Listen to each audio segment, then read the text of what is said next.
Hi, I'm Phil Wilson. Hi, I'm Phil Wilson, Sales Director for Evergreen Lifestyle. Today I'd like to tell you about one of our amazing incentives for retiree purchases. It's called Try Before You Buy.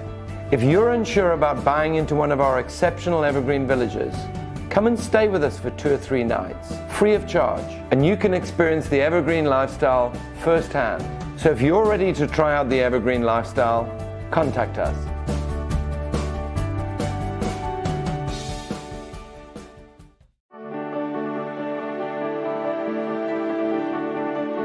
Hi, I'm Phil Wilson, Sales Director for Evergreen Lifestyle. Today I'd like to tell you about one of our amazing incentives for retiree purchases. It's called Try Before You Buy. If you're unsure about buying into one of our exceptional evergreen villages, come and stay with us for 2 or 3 nights, free of charge, and you can experience the evergreen lifestyle firsthand. So if you're ready to try out the evergreen lifestyle, contact us.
Just a bit.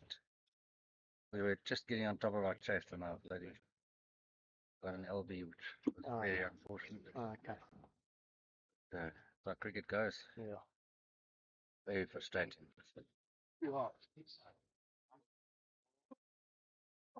Yo. Go, Danny.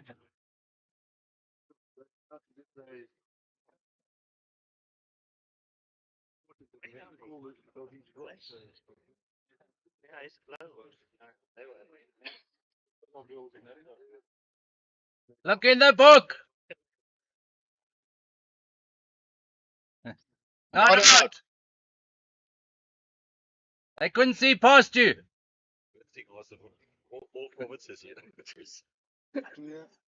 We're online now, Andrew.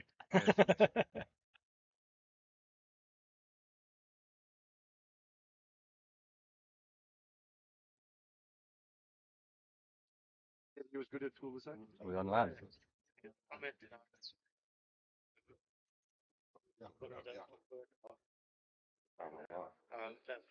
When het ding laying out in the fire shop. I'm on a trip that now. Are you Gauteng? Yeah. So you, No, no, you he's can fine. give us a bit of No, you say inside your info. thing. Yeah. You say your thing. I can abuse from anonymously. Yeah.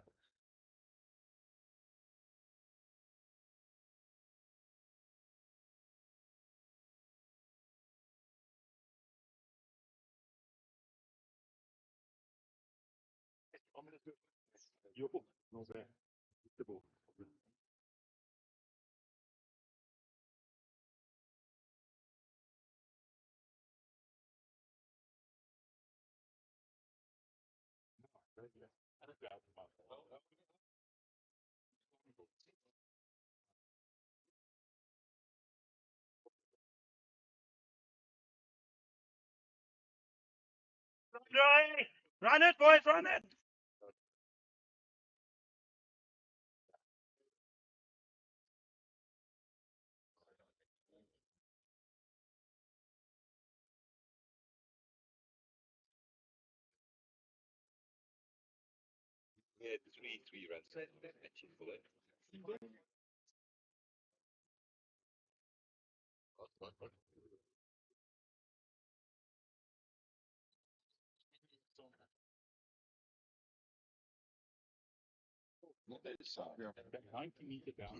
Sounds almost.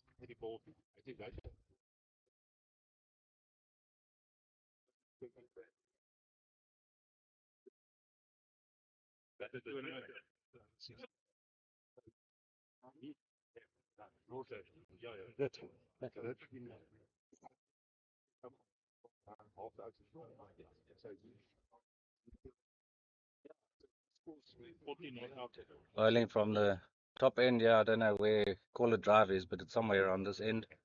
Is Dean Lang. You'll be excused for not recognizing him. There's twice as much of him as there used to be. Throwing the chips in there early there, Andrew. From Bordy, I see. I've just read in the local news that the Gauteng team are trying to fill 2 vacancies.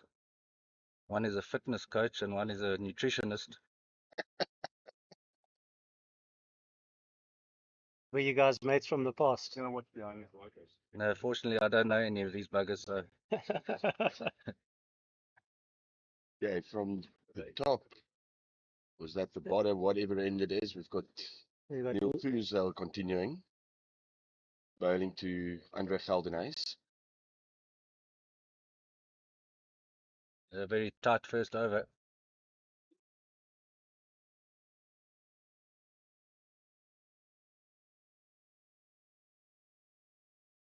slightly down leg there. Warren Rippon on the boundary there. You can get it in nicely. There we go.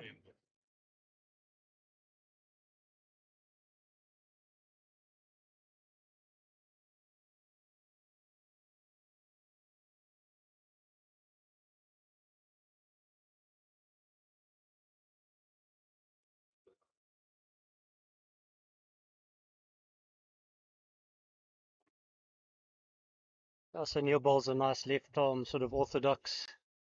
Played for Transvaal B in his day. Went to England and played a lot of county cricket as well.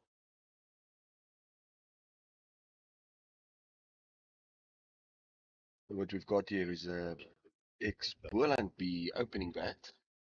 So, yeah, 2 guys that played a pretty high level of cricket back in the day.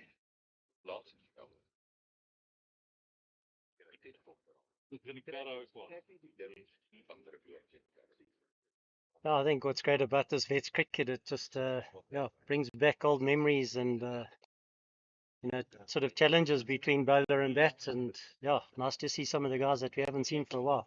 Oh.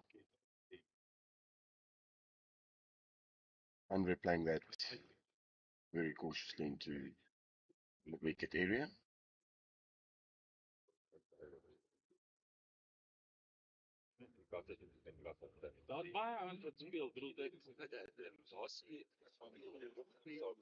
Oh, that's well played down to the vacant third man area. Andre turning for 2. Horse White taking a jog down to the third man boundary. He was known as horseback down in the border.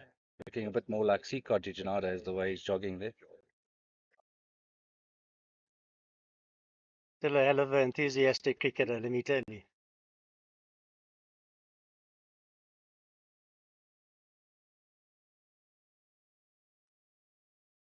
Oh, good shot, Andre. Lot of effort for one runs down to the boundary there.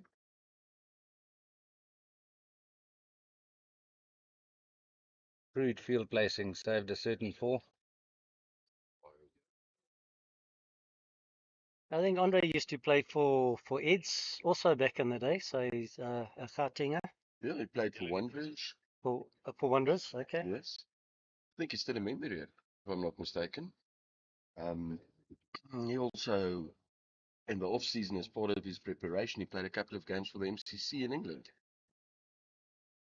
Yeah, during the South African England one-day series. Make a lot of runs there as well. Yes, I believe I think scored 150 and didn't go out cheaply in his 3 or 4 matches. Yeah, it seems when he's in, he goes deep. Yes, he is. He's the backbone of the Boland team. His job is to bat through the innings and let the other guys bat around him. Did that well yesterday. Let's hope he does it again today. Yeah. He was your mainstay, I think 140 odd yesterday. What? 138. 138. Dean Lang in for his third over. Apparently taking the day off from his power shop to come and play cricket today.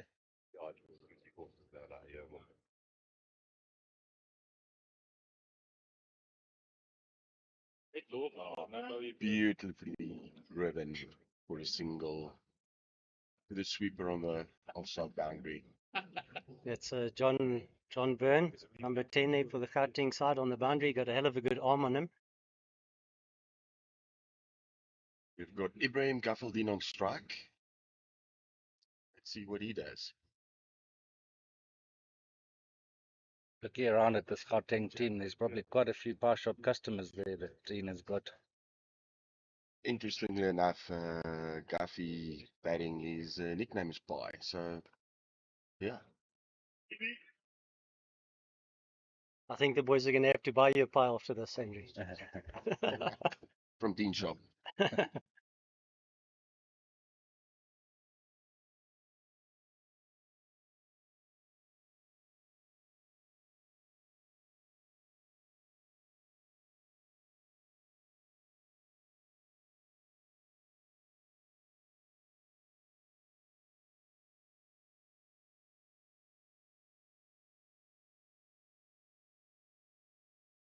Good shot from the stylish left-hander. Is another player on the field with first-class record is Ibrahim, played for Western Province. His son now plays for Boland in the 4-day series.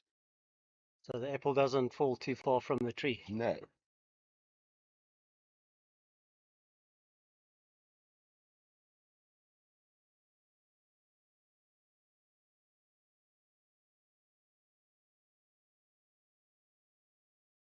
Shout to mid on. Tidy over here from player 23. Andrew, tell us, what did you think about James Albani's bowling display yesterday? I was very impressed. He's got a magnificent action. For a 50-year-old to be able to bowl with such fluidity is quite amazing. Swung it away. Very good.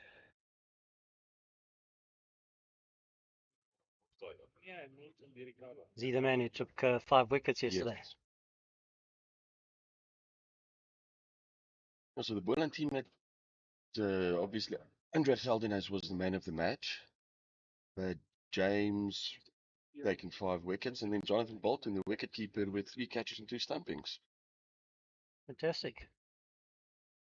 Dean Lang sucking hard there on some air. 3 overs on the trot. I think the bomb squad might need to come in quite soon here to help him out. Looking very, very tired there. Hands on knees.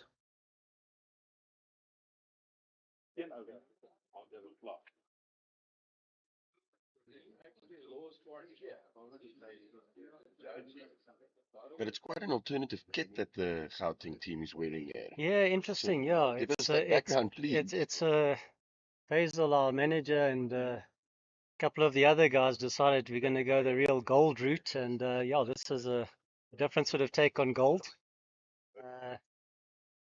Yeah, I think probably not wanting to clash against the Boland guys, the sort of the dark yellow. Yeah. So yeah, it looks different, and yeah, first time we're playing in these colours. The pants are a little bit camouflage, so not quite sure about that, but you know, this is modern day cricket. The Boland team went for a more classic look.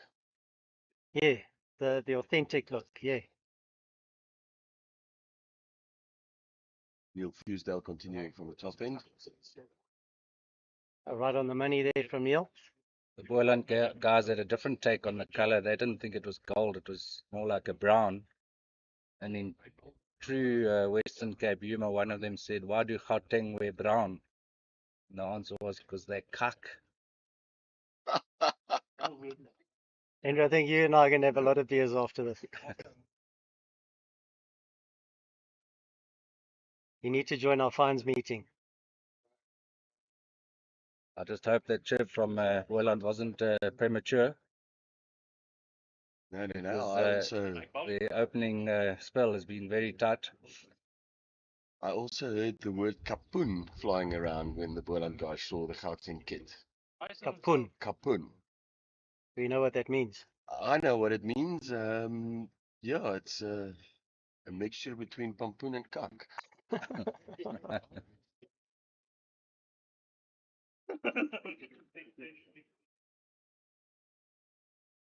We'll see at the end of the day, boys. Yeah, well, no, we'll see.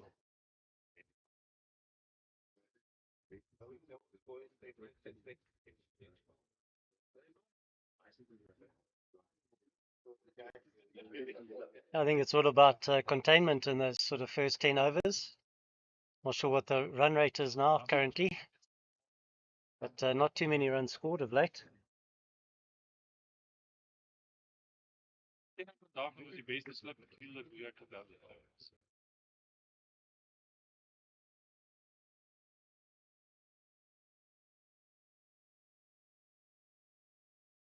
It's like 15 runs after 6 overs. 15 runs after 6 overs, you're correct.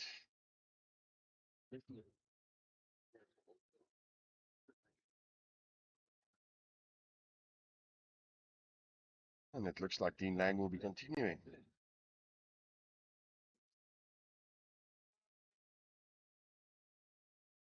Dean's involved with quite a lot of coaching in the Gauteng. He coaches there at GP High School, and then I think got involved in the under-16 setup. So I think they had trials. They might have selected the under-16 side on Sunday. They're giving back to the game. That's good. Well played from Ibiga for them there into the covers for a single.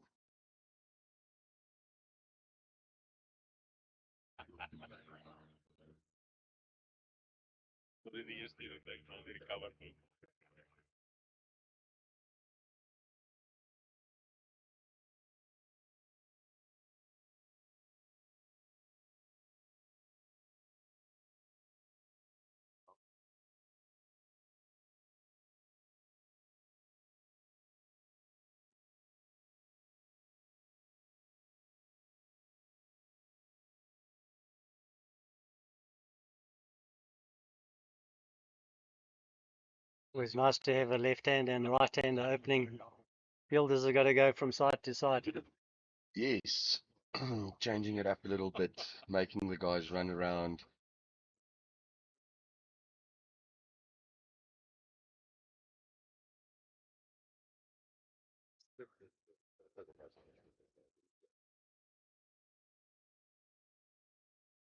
Oh, well played, EB. Beautiful drive by Ibrahim Gaffeldin to the extra cover area for a 4.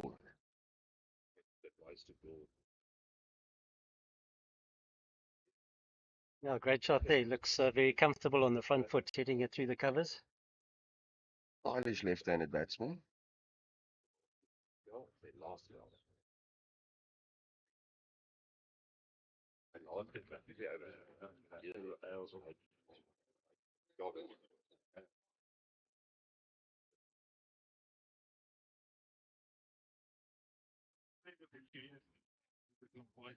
Dean Lang checking his heart rate there, looking at his watch.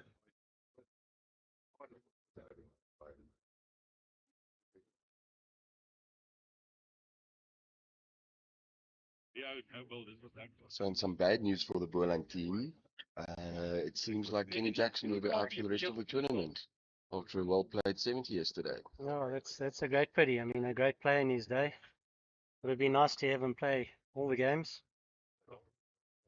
Play against him. I heard there was some altercation with his runner yesterday.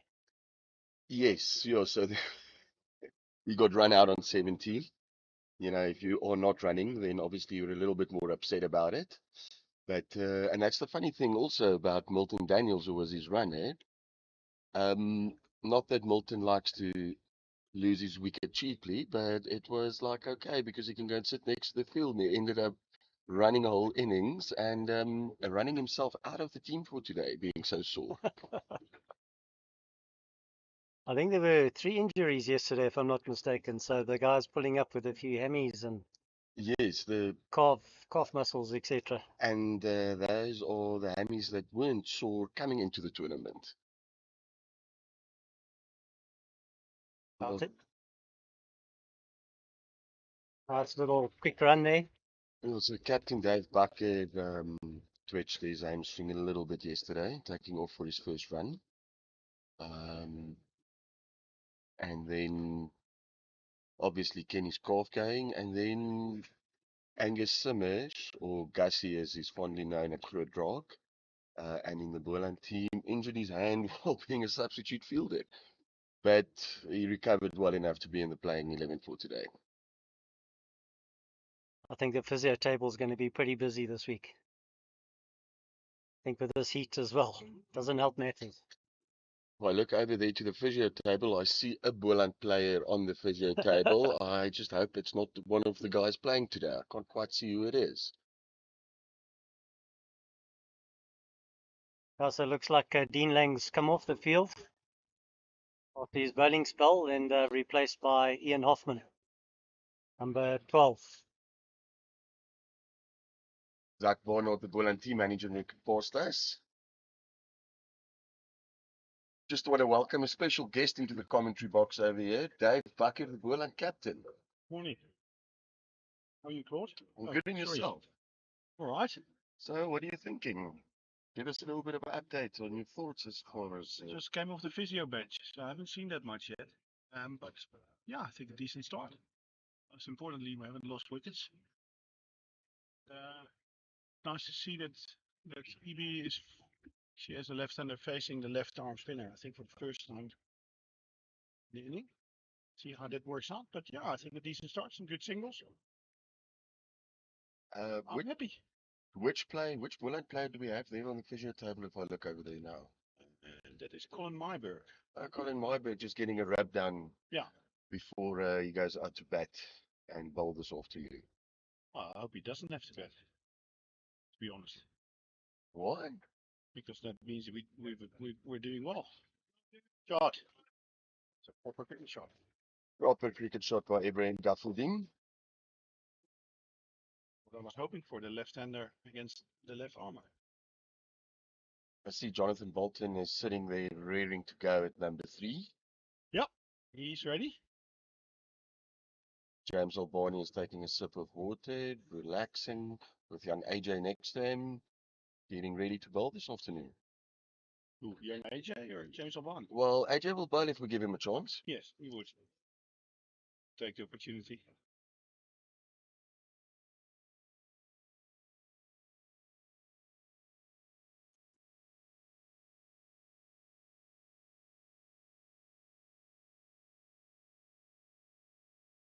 The 8th over. This is the 11th over, I think. 8th over. Oh, 8th. Having a look across at the scoreboard there.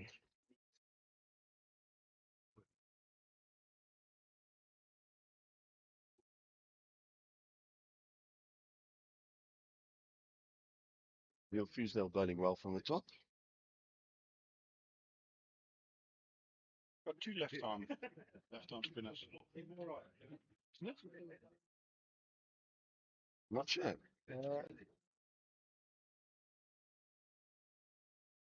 Yeah, we have Clive Eckstein in the side, but he's not playing today. Okay. He'll be playing tomorrow. So you're right, there are 2 left arm spinners on the side. I think Clive's on the golf course today. Well done. Oh, nice play.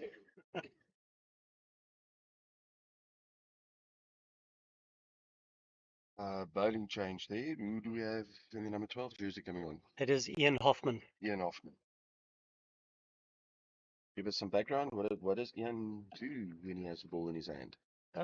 Yeah, Ian bowls a nice sort of away swinger. He played for many games for Northerns back in the day as well. And yeah, he likes to keep it nice and tight. quite a consistent bowler. It's not going to give you too many runs. Hopefully not today.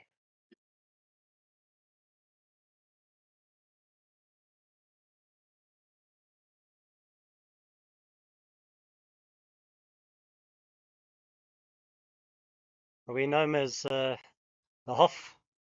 He's got calves like an absolute bull. I mean, you must see this man's calves. It's ridiculous. And through this You see it, black pants. his pants. Yeah. The whole. The gentle waist swinger. Yeah. I think that's the change I would like to see next year in the rules. Closer wide. Yeah, Closer slow wide and normal lines. wide rule. We're not playing Test cricket. Test cricket wide rule. I think that makes sense. It's already hard for us to reach the ball. So if you're now really wide outside off, could create some negative bowling. Yes, I think you're right there, Mr. Buckley. But I'll leave that one with you. Yes. So think about that. Thank you, Dave. Yeah, Go and relax. pleasure.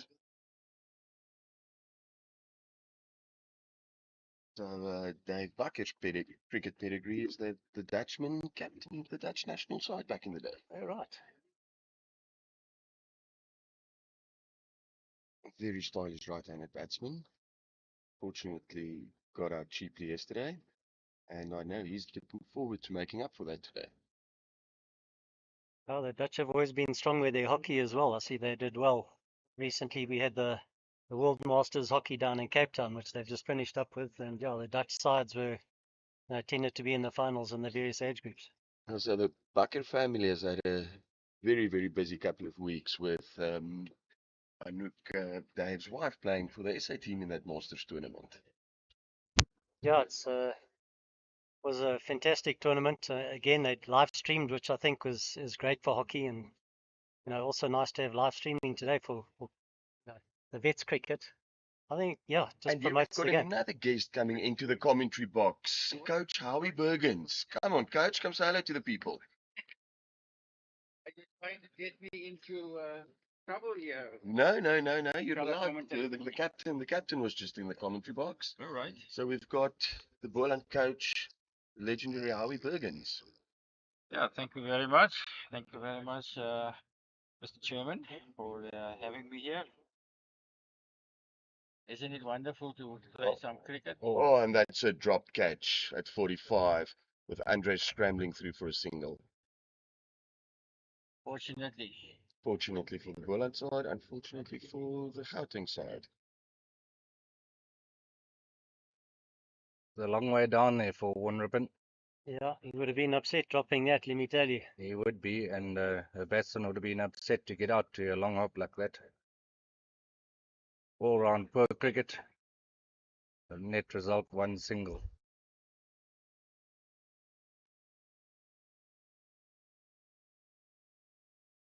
Quite a few words rhyming with duck.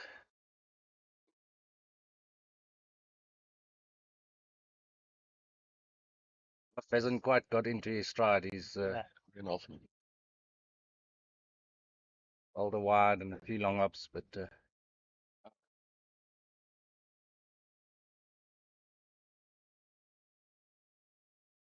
Nicely defended by Andre Geldenhuys.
Say, Danny, how you feel? Oh, all done now. Right, fixed. All right. We'll come back now. All right, cool.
Current. Current.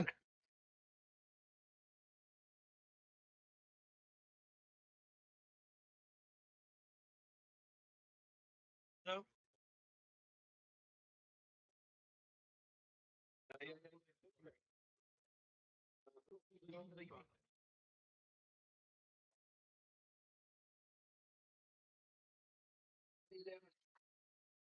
Why are they coming for drinks? Yeah, drinks now.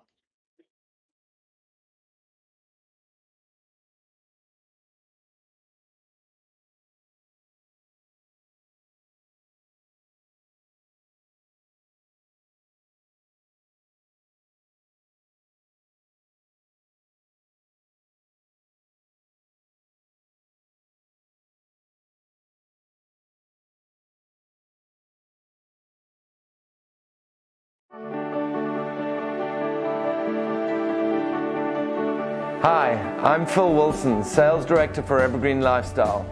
Today I'd like to tell you about one of our amazing incentives for retiree purchases. It's called Try Before You Buy.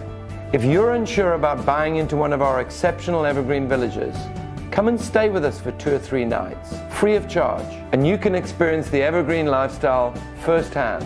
So if you're ready to try out the Evergreen Lifestyle, contact us.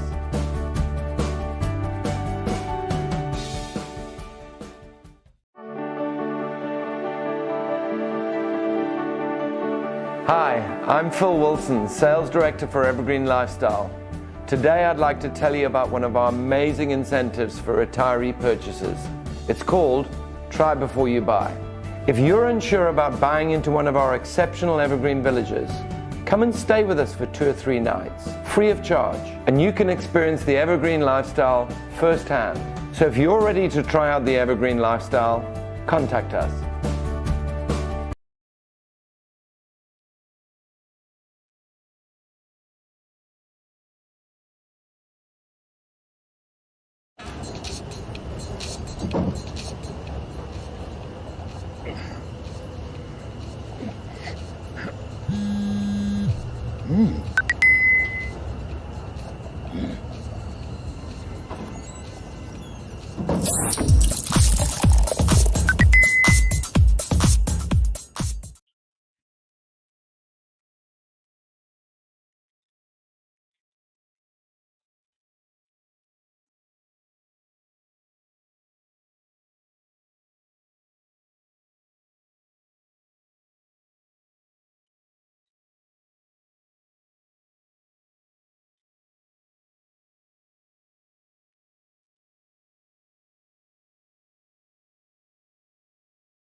Sorry.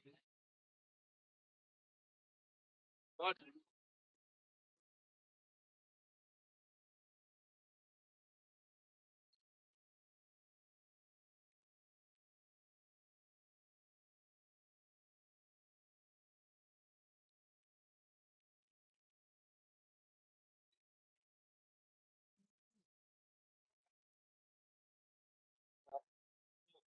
Two. My stomach wants to go. Gotta get down to the stomach.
Thank you. Thank you. Are you upset? Okay, when you come back, I'll be ready.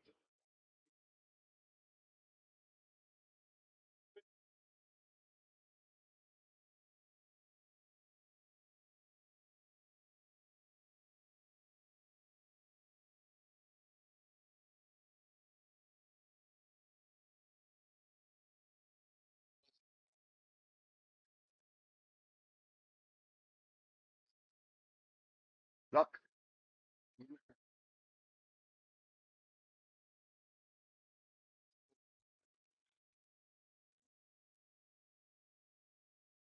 Yay, and back after the drinks break, we've got the Groot Draak chairman, Jonathan Bolton, taking his mark. Andre, unfortunately, losing his wicket early. En ja, ek wil net daar sê dankie vir die internasionale crowd wat kyk vandag daar in Switserland. Bernard Fourie, broer van Henny Fourie wat vandag in die playing 11 is van die Boland span. By my hier in die kommentaarhokkie het ek vir die Boland span bestuurder Zak Barnard. Good morning, ladies and gentlemen. A warm welcome to Wanderers Club. It's a scorcher out here today. And, looking forward to a great game of cricket.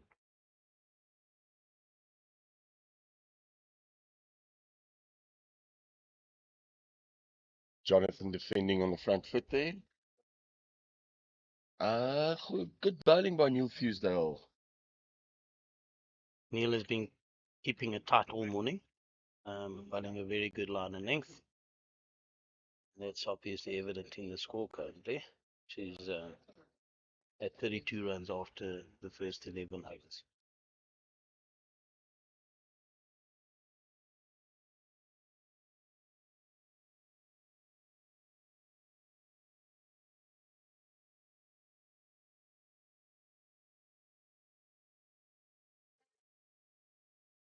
Where's going back up?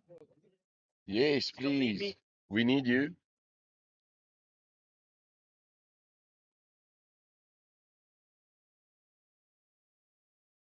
Oh, Jonathan Bolton being given out LBW to Neil Fusedale. Going for a duck. There will be a heartbreak at the Drakenstein Games Club with the fall of that wicket.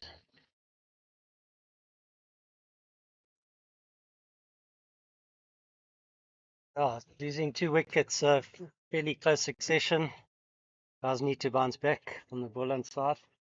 But yeah, Niels seems to be bowling it on a ticky, and a very good stumping by the Gauteng keeper, Craig Lyons.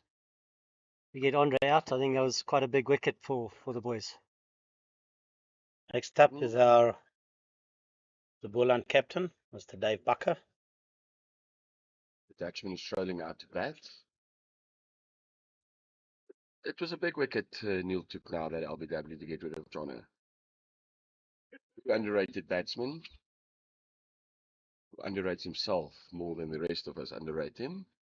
But yeah, a really good batsman and a brilliant wicket keeper. Now, how's the setup there in Boland, from a vet's perspective? Yeah, so what we've done is we created what we call the 4 franchises.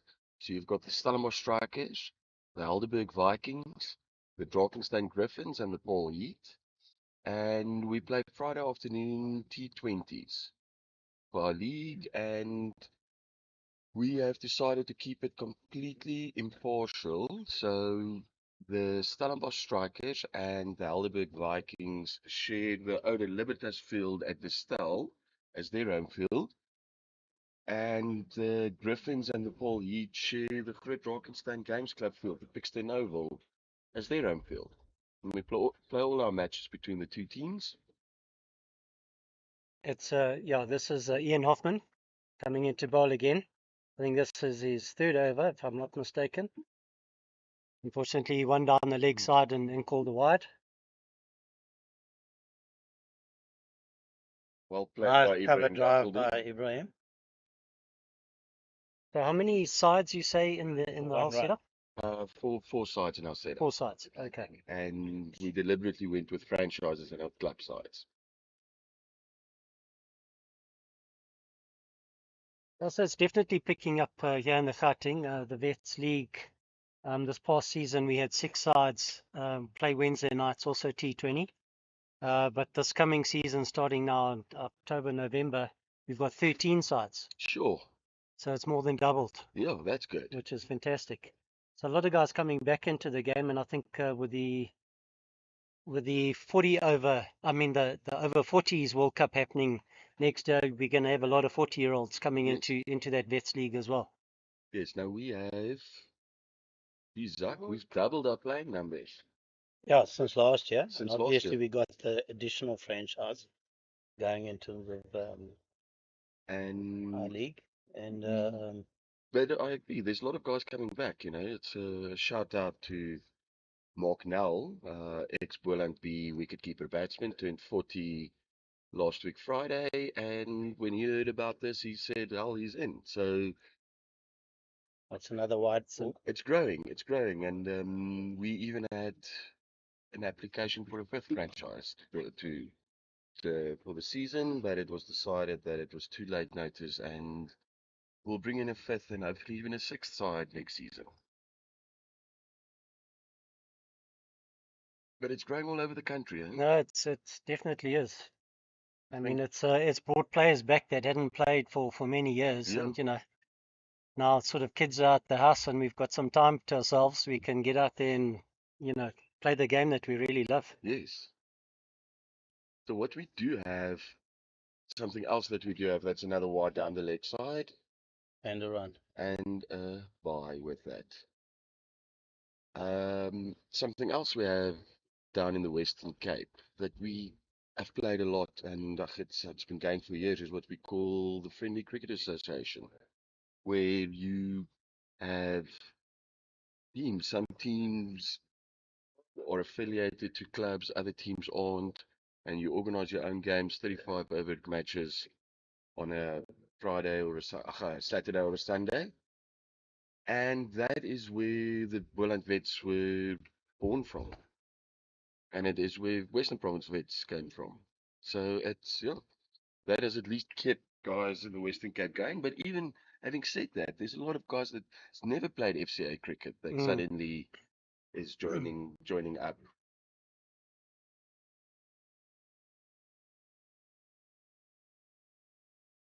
And in the Boland, we've had to sit down and decided that with all the over 40 guys, we'll have to play trial matches, proper trial matches, 45 over games, so that we can select the strongest Boland side to bring up to the IPTs next year. In April, I believe it is. The 40s. The over 40s IPT. I think the 50s is March. That's the World Cup. That's the World Cup, and then yes, over 40 IPT. IPT, correct. That's in April, 100%. April at Irene Country Club, if I'm not mistaken. Not sure, but yeah, I think you're right. I think it would be either there or here at the One Verse again. And then probably select the national side from there. Yes, which, if everything goes according to plan, I believe the over 40s World Cup will be in Pakistan in October next year. So we've had 13 overs bowled, 39 on the board for 2. Bowling has been really tight this morning. Not easy to get away. Wicket sticking. Ball's not coming through onto the bat. So batsmen having a pretty hard time out there at the moment. It looks like Neil's continuing there. Yeah, I think it's going to go straight through. Eh? Yeah, I think so. Yeah, so as I was saying earlier, I think it's just a natural progression with the 40s cricket. There'd probably be a Vets 40s and a Vets 50s. Yes. And get that differentiation. So another guest coming into the commentating box, Frank Auger. Frank, at least say hello. And running away. And running away without saying hello. Frank celebrated his birthday yesterday. Yeah. And was running up and down all over the place trying to sort stuff out. working hard as he normally does. I mean, Frank's Yeah. been instrumental with regards to the Gauteng vets. I mean, Absolutely. No, they're without doing a Frank, great job. this wouldn't have happened for sure. And on a national level with Veterans Cricket South Africa as well. Frank has been phenomenal. The amount of work I've seen him put in behind the scenes. You know, even having to get involved in our league in the Boland, you know, taking panicking calls from me about apps not working and scoring apps not working. And the one day I believe he even pulled his car over wherever he was driving and quickly got out his laptop and sorted out the scoring app for us. So, yeah. You can phone Frank at any time and he'll help you out.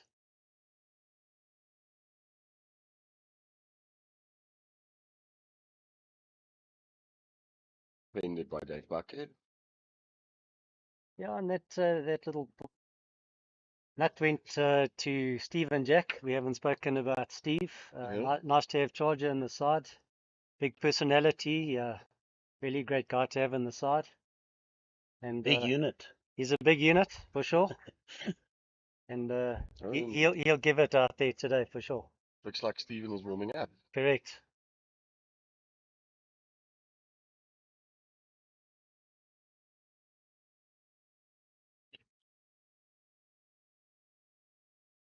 Quite an attacking field for the new batsman.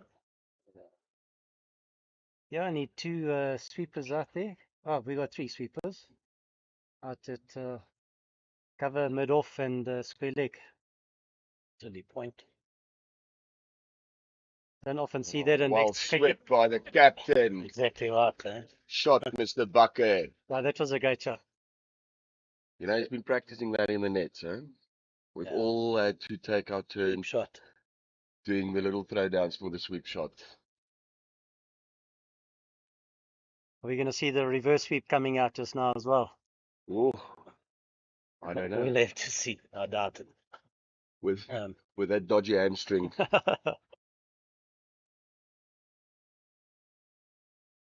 You know, the one thing about Dave is how hard he hits the ball and how cleanly he hits the ball. Like you saw that. That was racing to the boundary. Yeah, no, it was a solid shot. Always nice when it comes out the middle.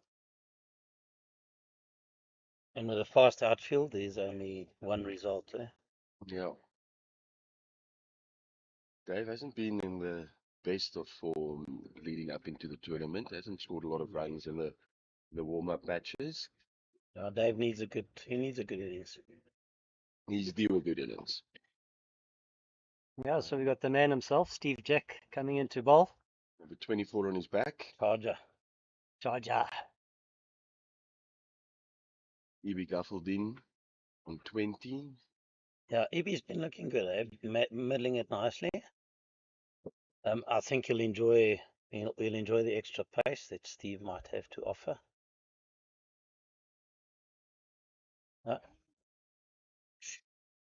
Oh, that looked like it was going down leg and swung back. Yeah.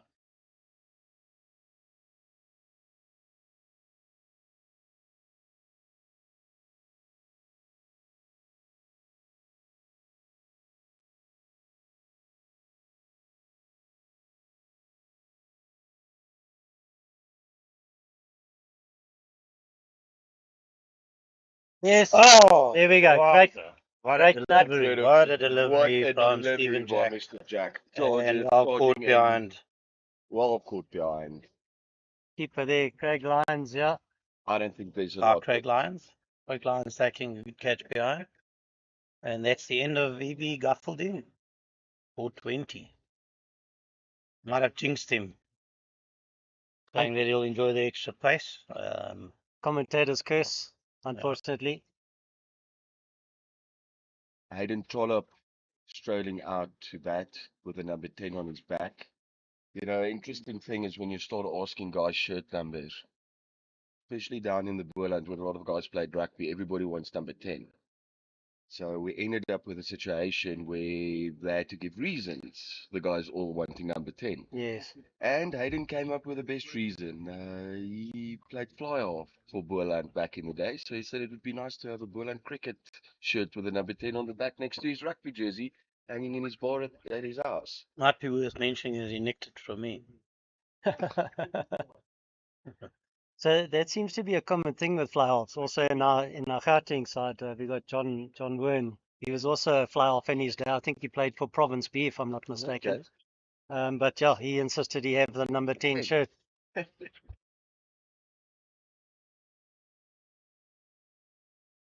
Hayden is the backup wicket keeper of the squad, but a proper batsman in his own right. Let's not praise the batsman. Yeah, I think we should stop talking about the batsman. I think we talk about the Gauteng batsman this afternoon. I can tell you one thing, Charge is going to be fully charged after that. Oh yes, I'm After sure. that wicket, second ball, nice little nick behind. Tail's going to be up. So Boland in a bit of trouble over here. The score on 43. The three. Or 3 after 14. So we're still below 3 runs and over. And we're 3 wickets down.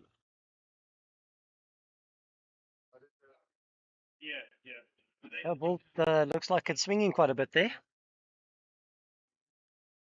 Stevens definitely generating a bit of bounce and swing from this wicket. Being a new track, first game being played on this particular pitch for this tournament.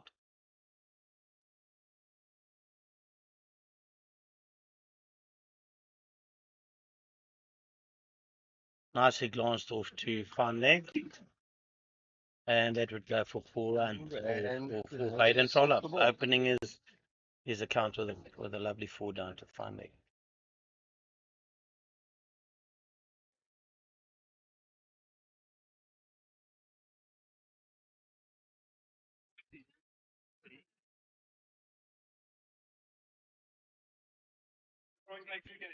Yeah, the Veterans League is going quite nicely. We had the guys from Border saying yesterday that the over 40s league is actually now stronger than the Super League in that area. You know, so Yeah. fantastic. No, I think that's going to be a really strong setup. I think we'll really represent in the World Cup, once we've selected our 40 side. Some really good players It'll be a strong in side. that age group. Now you can see the difference, when we play vets cricket with the 40-year-olds, they just got that sharper eye. They get to the ball quicker, the ball comes on a bit more. Good bowling by Steve.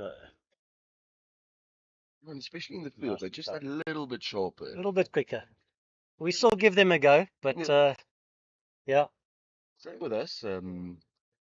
This Boland side beat over 40 invitationals side what's it, about a month, 5 weeks ago, Zach? Yeah, you're right. Where we had some big names in that team, Louis Kuhn. But, on my phone, I've got Louis Kuhn cricket and Louis Kuhn rugby, just to differentiate between the two. And Louis Kuhn rugby. But they can both play. A wonderful top order batsman and a very, very handy first or second range seam bowler. Unbelievable there, the talent when you participating in the highest level of kind of any game, I mean, we had Russell Bennett yesterday, for Border, and he, fullback, South African fullback, and he came in and just middled the ball right from the onset. It's amazing. And Louis the same. You can actually send him in with a wicket, and he'll probably do pretty well. Yeah, he had as a batsman. Yeah, he had a great 100 yesterday. Started the tournament off well there. 100 off, I don't know, probably about 80 balls. So he was over 100% strike rate there. Good start for their side. They're going for another sweep. Misreading the pace this time. Fusedale just continuing from the top. Into his 8th over.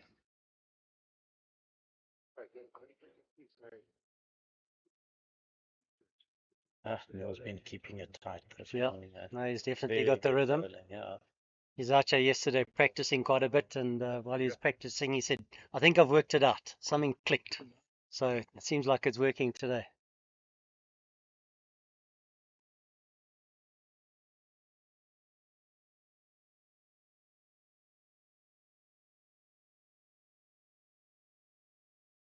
expects to take a wicket every ball, which is great. It's what you want from your left arm spinner.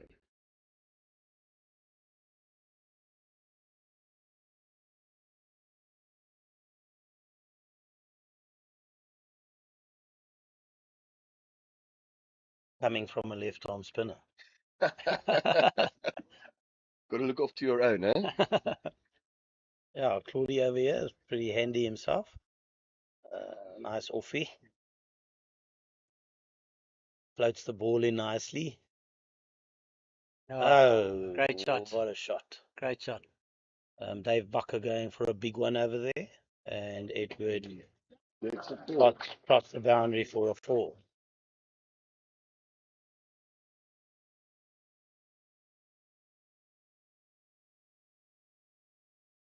Decided enough's enough. He needs to take on the bowler here. Yes. The captain doesn't like wasting time. Huh? Neil will not be happy with that. Expect a good comeback from him over here. Maybe a faster one gliding in. Nope. In the He stuck to his guns. Might have just been a little bit fuller than the previous one. yeah.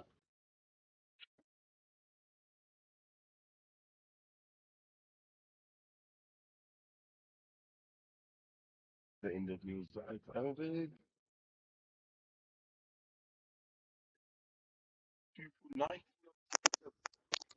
Going at an economy of 2.38. Triple bowling. Well, that's fantastic. Yeah, great start for the Gauteng side from Neil there. We call him Sluggy, but yeah. Why do you guys call him Sluggy? Give Have us you that. have you not noticed it, Claude? He's not the quickest guy out there. So he relies on his bowling, but yeah, Sluggy's had that nickname for quite a few years. I think that was given to him by the Pirates boys. Played many years for Pirates. And bat in hand. When Neil's got the bat in his hand, is it? Neil doesn't really bat. So it's like, he's like our Paul du Plessis. Yeah. And like Cookie Wilson from the Western Province team. Don't bring it. No. This 12-man rule in vets cricket works perfectly for them. It's exactly right. Okay. Same applies. But yeah, I mean, sure if he gets a chance, he'll slug it. But I don't think he'll be getting much batting this tournament. Well played by Hayden. Nice played by Hayden. Mid-wicket area. For a single.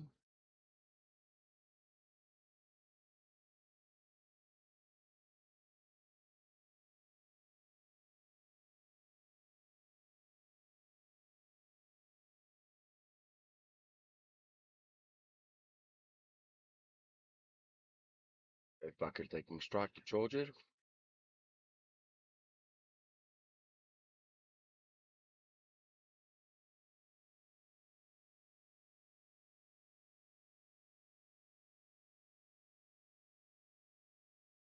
Bounced off to short mid wicket over there. No run. I think that's the name of the game. Dot balls. As many dot balls as you can get out there. Keeps the momentum going or doesn't. So what do you think would be a poor score?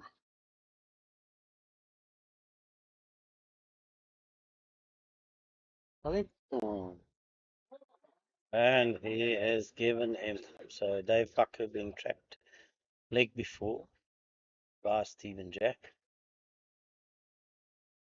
That would be second wicket in his second over. So Boland in rare trouble over here, having lost 4 wickets. For 52 runs. For 52 runs now. And we are on the 17th over. Gavin Stander strolling out in shirt number 13.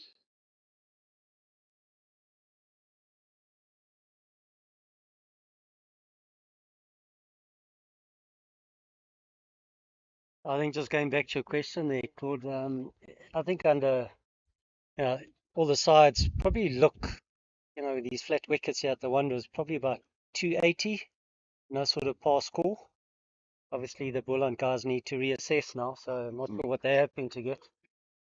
I think first prize would be for them to bat through. Bat 45 overs. We'd need these two, Hayden and Gavin Stander, to just consolidate. But yeah, So it's not easy out there. It's the two definitely not roommates, easy. very good friends, played together for the Scorpions in the FCA and the Stellenbosch Strikers in the Boland Vets League. Good batsmen, both of them. If they've got a job, I think the Boland side needs to make sure that bat out the 45 overs. Yeah, they were actually playing rugby as well, with Gavin being a scrummy and Hayden being a fly off. Played a lot of rugby together as well. Okay, that's a wide ball from Stephen. And Gavin still plays rugby. Yeah. Okay. Yeah, he had to miss a couple of the warm-up matches because of the rugby tournament he had to play in. So he, yeah, very, very fit. What about 52 years old, I think? 52, 53? Probably one of the fitter guys in the side. With a name like Gavin, can only be a good guy. Yeah, I'm sure. Naughty boy. From one Gavin to the other Gavin. Yeah, I met him out there in the middle, before we started. So yeah, there's a few Gavins in the tournament, it seems. Yeah, so Charger, really got it on a ticky, it seems. Yeah. Relishing the moment. Yeah. I must tell you, I mean, as I said, he's a big personality and, really G's the guys up. But he was so excited for this tournament. He's saying he's as nervous for this tournament as he was playing for South Africa. That's how it's really sort of, how much it means to him. Yeah, absolutely. Some of us athletes would like to have Pope's era. And with that, that is the legendary Kenny Jackson joining us in the commentary box. Come, Kenny. Kenny, come and join us here. Come and join us a little bit and Looks say like hello I've to been him. coerced. As long as I don't get injured while I'm here. Too late, she cried. Mr. Jackson yesterday put up a very good score. I thought it was a scintillating performance. Yes, it was. Please use your words. But unfortunately did his calf in and would be out for the rest of the week. It does appear that is the case. Much as it's feeling better this morning, it is not ready for any action. Honest opinion on that, LB.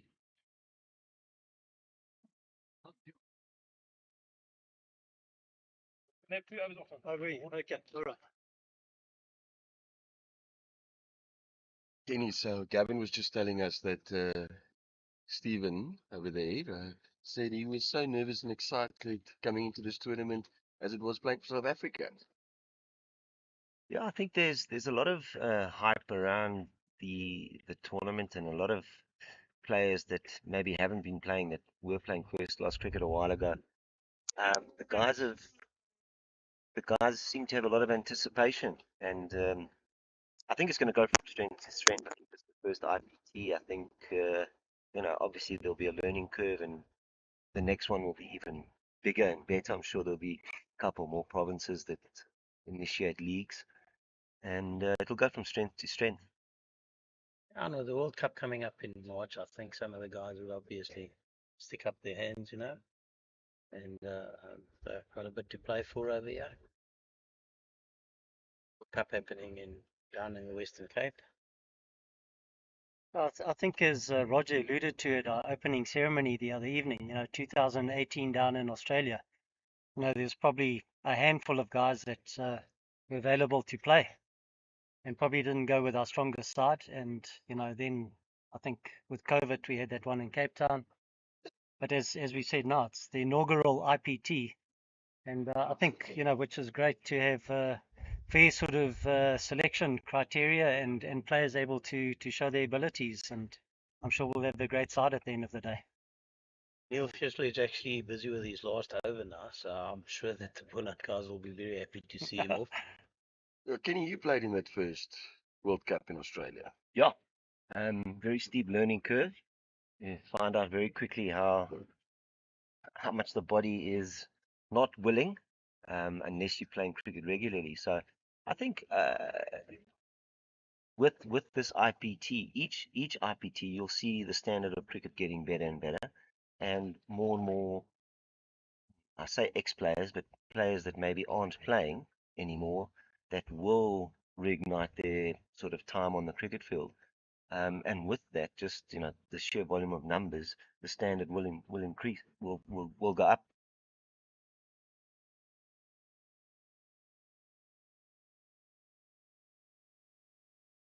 Last of all, fine leg by Gavin Stander. Teams that Team never for the be able second. to before 2 year. This is Brad White. He's just thrown it in there for the Gauteng side, number 1, known as the horse. He wasn't doing too much galloping there, unfortunately, but he's still a great player. Let me tell you, also hell of enthusiastic about the game. I think the gallop's been reduced to a canter, if not a trot.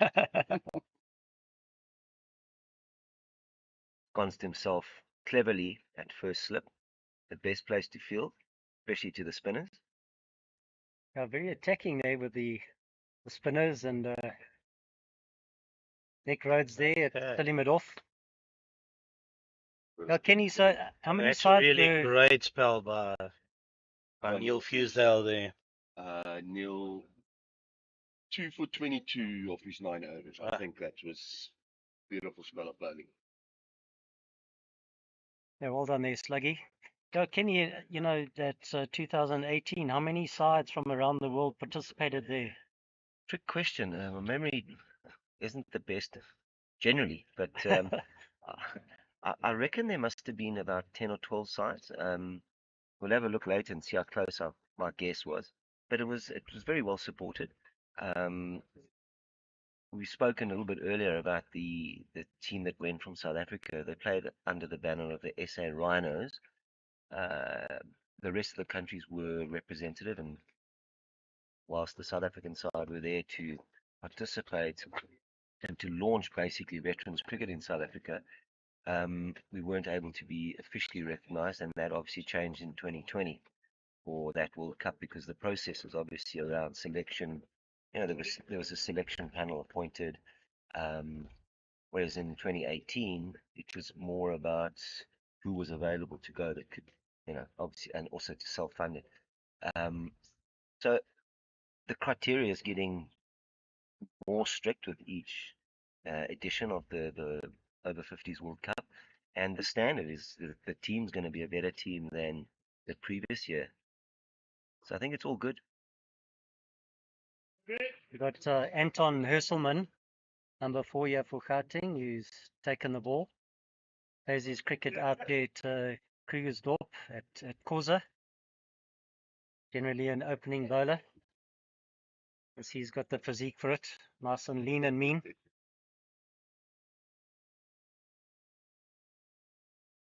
Just a quick update on the game taking place on the other field. We've got the Titans up against Eastern Province. Titans currently at 111 for 2 after 16 overs, so they actually going along quite nicely over there. Titans against the Eastern Province. I'm charging in. Well nudged into the mid-wicket area. I didn't follow up there.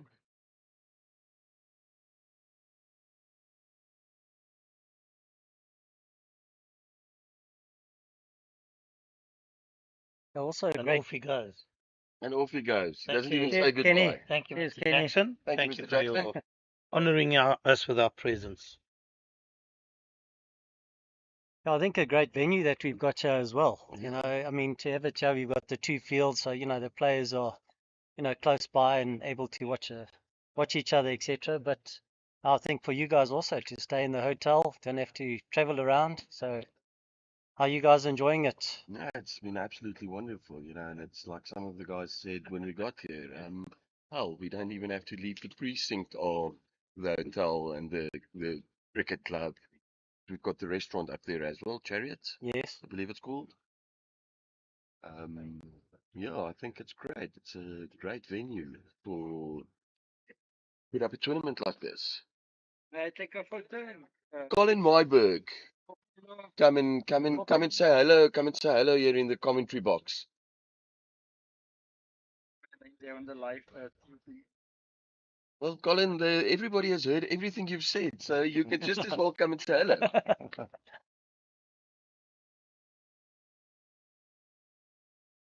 Oh, that was Colin Myberg, also a groot drop player.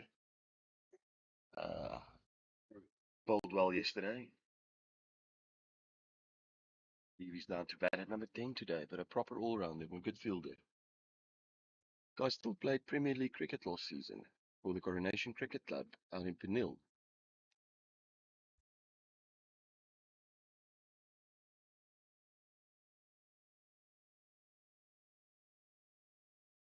Oh, it looks like we got Warren Rippon coming into bowl here. Is that right? Back. Number 50, yeah. Right arm spinner. Also big personality in the side. Great player. And yeah, I think he was with Kenny at the World Cup down in Australia. Unfortunately, he got injured there, so was unable to complete the tournament. But yeah, I mean, great bowler, batsman, and yeah, very competitive guy. Runs a game farm down in the Eastern Cape. Okay. If he runs a game for him down in the Eastern Cape, how did he end up in the No, Gauteng side? he's played a lot of cricket here in the Gauteng region.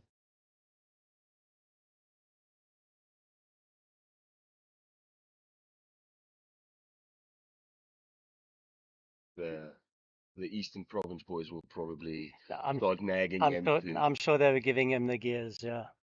We had the same with Rian van der Rede and Anvil Newman. Boland by heart, but choosing to play for Western Province in this tournament. Okay. And the guys have been ripping into them. Funny you should mention that Warren's nickname is Rip. Oh. With Rippon, yeah, Rip. Yep. See where that comes from. But does he actually rip the ball well, both? Yeah, no, he does. Yeah, he turns it quite a bit.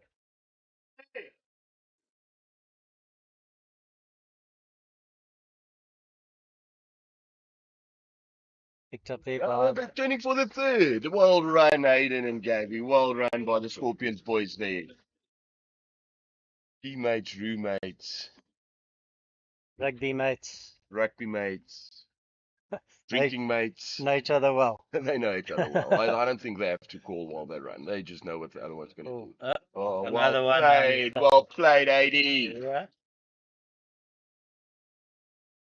Right, definitely picked up in this over, particularly. Yeah, they run pretty well between the wickets as well, these two. Belying their age.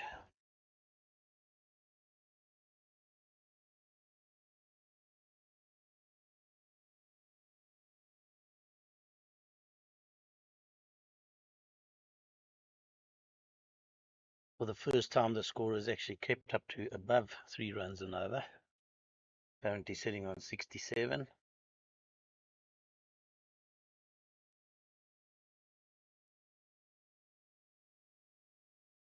Well played by Hayden. Pushed out to the deep cover sweeper. Yeah, so the Scorpions side, I've got to give a shout out to my Scorpions mates. Just hulle beel ook so klein bietjie blaas. But I've often played against them where they have a top order of Andre Geldenhuys, Dave Bakker, Aiden Trollop, Gavin Stander, and then you throw a couple of other guys like Johan Kapp and Nico Russ in there, and suddenly you face a formidable batting lineup that can score. Vian Smith, the ex-Boland and Free State player.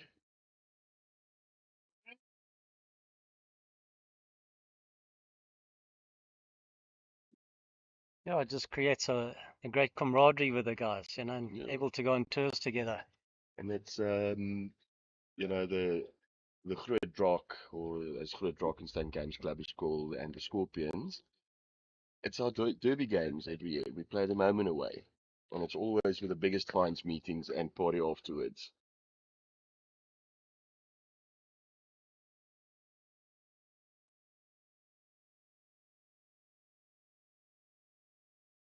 Yeah. Sorry, we're just getting some comments here on the Groot Rock WhatsApp group.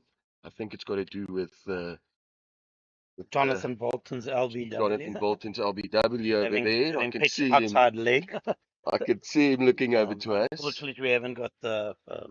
But I'm sure Craig McNaught will, do a little bit of a screen grab review video there for us.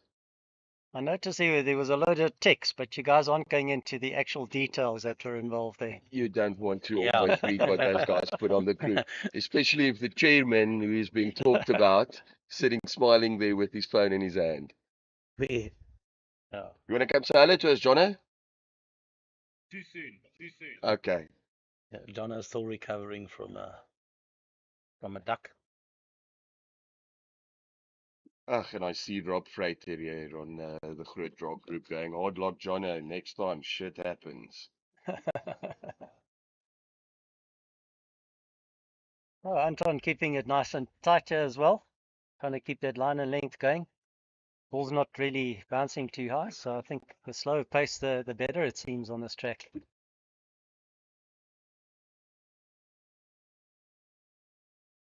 Yeah, so just an update. We're sitting at 69 or 4.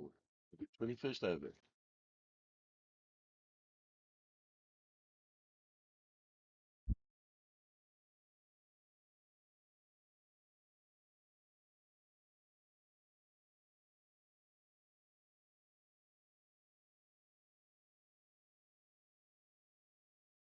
Nicely glanced down to played, third man by Gavin Stander, and only for a single, unfortunately.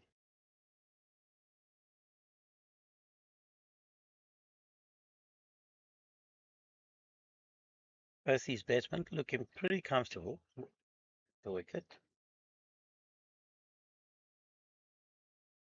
Kevin obviously doesn't know about the Highveld sun batting without a hat out there. Look, Gavin earned himself the nickname yesterday, Baywatch. Don't know if you saw it, but he was patrolling, shirt off, just in his shorts, walking around the boundary. James Albani has got to do his dad duties with young AJ. Has got his pad. Oh, no, he doesn't have his pads on, but he's got his bat in his hand, and it's dad's turn to bowl a little bit.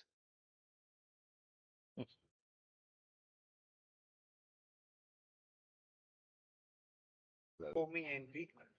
Some of the selectors walking past our commentary box over here. Hello, guys. Come and join us, sir. Come and say hello. Come and say Vernon, hello. come and say You're hello. walking to the commentary box. You've got to say hello. We won't influence you guys. No, I'm Sorry not a about selector. It's difficult to 100 under the table. Hazel, you know you're on the You are you're online. online. Yeah. You're online. You're on the air. And must you mention my name? And all that it is. I mean, you're talking about bribes and whatever. This is our damager, our Gauteng damager. Great guy. Did a lot. What a pull shot by Away by Gavin. By Gavin Stander. Putting phone call. Mr. Rippon away over the square leg. Vacant square leg boundary for 4. Done a lot for our side, organising all our kit, etc. Also another man. Yeah. Team man. Share your pain, I You to do guys that. enjoying the weather? Enjoying the weather? No. The weather is good. I think with this bit of wind, when was yesterday? No, we are. Oh, yeah. That is a very excited appeal for absolutely nothing there. It's a tempered thumping. I'm not sure what Rippon appealed for there. Nobody else appealed for anything, including the wicketkeeper. Gavin started chirping Craig Lyons over there. Normally the other way around, not the batsman chirping the wicketkeeper.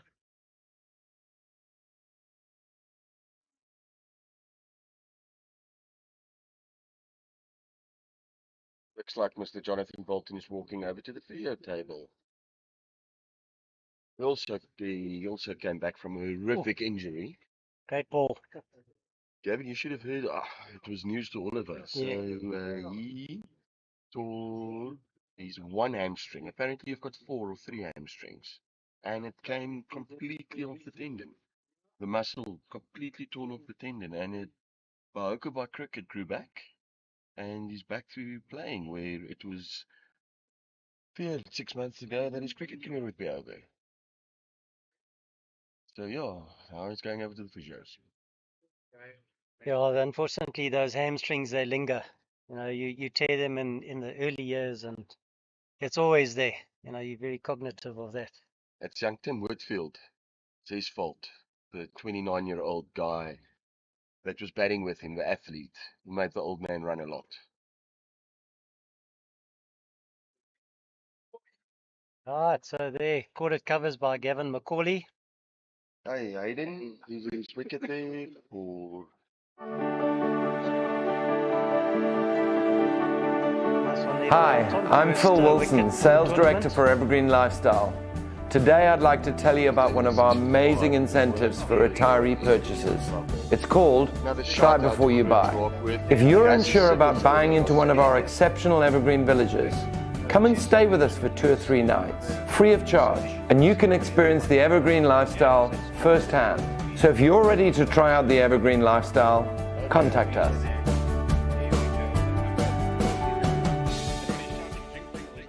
We should have done that with the should have done that to the captain of the LB decision. Just clear the covers. Yeah, that just scored in the cabinet. Yes. Okay, the team's coming off teams drink. are coming off for drinks. And we will be back in a couple of minutes. What's the score they were chin? Lifa is right. No, right. Dan word jy ook bon. Gaan klap. Yes, you go to next one. How many? 5,000. So that you're not playing with all All right. Apparently, and I haven't had that option. That's what they look up on your phone as well. Yes, that's the thing.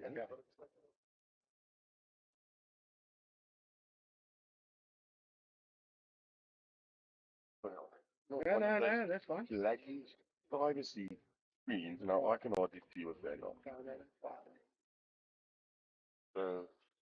No, and then you can obviously. Then where do you navigate from there now? Click out that and all that shit. You can rewind. Okay. You can. And that's on the Showing that now the gang of gang deal that happened to the shop there. Okay, so we were just asking because we were down there and we weren't quite sure.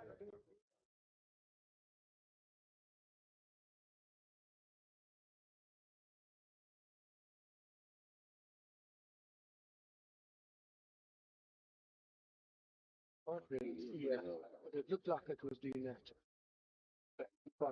Jonathan Bolton is elders before that. I can pitch outside late. But you can actually do this where you can then capture certain things. Jonathan Bolton, yeah.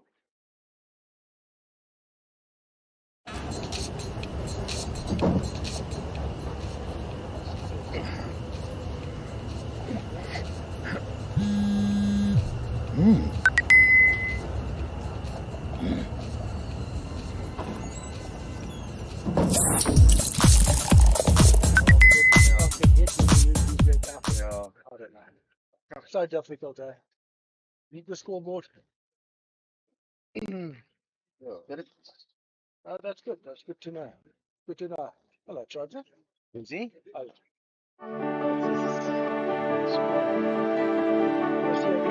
Hi, I'm Phil Wilson, Sales Director for Evergreen Lifestyle. Today, Just 2 seconds, don't you? Just 2 Getting seconds. mixed up. But he puts it. Hi, I'm Phil Wilson, Sales Director for Evergreen Lifestyle. Today I'd like to tell you about one of our amazing incentives for retiree purchases. It's called Try Before You Buy. If you're unsure about buying into one of our exceptional Evergreen villages, come and stay with us for 2 or 3 nights, free of charge, and you can experience the Evergreen lifestyle firsthand. So if you're ready to try out the Evergreen lifestyle, contact us. No, I don't know what that's good.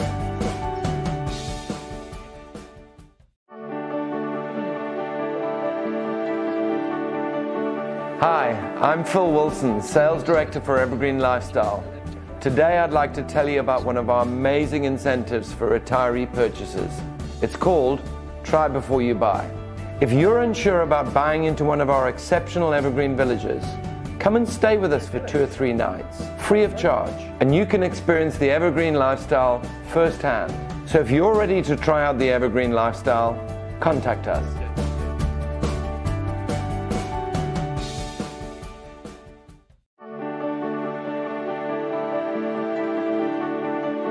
Hi, I'm Phil Wilson, Sales Director for Evergreen Lifestyle. Today I'd like to tell you about one of our amazing incentives for retiree purchases. It's called Try Before You Buy. If you're unsure about buying into one of our exceptional Evergreen villages, come and stay with us for 2 or 3 nights, free of charge.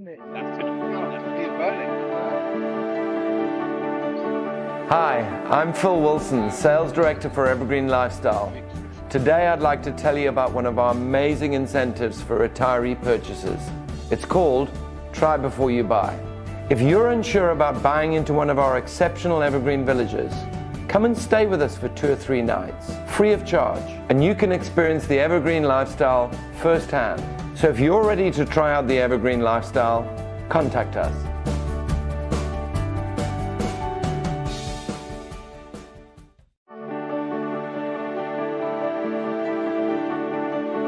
Hi, I'm Phil Wilson, Sales Director for Evergreen Lifestyle. Today I'd like to tell you about one of our amazing incentives for retiree purchases. It's called Try Before You Buy. If you're unsure about buying into one of our exceptional Evergreen villages, come and stay with us for 2 or 3 nights, free of charge, and you can experience the Evergreen lifestyle firsthand. So if you're ready to try out the Evergreen lifestyle, contact us.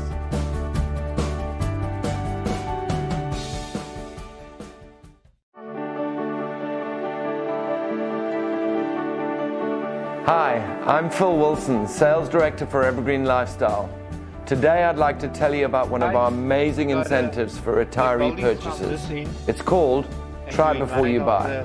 If you're unsure about buying into one of our exceptional Evergreen villages, come and stay with us for 2 or 3 nights, free of charge, and you can experience the Evergreen lifestyle firsthand. So if you're ready to try out the Evergreen lifestyle, contact us. Was the leaves obstructing Hi, I'm Phil Wilson, Sales Director for Evergreen Lifestyle. Today I'd like to tell you about one of our amazing incentives for retiree purchases. It's called Try Before You Buy. If you're unsure about buying into one of our exceptional Evergreen villages, come and stay with us for 2 or 3 nights, free of charge, and you can experience the Evergreen lifestyle firsthand. So if you're ready to try out the Evergreen lifestyle, contact us. And Boland, a member of the Gauteng team, but unfortunately... Hi, I'm Phil Wilson, Sales Director for Evergreen Lifestyle. Today I'd like to tell you about one of our amazing incentives for retiree purchases.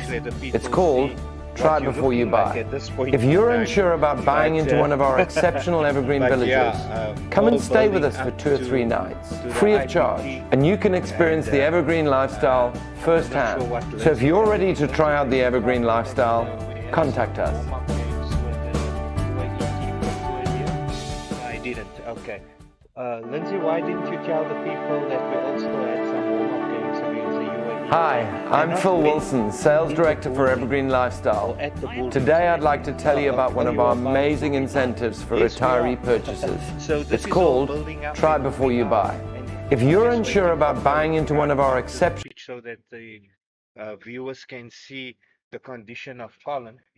But yeah, Colin also applies trade in Eastern's Cricket Union. And Colin, if you want to come join us, so this far we were here yesterday, you came here today. The vibe? It's awesome phase. It's actually very well organized. Sponsors Evergreen, and especially the Wanderers Club and Frank and all the guys for putting out everything. Yeah, it's well-oiled machine so far. It's really Yeah. looking good. Yeah, it was just fantastic meeting the people. You know, besides the meet and greet we had on Sunday. Uh, funny enough, maybe I can go through the list. You know, there's a nice program put together, yeah, Yeah. and we went through the list and actually, and when the people pitched up, said, "Oh, damn! Oh, are you also here?" Then you worried, "Oh, am I that old?" But you know, it's fantastic just to meet up with people again. And That's a wonderful part of this game is catching up with all the guys that we played against many years ago. Mm. First class, Premier League, club champs. Yeah, it's nice to see all the guys. Yeah, interesting. I sat with, besides having a chat now this morning with Vernon, who's the convener of selectors. So here too, it's some real serious stuff happening. Um, it is not say, okay, guys, who's gonna be the first 11 to pick? Oh, I know you. You look familiar. Yeah. There's some real guys playing for pride. They want to be part of this. Chatting to Vernon, chatting to Ismail yesterday. Ismail was one of the guys that went with Mark to the over 60s in Australia. So just, you know, chatting about what the Veterans Association is doing. It's amazing, yeah. Absolutely amazing. And, you know, I'm part of the Have you checked the anything out? part of the Lions Veterans Association. So we gotta, um, you know, make sure and just listening to everybody from other provinces, the game is growing, the teams are growing. And the interesting point that I think in Western Province, 14 teams, and they to say no, the league started, we can't. Yeah, at the Lions, we were just 6 teams last year, Yeah, that's correct. and this year we 13 teams. 13 teams, yeah, doubled up. Although because of what's happening in Easterns, there's about 3 teams only. Yeah, 3 vets teams. 3 veterans teams, yeah. And Well, there was only one for a while, which was our side, Boxburg. yes, And now I see Benoni Northerns and Bedfordview have put sides exactly. together and joined in as well. And that is you know how the game has grown. I think we are when I say South Africa, we are in Gauteng. We had the Josie Cup after the season, and the amount of over 40s that participated. But of course, the team was selected with the previous round of league that we played. Most of the games played midweek. Midweek, yeah. Under lights here at the Wanderers. But this season, with the 13 teams coming in, the other venue is going to be Bedfordview. Okay.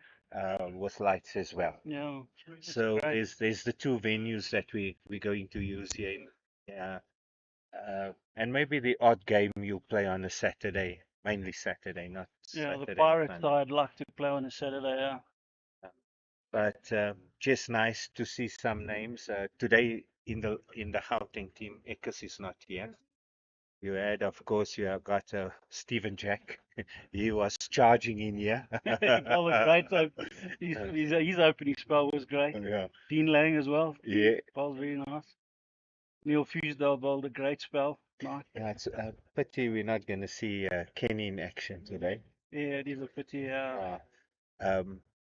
And I think is it only this game that's being broadcast or the game on top?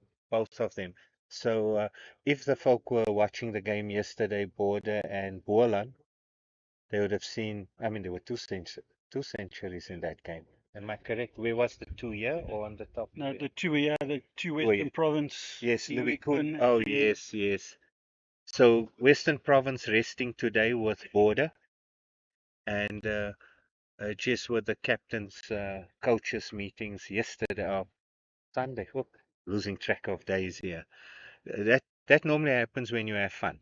When you have fun. It's And Just chatting. The intention is not to play more than two back-to-back games. Yeah.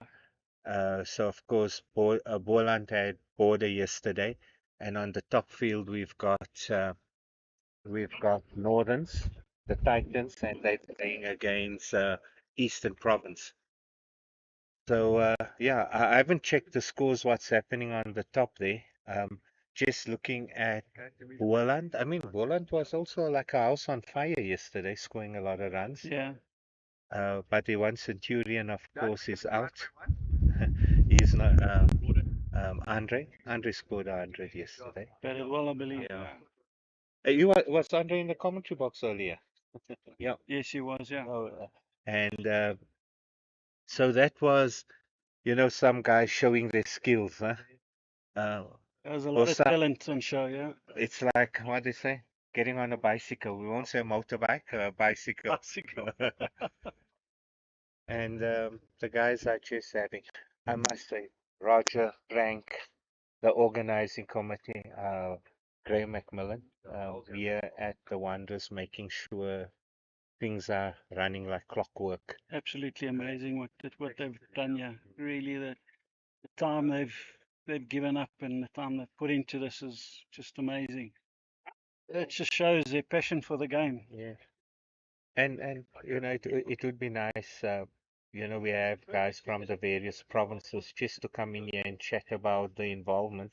And just yesterday, some of us were here and chatting to just spectators. We're not going to say players, people that have come out, picked up on social media what's happening, and coming to sit and watch the game. And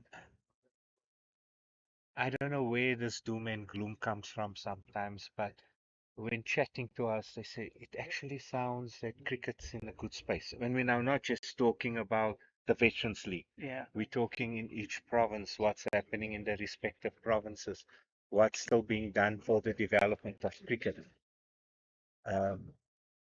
So, okay, now, unfortunately, the camera cannot pick up. Okay, he's got on his playing gear, so we can't. Number one on the shirt, and I don't think he can pick it up. Mr. Brad White, Brad White. which is also a first-class umpire. Yeah. But I've seen him in action. Played for the Lions as well as Border. Yeah, yeah. We won't share what you, Paige, and Stephen shared with us. Him being the youngster in the team when he first played for Transvaal then. But yeah, just nice, fun. And That was a great gesture having Paige here with the guys. I believe it was yes, a great evening. yeah. Well, yeah, the Friday, handing out the caps to the Gauteng team. Yeah. And I think why called Gauteng? Because it's our two provinces, Lions and Eastern's players. Oh, that looked close. Yeah, Yeah, looked it close. close. Just from where I'm sitting, but Well bowled. I'm worth nothing. It's the lady that counts in the middle at this point in time. Going over to the scoreboard, the score 83 for 6 for 6. Oh, okay. Gauteng picking up wickets in regular intervals here. But they've been bowling good lines. I must say the guys on the boundary were sweeping quite nicely. Just going over here to Lindy, how many fours were in the total innings? Outgoing batsman. Let's go first to the scorecard.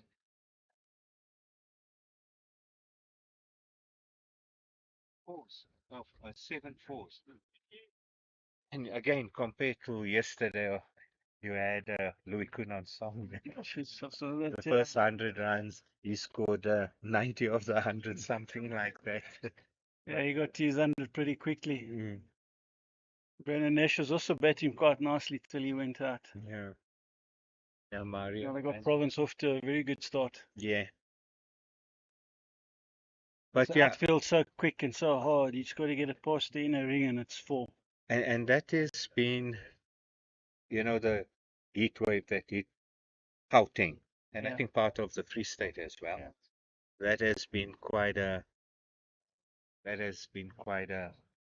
a harsh one, and getting just chatting to Frank, and I don't know if Frank was in the commentary box at any time.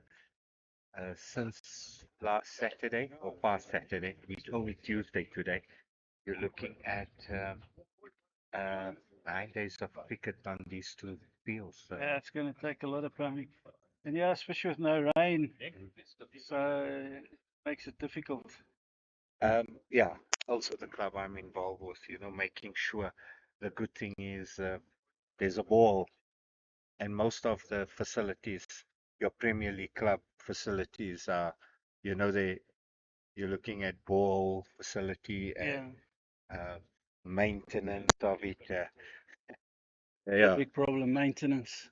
A lot of the clubs also, fortunately, they're on the East Rand, reliant on the council. council. And yeah, it's tough. Budgets are cut. So, if you want to do anything at your club ground, you've got to fund it yourself. Yeah. That's what we did. We put up 3 JoJos, the pumping, put a sprinkler system around the square, and that helps. It sprays percentage of the outfield and basically covers the square. But I must say, we've Gauteng guys at bowls very, very disciplined this morning. Yeah. Because as you can see with the boundary count, we bowled very straight. We haven't given much room, so the guy was bowled very well. And this is where, at we were chatting about just first of all, the type of league, your over 50s, your over 40s, maybe the over 40s are young ones, but the over 60 World Cup, depending who you talk to about the length of the innings. But just discussions, you could see how guys are preparing themselves physically in terms of getting fit and also mentally coming into the tournament. And I can definitely talk from a Gauteng perspective how the guys have mentally prepared themselves and on and off the field.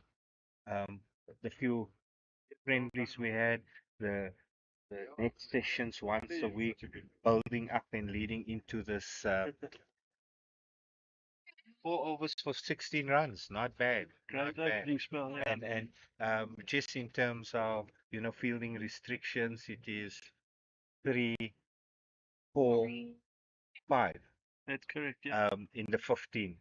First 15, second 15, and then of course the last 15. Yeah. So that is so with being a bit of a but when we say bowling was they can have a defensive field, but with 6 wickets down, and we're in the 26th over. He's got 4 out and we're attacking. I'm going to see Craig, the skipper's brought in a slip as well. I heard him say to Lange early on, try and bowl as wide as possible because the guys are looking to run everything down to third man. Oh, let's see. Ah, okay. Is that charger? Yeah, it's Charger, yeah. Okay. That one going just crossing the boundary, and that's the first maximum for today. And that comes in the 26th over. Correct, yes. And Boland 91 for 6.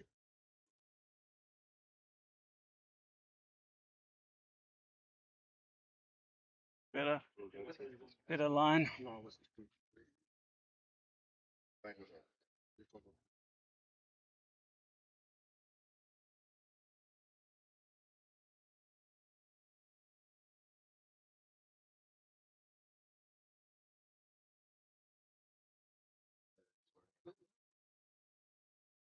No,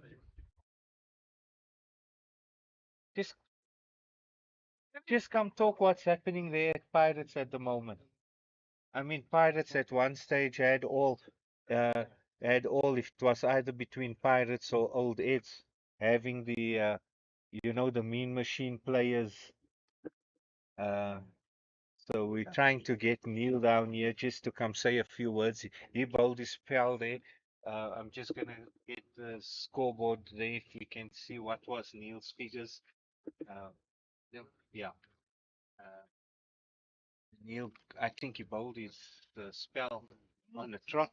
I think they must have that same, like what's the rule for under 19? Is it under 19 players you can't bowl more than 5 overs? I think here for the over 50s, they must have two over spells. Overspells. I'm sure the bowlers will love it. With the restrictions. So we're just getting here, just calling up the scorecard quickly and just looking at some bowling stats as shown here. Dean, 5 overs, is 23 runs, 19 dots, for Dean, not bad, Well not bowled. bad. And Neil opened the bowling, 22 runs, 2 wickets, 42 dots. I wonder, at this level, when you come, I won't say this level, this age, you count the dot balls. You can't wait for the to call it over up. He bowled a superb spell. So, He did that for us many, many years ago for Easterns. He used to open a lot of the time in the Standard Bank games and bowl his 9 overs on the trot. Tight, never gave much away. yeah, Very competitive. Hated better scoring runs with him. that one was dropped short, but I must say, Anton, um, a bit of a lean machine over there. He'll sweep the boundary. He'll sweep there. Uh, and we shouldn't forget about Mark. Where's Mark currently? Is he in the mid-on position? Mark standing at Mid off. mid Yeah, off, I said yeah. mid off. And oh, Oh, going across.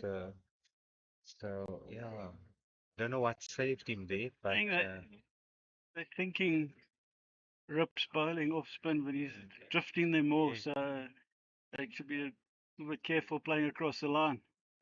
Yeah, I think after that, the first 3 balls that went for boundary, um, uh, he's pushing it through a little bit now. Yeah. Where that first 3 was just maybe Wasn't darting. really bowling Yes. once again. And but he seemed to get into his rhythm now and hitting nice areas. But I think the problem here with Boland, losing wickets at regular intervals. We'll just try and get another scorecard here. Then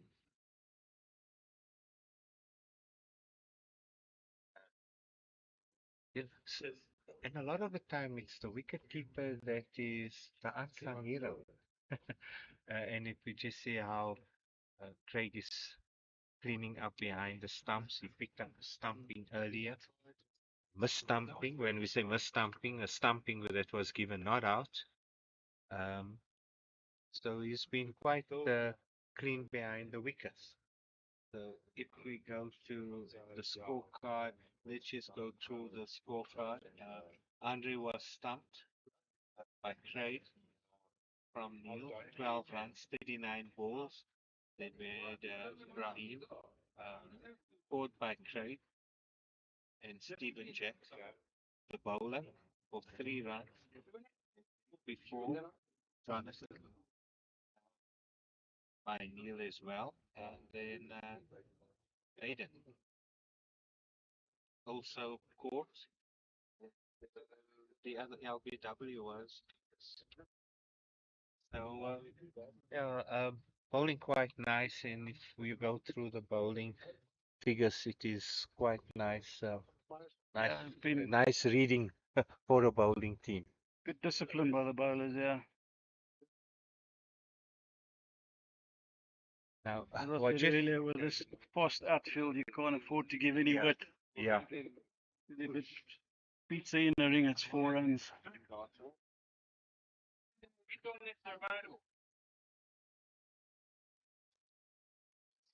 nice one from on the back foot going through the extra cover region. Great shot. 4 runs there. Although they, I think the second spell already 10 runs in 7 balls from Dean Lang. And the captain has still got his, what, 5 in the ring? 2, 4, 5 in the ring, yeah. That just shows you a little bit of width, what it does. Yeah, this time of the year, normally we have some rain and then the outfield starts slowing, slowing up and that. But yeah, it was no rain. And normally the outfield here at the Wanderers is lush green. Lush, yeah. But Bold.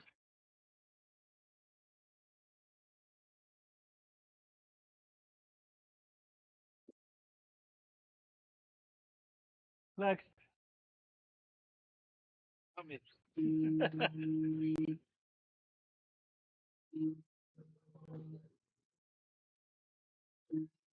Bold on and hard, my brother. I was trying.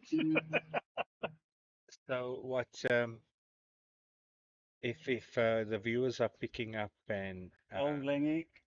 the viewers are picking up and maybe calling the 12th man, the part of the rules you select 12 players participate in the match. You nominate your non-batter. Not you nominate your 11 batters, you nominate your non-batter. Non-batter. So the guy that will not be, but that player can bowl, of course. Yeah. One of the rules, a player can stay off the field for 10 overs. Maximum 10, that's correct, yeah. So there is a bit of a recuperation. And just, having a nice chat at the captains and coaches meeting is how do you implement it? Do you stay off 10? And they said discretion to the captain. Yeah. The toll and the strain it will take on players, which is, I think, a good thing. Not just stay on or stay off and that type of thing. But so if you come off for 3 overs now and 2 overs, but if you look at the 45 overs throughout the innings, you can rotate it, and it's not just maybe 1 or 2 or 3 players. You can rotate your whole level, your whole squad. Yeah. Unless the guy who's going to come wicket keeping and then he'll come pad up and go on. But and there's some serious names. Yeah. Steve Palferman is here. I believe so, playing for Western Province. Yeah. So that is. Here we got Lefty. Lefty, come sit over here and come do some commentating. No, you must come commentate till drinks break. After the drinks break? Yes, no, come. We got Lefty. Lefty is also no stranger to Gauteng and the Wanderers nets and the Wanderers facilities and Soweto cricket. I was watching Lefty bowl there for a while this morning in the nets. Energy. Nah, he had some energy in the match also yesterday. Especially for a man that played a game yesterday and he was out there early in the net this morning. You mustn't underestimate the old men. I think they were taking drinks like the first one was at 11 overs and then the second one 22. I think the next one they're going to take at 33. We're just going to pop in at 1. So it's 33. There's how many? 2 overs left. How many overs to go to 33? Kom praat hier so man. Kom praat net. Wat gaan? Come help Lefty here. Tell us what's happening in the Eastern Cape. Eastern Cape people are going to move me if I talk. No. Yes, so that's why you mustn't talk like this. This is a lot of kids following their parents, yeah. So you mustn't use the swear words. Yeah. People now think that's Soweto, eh? Yeah, he's never at Soweto. He's the traveling. You're the traveling scorer.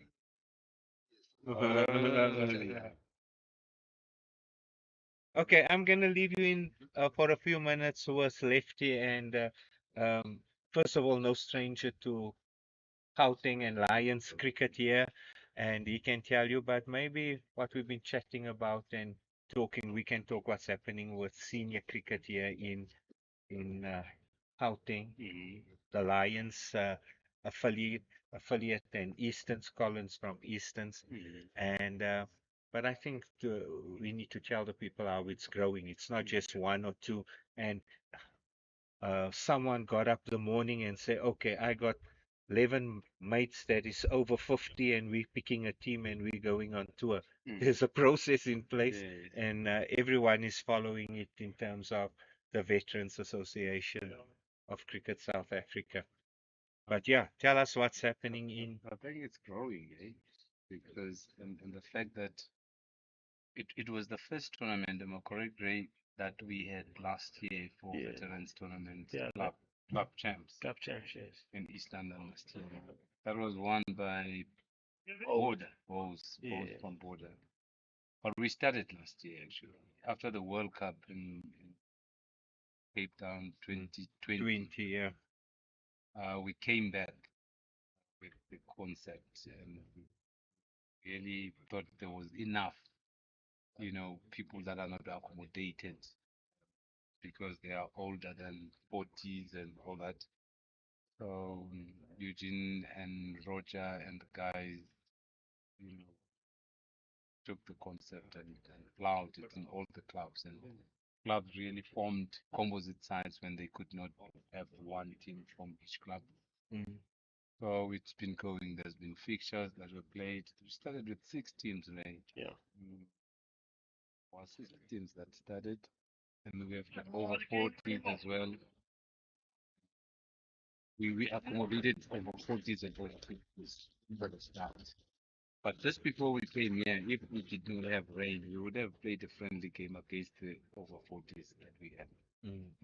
So that players, our focus should not only be on age, young talent only. To keep the older guys around, it makes it stable a little bit. Keep the oldies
Okay, we're now on the tail end of the innings or tail end of the first session.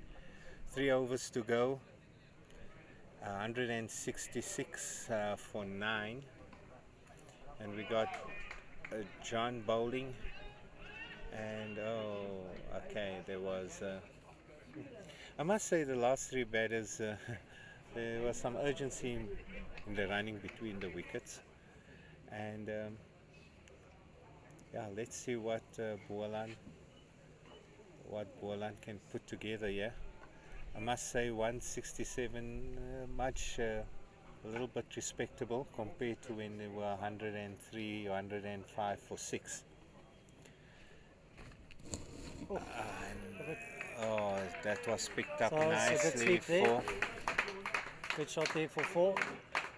Johnny Wernie's been bowling really tight, not giving too much away. Unfortunately, there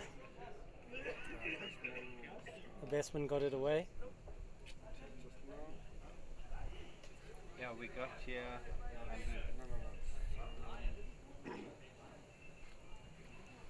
That's Paul, right? Paul. Okay. No. Colin. Sorry, I meant to say Colin. Colin Maybeck. Okay. The other batsman is? Who's The face? batsman is James. James to face here. Johnny Wernie. Nice little cut.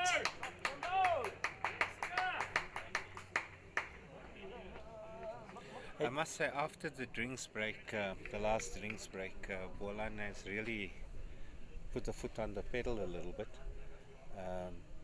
Show some boundaries. And of course, now all of a sudden 170. Right. Hey. The catch taken by Steve Jack, our charger. Yeah, it looks like John ended with 4 wickets there for not too many runs.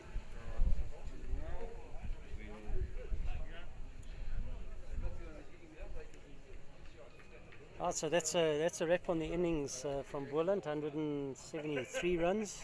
No, 181. 181, sorry. Yeah. 181. Oh no, what's happening there? Yeah, okay, we're going. So what's the score? I'm fixing off a bit. Scoreboard's going a bit berserk. Yeah, much like the game.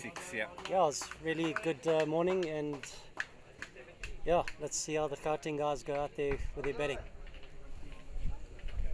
We saw some nice bowling all round from John and from Dean Lang, Stephen Jack. So that was some nice cricket there all round. After being 105 for 5 or 6, and eventually ending up on 170.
My commentary stick.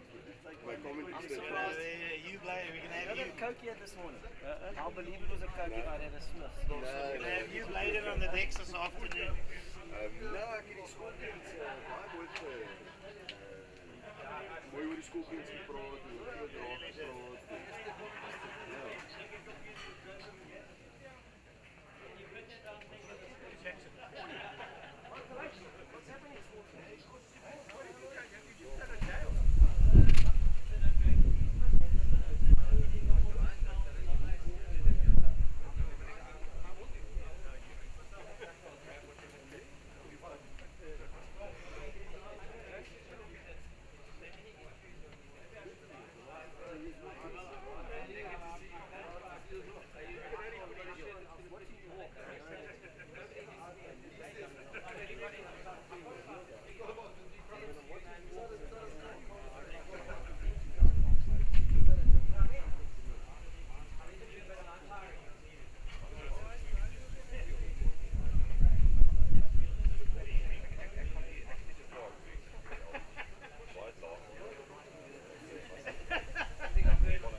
nights, free of charge, and you can experience the evergreen lifestyle firsthand.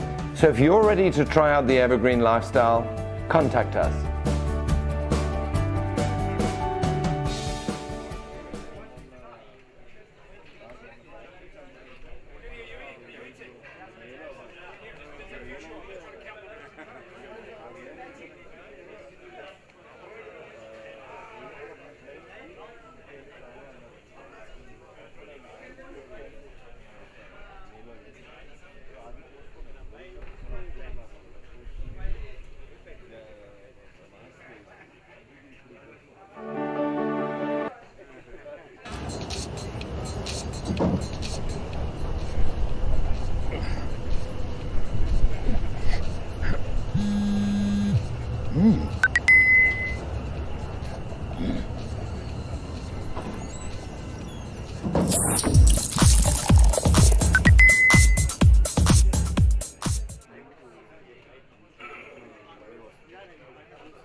You're missing out on lunch.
Ik heb me net proberen.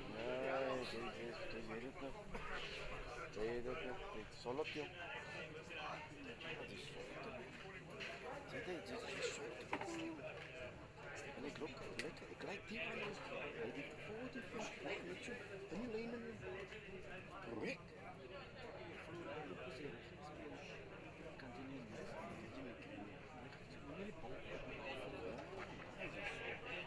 Achter die bal.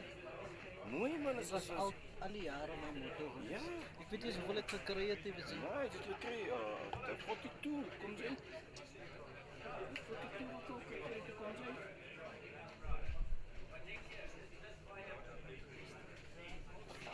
Dat is mijn Gapse partnership. Is er een plannen zoek? Zoek hoor man, ja. Andere gelden in het gekleed toe. Ik ben erin privel in toe. 10 days, 14 days, 9, soms. Huh? You can I know that.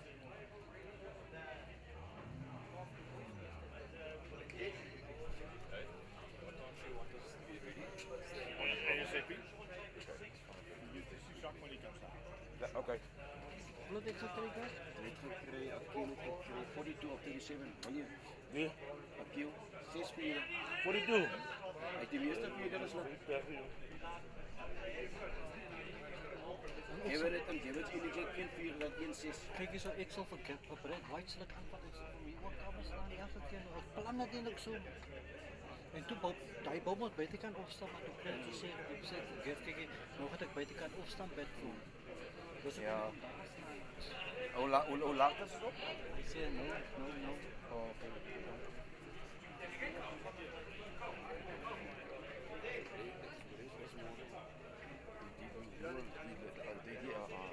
Elke toe de week op man. Ik kan vroeger klaarmaken. Wat is nog te bieden? Jy werk dit op my bro. Nee, nou maar weet jy wat gebeur? Weet jy wat sien ek? Weet jy wat sien ek in hom? Nee bro, die man is, weet ek hoe hy so hy sy nou. Maar ek wat?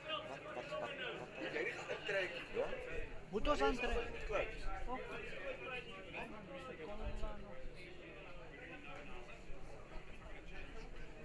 Maar ek weet nie wat jy kan saam met ploeg die staan hier rond man. Hè? Die staan hier rond. Die jy. Maar hy speel nie. Okay.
Hi, I'm Phil Wilson, Sales Director for Evergreen Lifestyle.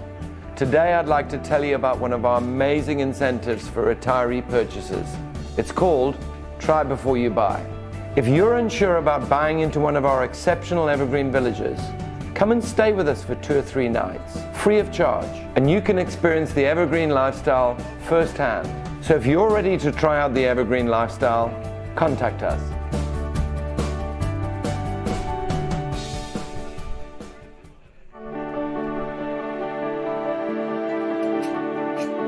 Hi, I'm Phil Wilson, Sales Director for Evergreen Lifestyle. Today I'd like to tell you about one of our amazing incentives for retiree purchases. It's called Try Before You Buy.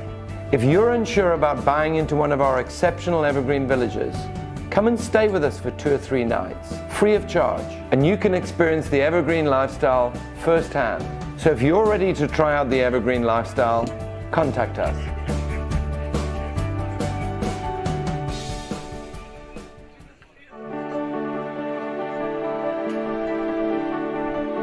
Hi, I'm Phil Wilson, Sales Director for Evergreen Lifestyle. Today I'd like to tell you about one of our amazing incentives for retiree purchases. It's called Try Before You Buy. If you're unsure about buying into one of our exceptional evergreen villages, come and stay with us for 2 or 3 nights, free of charge, and you can experience the evergreen lifestyle firsthand. So if you're ready to try out the evergreen lifestyle, contact us.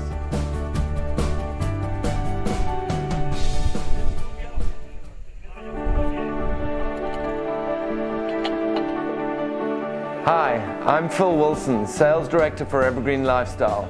Today I'd like to tell you about one of our amazing incentives for retiree purchases. It's called Try Before You Buy. If you're unsure about buying into one of our exceptional evergreen villages, come and stay with us for 2 or 3 nights, free of charge, and you can experience the evergreen lifestyle firsthand. So if you're ready to try out the evergreen lifestyle, contact us.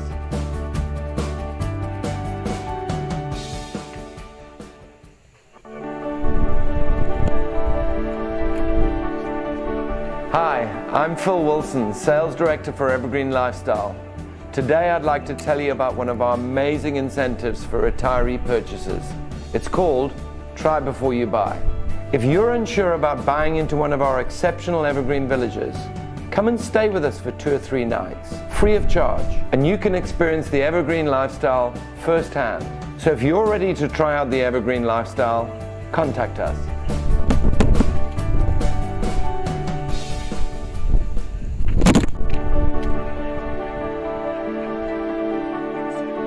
Hi, I'm Phil Wilson, Sales Director for Evergreen Lifestyle. Today I'd like to tell you about one of our amazing incentives for retiree purchases. It's called Try Before You Buy.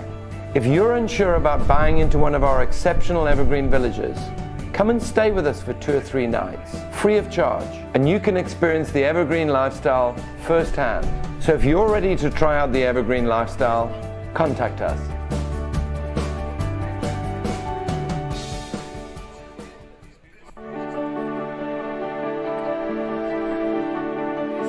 Hi, I'm Phil Wilson, Sales Director for Evergreen Lifestyle. Today I'd like to tell you about one of our amazing incentives for retiree purchases. It's called Try Before You Buy. If you're unsure about buying into one of our exceptional evergreen villages, come and stay with us for 2 or 3 nights, free of charge, and you can experience the evergreen lifestyle firsthand. So if you're ready to try out the evergreen lifestyle, contact us.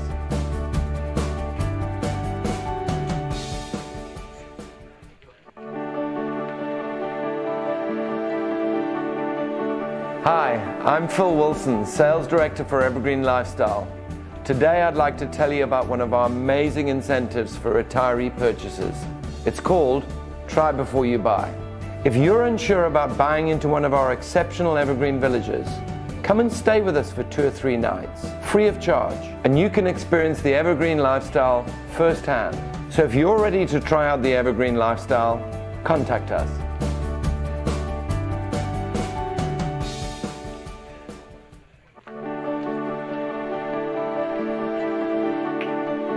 Hi, I'm Phil Wilson, Sales Director for Evergreen Lifestyle. Today I'd like to tell you about one of our amazing incentives for retiree purchases. It's called Try Before You Buy. If you're unsure about buying into one of our exceptional evergreen villages, come and stay with us for 2 or 3 nights, free of charge, and you can experience the evergreen lifestyle firsthand. So if you're ready to try out the evergreen lifestyle, contact us.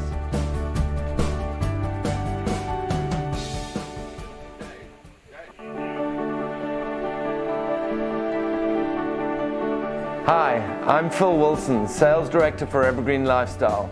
Today I'd like to tell you about one of our amazing incentives for retiree purchases. It's called Try Before You Buy. If you're unsure about buying into one of our exceptional evergreen villages, come and stay with us for 2 or 3 nights, free of charge, and you can experience the evergreen lifestyle firsthand. So if you're ready to try out the evergreen lifestyle, contact us.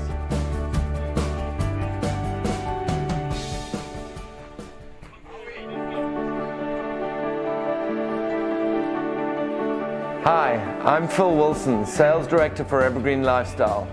Today I'd like to tell you about one of our amazing incentives for retiree purchases. It's called Try Before You Buy. If you're unsure about buying into one of our exceptional evergreen villages, come and stay with us for 2 or 3 nights, free of charge, and you can experience the evergreen lifestyle firsthand. So if you're ready to try out the evergreen lifestyle, contact us.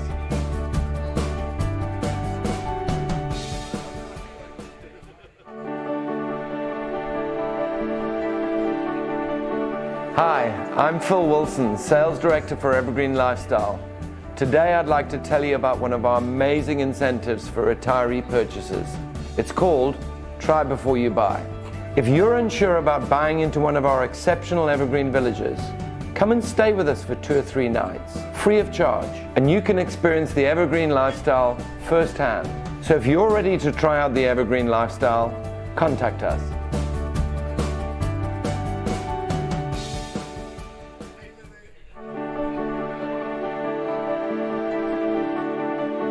Hi, I'm Phil Wilson, Sales Director for Evergreen Lifestyle. Today I'd like to tell you about one of our amazing incentives for retiree purchases. It's called Try Before You Buy. If you're unsure about buying into one of our exceptional evergreen villages, come and stay with us for 2 or 3 nights, free of charge, and you can experience the evergreen.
Okay, so welcome back to the start of the Gauteng Lions innings with Boland in the field.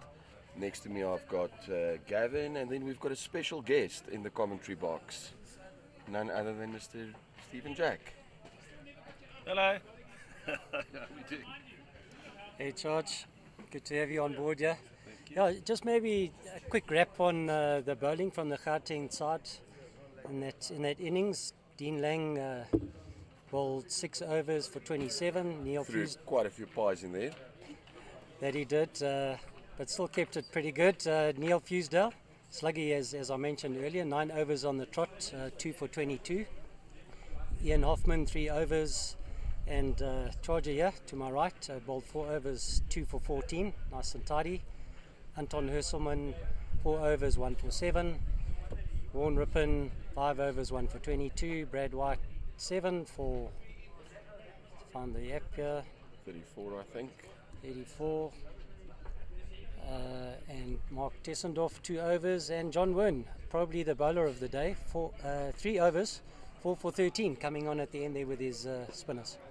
Okay, so yeah, I think target of 174. The Boland guys will have their work cut out for them to make sure they defend that, but I also do think the Gauteng guys will have to bat well. Most definitely. Guys have got to get their eye in. It's not easy out there, it seems to be slow and low. James Albani starting from the bottom. I think the guys just need to be aware of those low ones with the LBWs. There was quite a few LBWs given in that first innings. George, how did you find it out there from a bowling perspective? The wicket's pretty slow, but didn't do anything unusual. It looked like Neil Fusedale got a couple to spin. But just genuinely think if you're a bit patient and get yourself in, there's runs to be had. The outfield's very fast, so you just got to get in and play. So I think it's for this time of year, it's a pretty good wicket. There's a decent grass cover, so it should stay much the same. The same for the rest of the day. But the reason I play you is I want you to get Nick or any English bowler to comment on it. Okay, thanks. Bye. So another interesting stat or fact is that Jonathan Bolton, the wicketkeeper, his brother Nick Bolton captained the England under-19 side. And played for the English Lions, and as far as rumour goes, he's got a higher first-class average than Marcus Trescothick. Oh, my goodness. Yeah, so a lot of teasing goes on, especially at Groot Draak, because Nick, whenever he's in South Africa and we've got a game on, he'll play. And one of the Groot Draak rules is if two brothers play in the same team, they have to open the batting regardless of if they can bat or not. Okay. So Jonathan and Nick opened, I think Jono the one game. He had about 20 by the time Nick scored his century. A bit of a contrast. A bit of a contrast. We know where the batting skills in that family went to. Yeah. That was a little boundary from Gav McCauley down to third man. So boundary in the first over, yeah.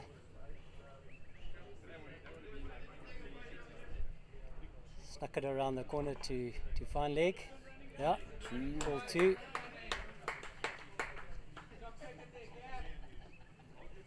I think that's the trick here, Clyde. Guys have got to run that first one pretty quick, and so there's always time for 2. Yeah, maybe a 3. Probably not, but maybe. I think if the guys are forced to, they'll do it, but I don't think it's going to happen that often today.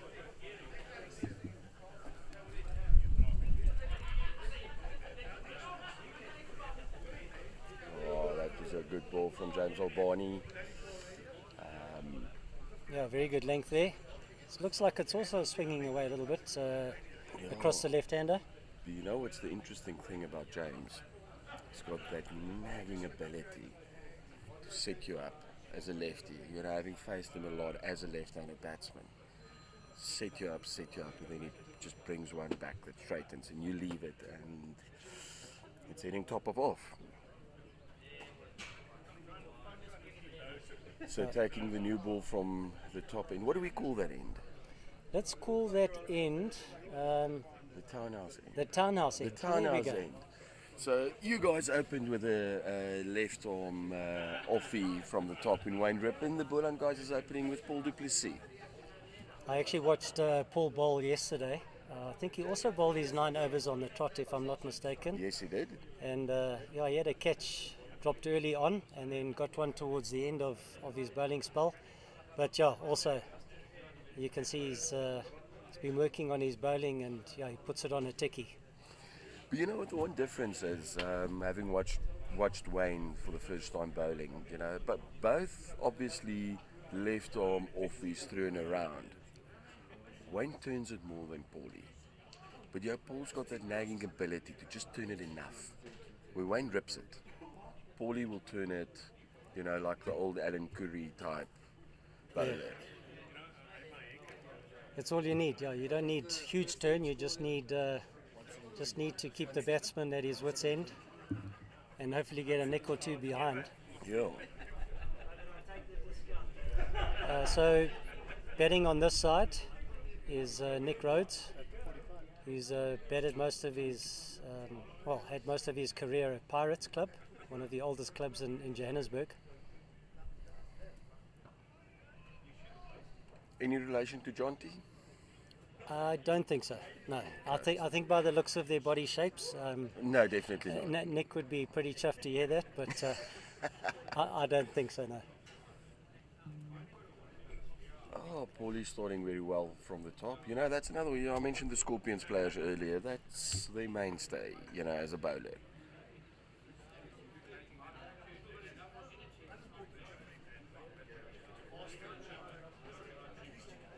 Yeah, so Nick's been opening the batting for many years. He's not going to give away his wicket. He just grafts and really treasures his wicket. So I don't think you're going to see too many expensive shots early on. He's going to keep it close and play in the areas that he's comfortable with. You see that interesting thing at backward point? Gavin, aka Baywatch, stand there. Yeah. He now has a cap on, so that means even him must be feeling the heat. So, well, just to maybe ask the question, was he thinking that he wasn't going to be out there batting for too long, that he didn't bat with a cap on? I don't know. That's definitely a question for Fines meeting. Definitely so. Yeah, the Fines meeting will. I'll give you that answer tomorrow. With a sun-baked head. Yeah.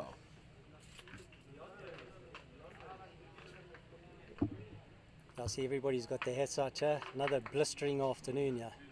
Little bit of a breeze that's helping, I think, to keep things cool. Paul making very good use of that very, very wide offside line, or wide line. You know, what do you think the Boland team needs to do if they want to win this match? Obviously, you got to, bowl wicket to wicket. I think if they're bowling wicket to wicket and staying low, as we've said many times, a good chance of LBW. So, and these guys, tend to play on the front foot quite a bit. So I'll definitely get them playing on the front foot. Especially with these trigger happy umpires that we've got. There has been a few, The guys were a little bit upset earlier with regards. Depends on which side you are. Depends on which side you are. The reality is, as Stephen said with one of his LBs he got, I appealed, the umpire gave it. That's just how the dice fell. I think it's also a great learning curve for the umpires. There's not too many tournaments out there, so to give them a run out, I mean, they're doing their best. Yeah. And obviously trained and got the necessary qualifications, so you've got to trust what they're doing out there. But what is also so wonderful for me is with the whole veterans cricket. Let's just see Jamesy bowling this one. Oh, that's a good ball from James, and a quick single being taken to long on. The whole veterans concept of no discrimination, gender-based, race-based, everything. It's so wonderful seeing a lady umpire standing in this game. No, I agree with you. Nice, pleasant surprise. I think Cindy is her name. I'm not sure which province she comes from, but nice to have a lady representation here at the tournament. Looking rather dapper in her white hat there. In fact, both the umpires got their nice white brimmed hats on. Nick having a look around, see where the gaps are, and get his head in the game.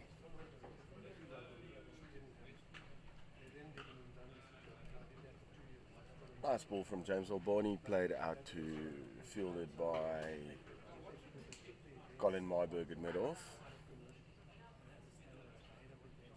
Colin is one of those guys, he gives you everything. In the field, he will go diving around, when he batted, I think he was unlucky to pick up the fielder on the square leg boundary for the last wicket to fall, because he was looking good, and you'll see him with the ball a bit later. He'll do everything that his captain asks of him. I think what we alluded to earlier is he's got an injury. I think he was one of the guys on the physio table. He was on the physio table this morning, a little bit of a hammy. Yeah. But he's a fighter, he'll fight through it. It's not going to keep him down. Nice little defensive shot there by Nick. As I said to you, he's going to get on that front foot, and if you bowl it wide, it's going to put you away, but otherwise he's going to keep it out. I'm standing there in the cover, number 22 on his back, Henny Fury. Great bowler. I mean, it's going to be very interesting to see what he does a little bit later on this pitch. Bowls a massive inducker. Doesn't take it away often, but he brings it in, and he brings it in sharply to the right hand. I must say I was really impressed with the Boland bowlers yesterday. All the guys that came on, I think really did their bit. Yeah, I think it was James. You got your 5 wickets. Yeah, James, you got a 5 yesterday. And then what was the other sort of mix of wickets with the guys? Not to put you on the spot, yeah. Let me just get to those stats.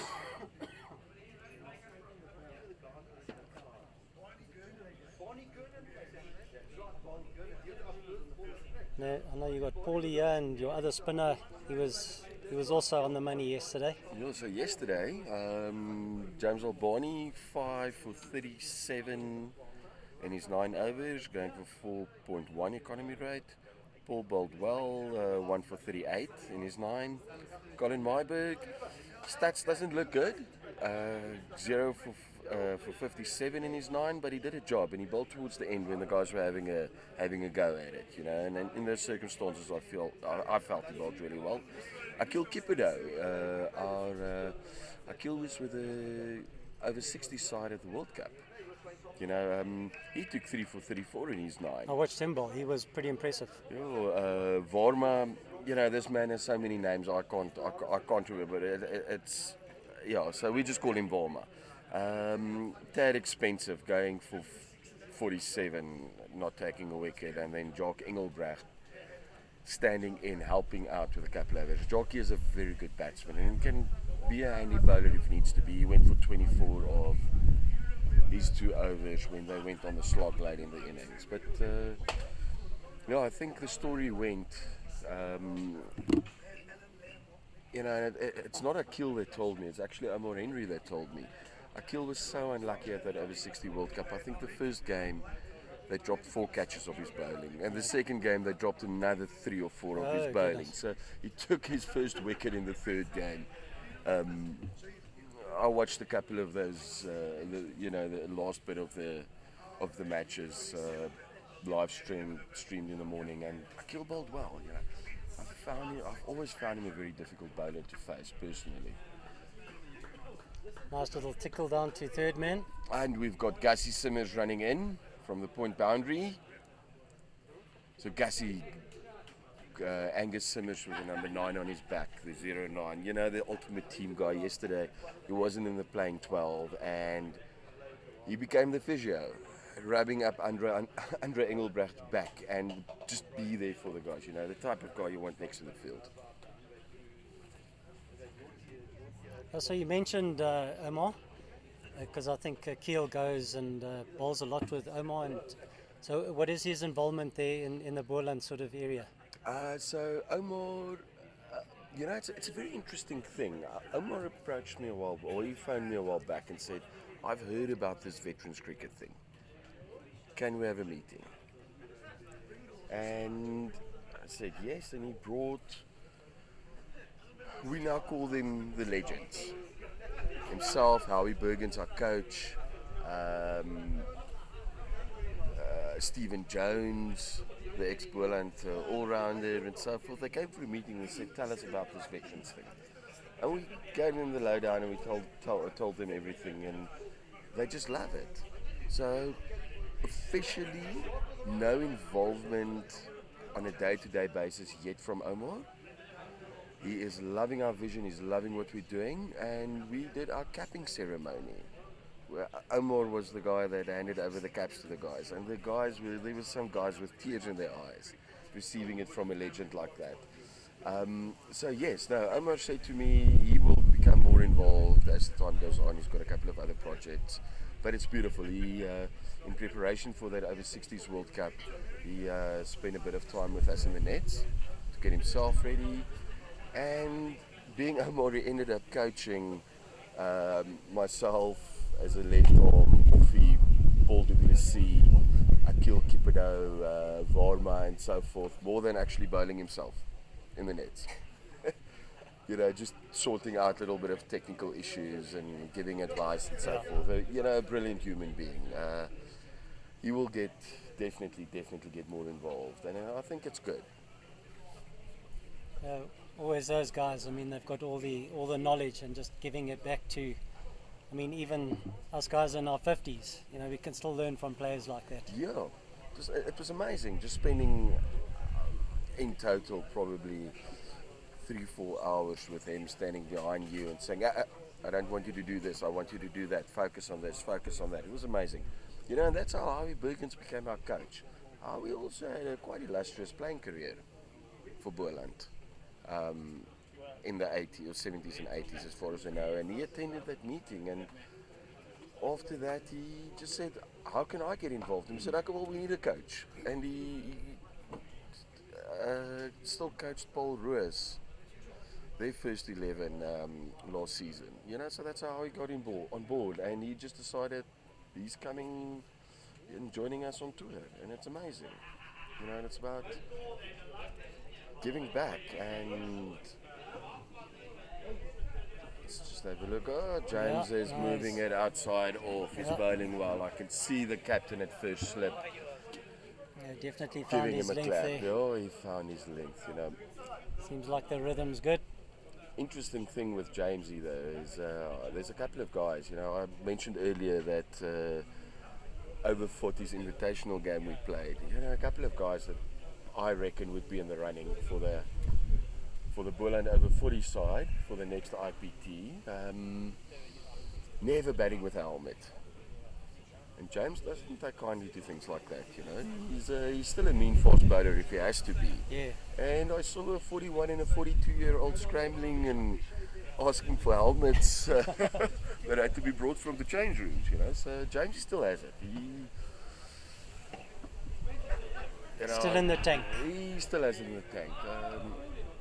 I reckon he can still put a ball down in the 130s.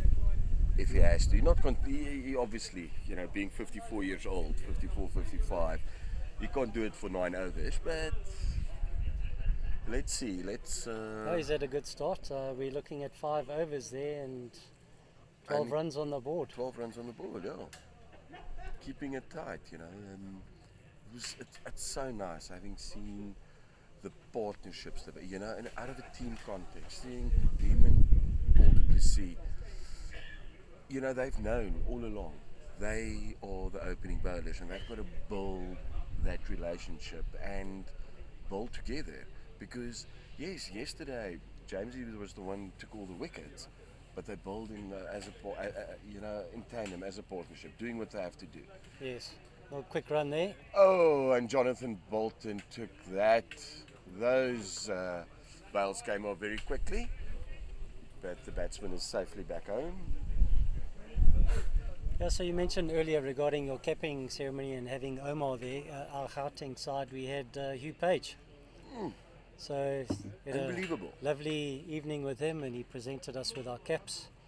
Also legend of the game, as you know. So yeah. and you know, you sit with an evening with Pagey, and yeah, you hear all the stories, and it's fantastic.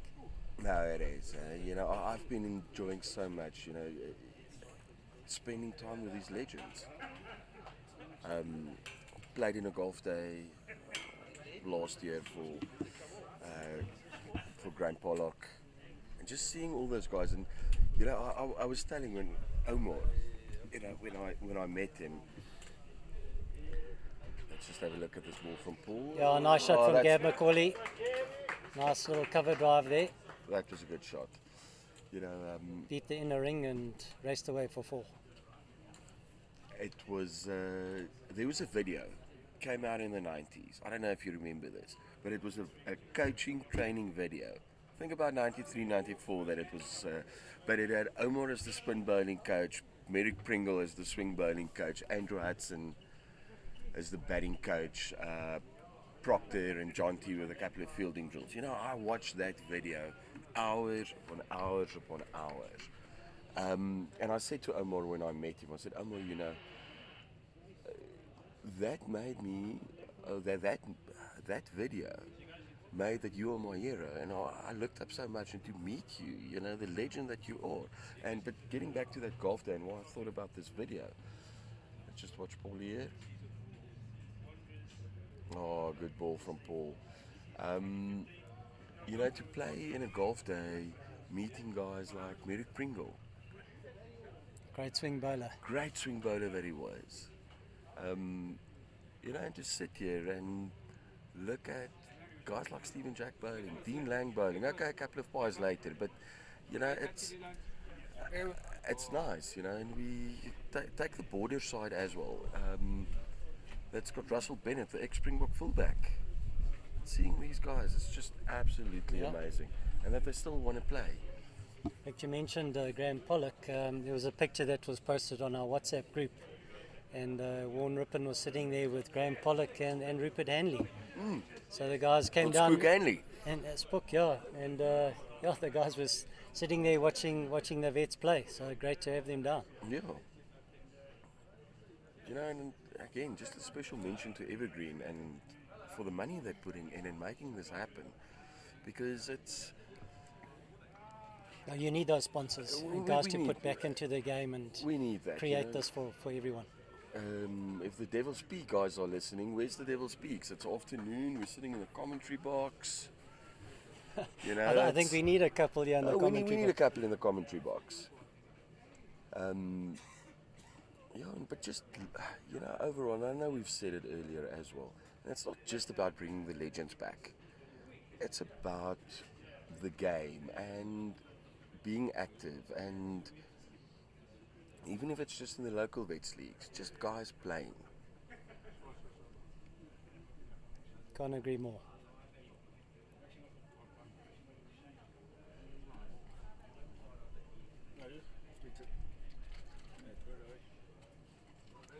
Yeah, so James is keeping this wicket to wicket, as he said earlier. He's really got a good rhythm going. Yeah. Gav McCauley's sort of watching it pretty closely. I don't think James is going to bowl too many loose ones. You know what's also interesting? I see it a lot these days. And I've got no particular opinion about it. But you often find the moment a lefty walks into bat, the right-arm fast bowlers especially, they go around the wicket. And what James is doing beautifully well here is he's working his angles and he's staying over the wicket. And he's making it difficult for a left-handed batsman. The swinging ball coming across it. Yeah, you make a good point. I mean, I'm a left-handed batsman myself, and it's quite weird when you come out, the guys immediately sort of go around the wicket, which I prefer. Yeah. Rather stay over the wicket and sort of swinging it away. It opens you up a bit more, but when they come around, you can just adjust your stance and find it a lot easier to hit through the ball.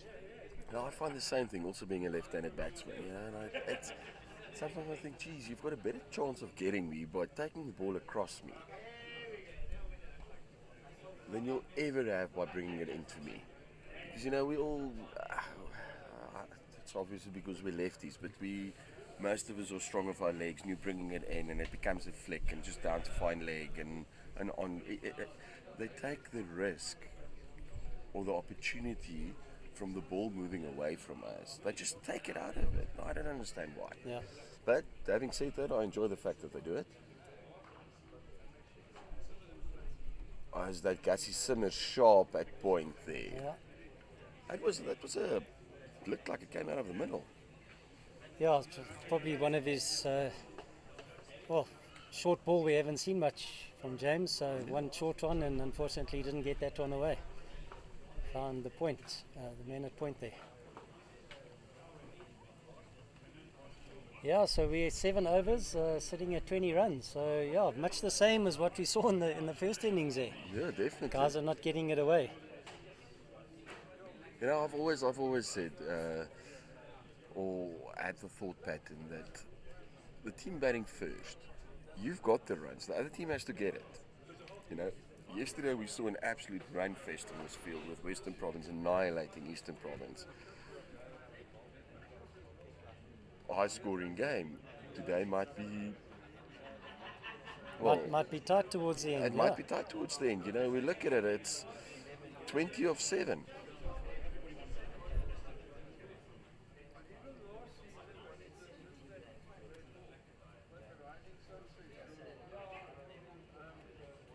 Sharp work from James Albani there.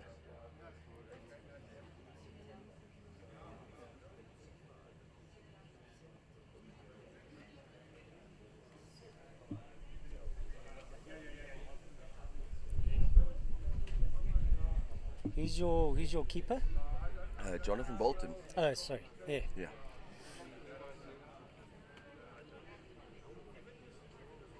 He's an old school gloveman. He's doesn't mean he can't bat, but he maintains that his first and most important job is to keep wicket. Oh, nice work from E.B. Guffeldin there on the boundary, stopping that. Oh, I thought Craig Lyons from the Gauteng side had a really good game behind the stumps. He had a stumping, and it's nice and clean. Yeah. So I think a good it's job always good if you're a wicket keeper. It's something else in cricket these days that we're not talking about. You almost get more that it is batsmen who can keep. I call them stoppers.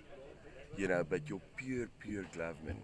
Like Craig showed this morning, Jonathan yesterday with his 3 catches, 2 stumpings. I don't think there was any buys. Oh.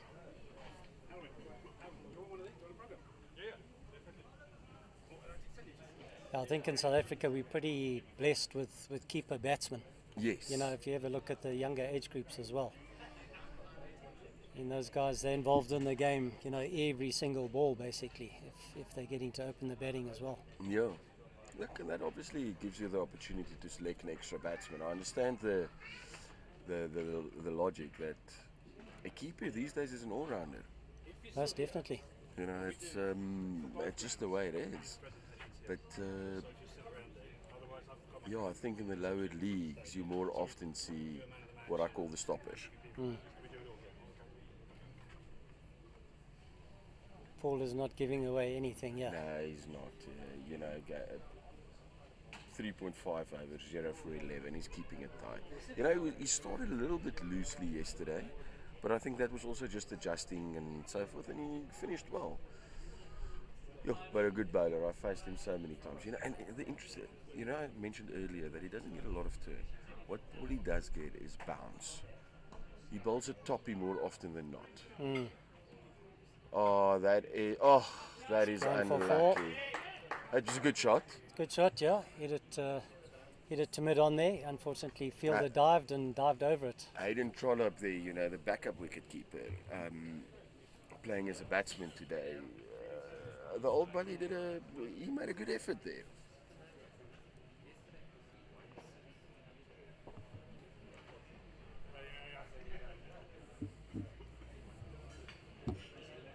Guys having a chacha. They're looking to change it up a little bit from a bowling perspective.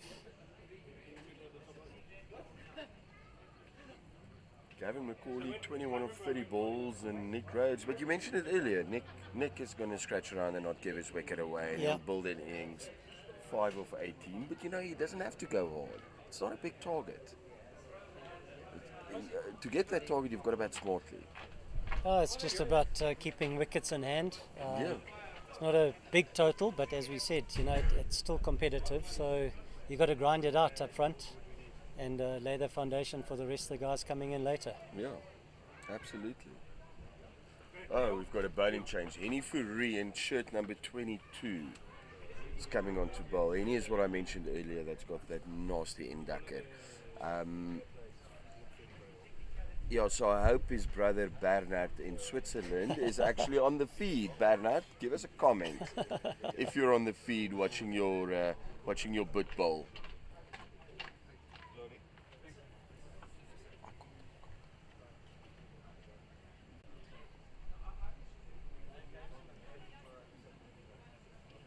So let me actually just get to that commentary feed.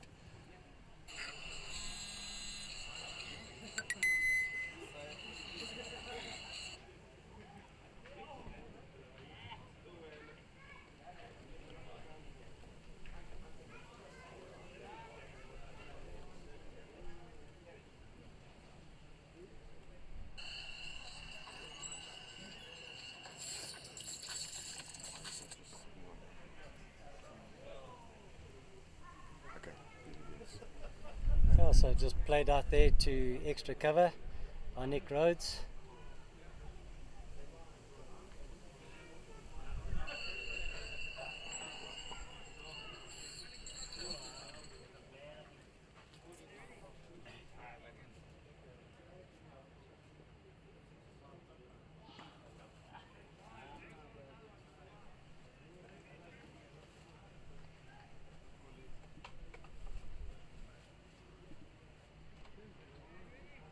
You know, Akil batted well this morning. You know, what did...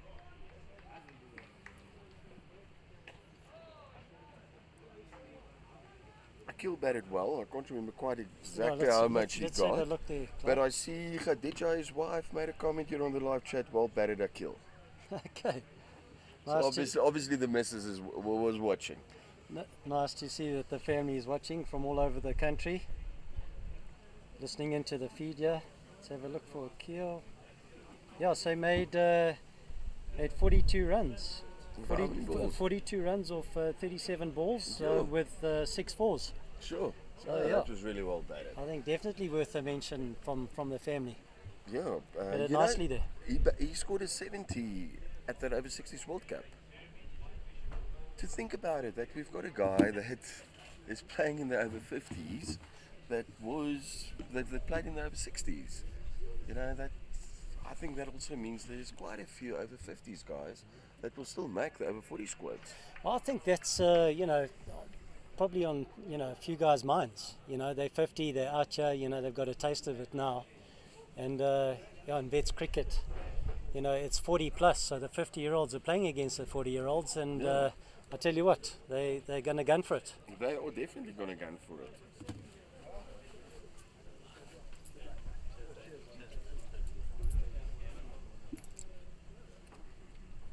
See, we've got you Bladen behind the, Yeah, behind the mic.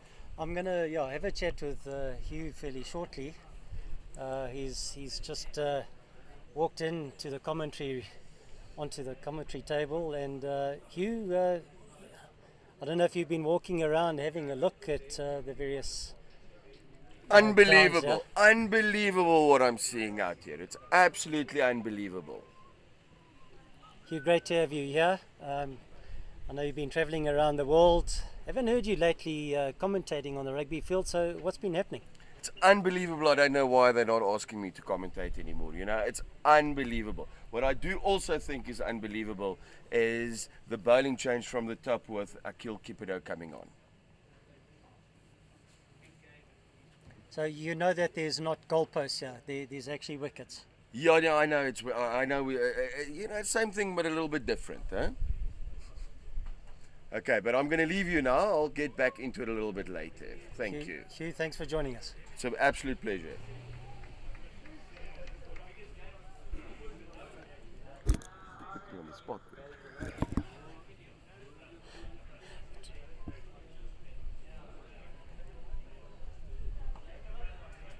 Yeah, one straight back over the batter's head there. A little bit lucky, but still a good shot at the end of the day. Still a good shot. In the end, that's what's... The scoreboard says it was a 4. 100%. What's in the scorebook? Good shot from Gav McCauley there, making the bowler think a bit now. Pushed on to 31 now after 9 overs. That's a good strike rate, a good run rate, going at 3 and over. And I wonder what's going through Dave Bucker, the captain's mind now. He needs a wicket.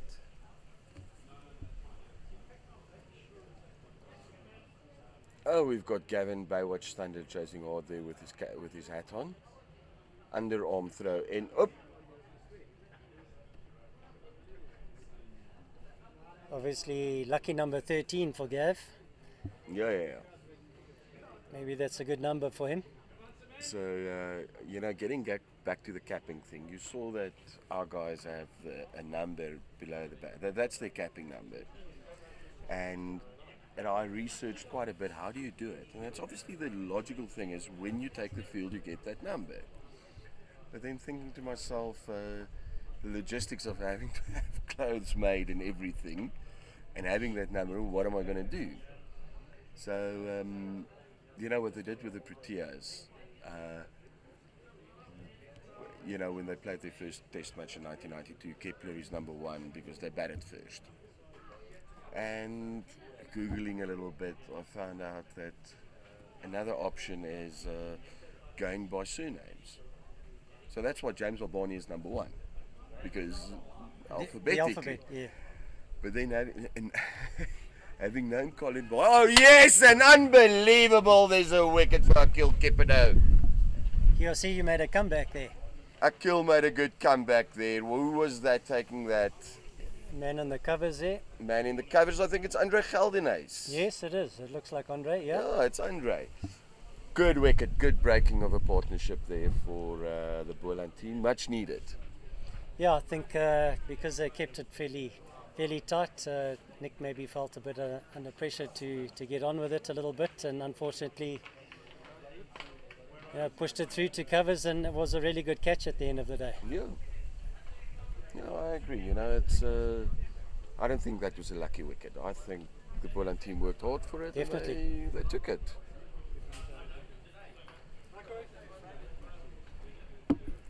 Okay, so getting back to that capping story. So my good friend Colin Myberg received cap number 13. But having known him for years, you know, superstitious person. I actually phoned him up and said, look, bud, you're going to get cap number 13, are you okay with it? And he said, no, it's fine as long as I get a cap. It doesn't matter what number it is, you know. Interesting with that whole system and looking at the shirt numbers, Kenny Jackson ended up with cap number 11 and shirt number 11. Okay. The numbers were aligned. I think that's quite important for cricketers, is they've got their numbers that they like to wear, and even once they finish playing top cricket, and they're playing in these friendlies, they tend to keep those numbers. It's it's call it the superstition of cricket.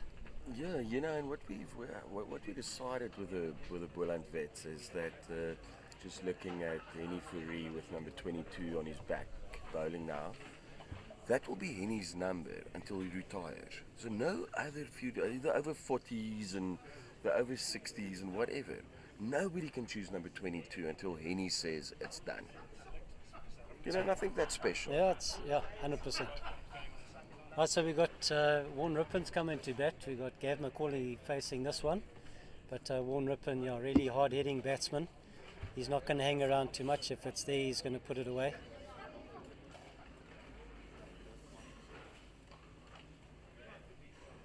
And what we just said a couple of minutes ago with why does the right-handers change to around the wicket the moment they've got a lefty?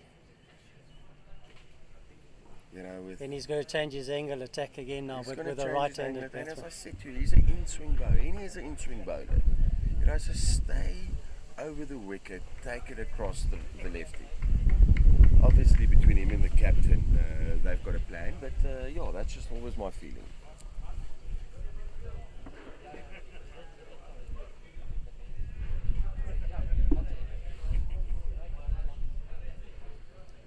Nice solid defensive shot there from Warren.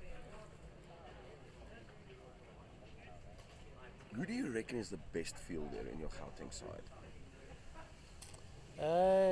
Johnny Werney's got a really good arm. He's a really good fielder. Guys have been, we've been practicing quite a bit. Been quite fortunate to have a few great shot there. Good shot. I think it was a little bit more off the edge than fair enough. Than Mr. Rippon wanted it to be. Still bat on ball, Bat on ball, goes to boundary, it's full. Beats the field, All that's important.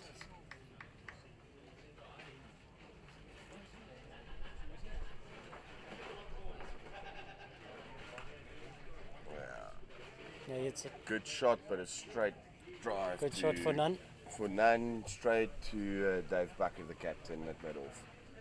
Yeah, so, I think fielding, especially in the vets, is, one of those aspects that you really got to work at. The eyes aren't that great. And, we've been practicing pretty hard with regards to our fielding, those high catches, and played a few games before this tournament. So I think that helped. I think, not sure how many catches there were in this innings. For the Gauteng guys, I think there was at least sort of 3 or 4 catches. So, it's important to take them when they come. No, absolutely. The old saying of catches win matches.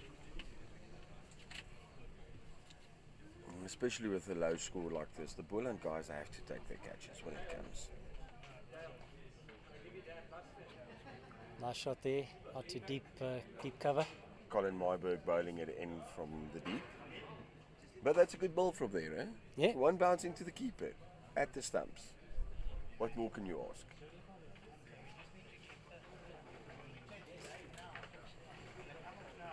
So we're off to 11 overs, 1 for 38.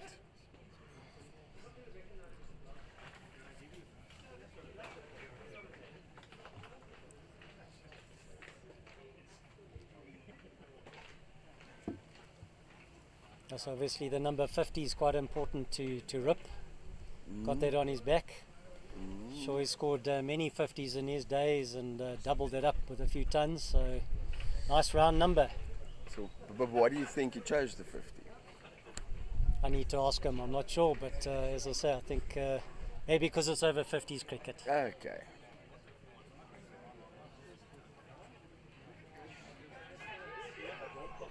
Oh, that was a lucky let off for Wayne Rippon there. That could have been a run out, which would have been vitally important for the Boland side. But you see, that's with a small target like this, you've got to take those chances. No, that was definitely not a run there. So chance missed. Hit hard, but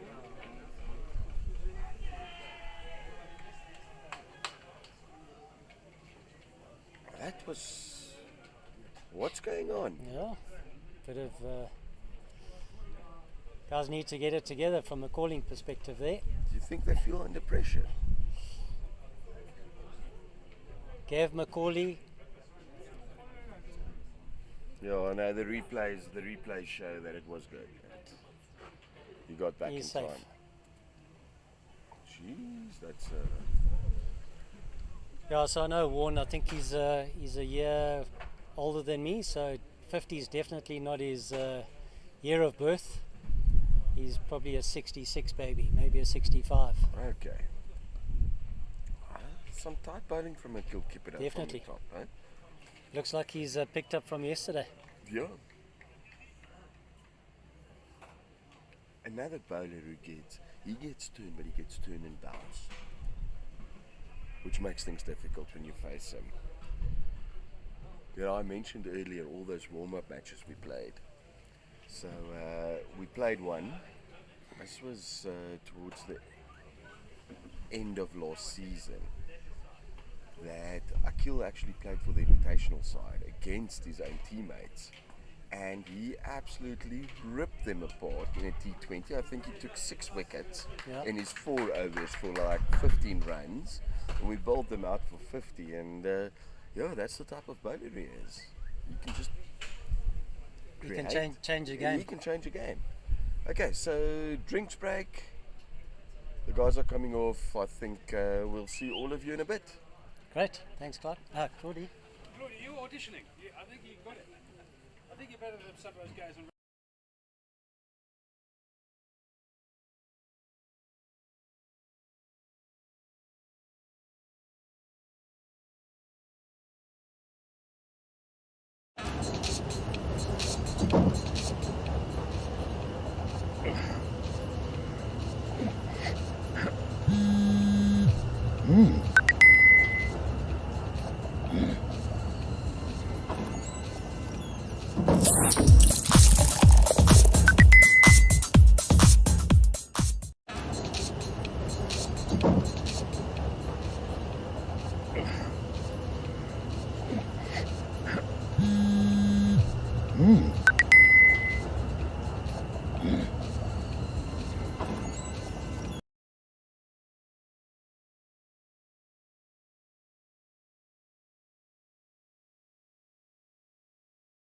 Hi, I'm Phil Wilson, Sales Director for Evergreen Lifestyle.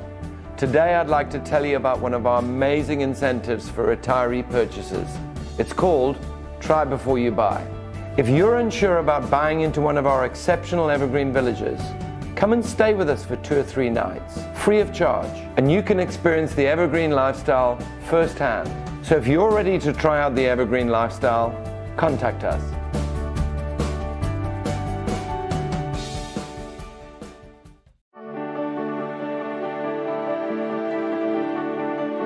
Hi, I'm Phil Wilson, Sales Director for Evergreen Lifestyle. Today I'd like to tell you about one of our amazing incentives for retiree purchases. It's called Try Before You Buy.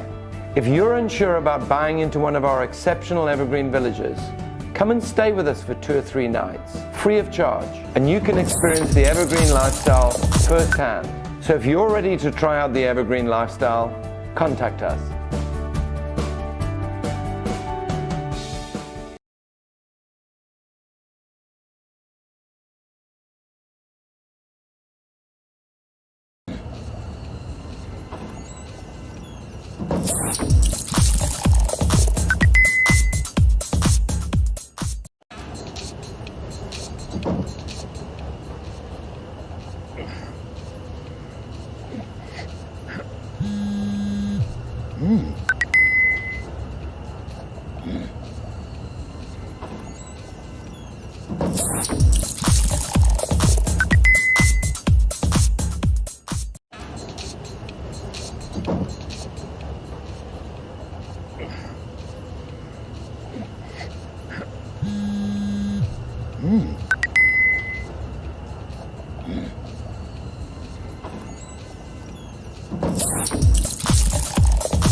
Hi, I'm Phil Wilson, Sales Director for Evergreen Lifestyle. Today I'd like to tell you about one of our amazing incentives for retiree purchases. It's called Try Before You Buy. If you're unsure about buying into one of our exceptional Evergreen villages, come and stay with us for 2 or 3 nights, free of charge, and you can experience the Evergreen lifestyle firsthand. So if you're ready to try out the Evergreen lifestyle, contact us.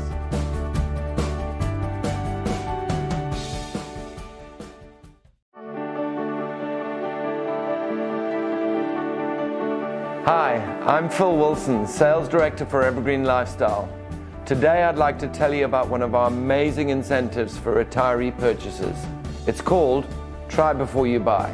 If you're unsure about buying into one of our exceptional Evergreen villages, come and stay with us for 2 or 3 nights, free of charge, and you can experience the Evergreen lifestyle firsthand. So if you're ready to try out the Evergreen lifestyle, contact us.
enjoying it. Yeah, it's okay. Yeah. Keep me busy because I've got fun. Yeah, it's something to do. Shit, otherwise you're standing on one block. Yeah, maybe we should get on to the. That was a good shot. Yeah. Right, yeah, that was a great look. It was a full toss, but Gav McCauley really put that away with some authority. Great four through the covers there. Oh, and that is good work by E.B. Gaffelding. No, sorry, James Albani at mid-off, stopping that, because that was a good shot as well. Looks like Henny is struggling to find his rhythm a little bit. His length after the drinks break. Also, Gav McCauley's raced on to 39 now, and Warren sitting on 9. 39 or 38 balls.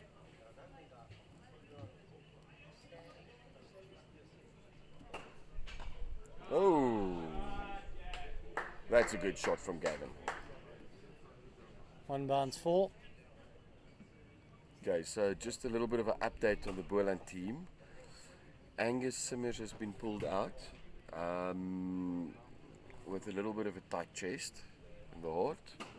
So replacing him would be Vorma, who would be able to go onto the field. But yeah, a little bit of a concern from the Boland team manager, Zach Barnard, and the coach, Howie Bergens, about good old Gussie.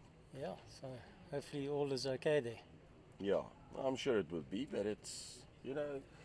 Nice little tickle down there to backward of square. Looks like it might race on. Oh, no, man's got there. Fantastic. Colin Marburg is picking it up before the boundary and bowling it in. Yeah, some so good commitment there. 3 runs to Gav, taking them to 46. And it is, yeah, you know, with all you old bullies, you know. I like the way you're looking at me like that, Claudie. I thought we were mates now. We're all mates. That's what I can say. With all your old bullies, I think with Casey being pulled out, that's, you know, rather be cautious with the guys. You know, it's 100%. Still going to be a long week.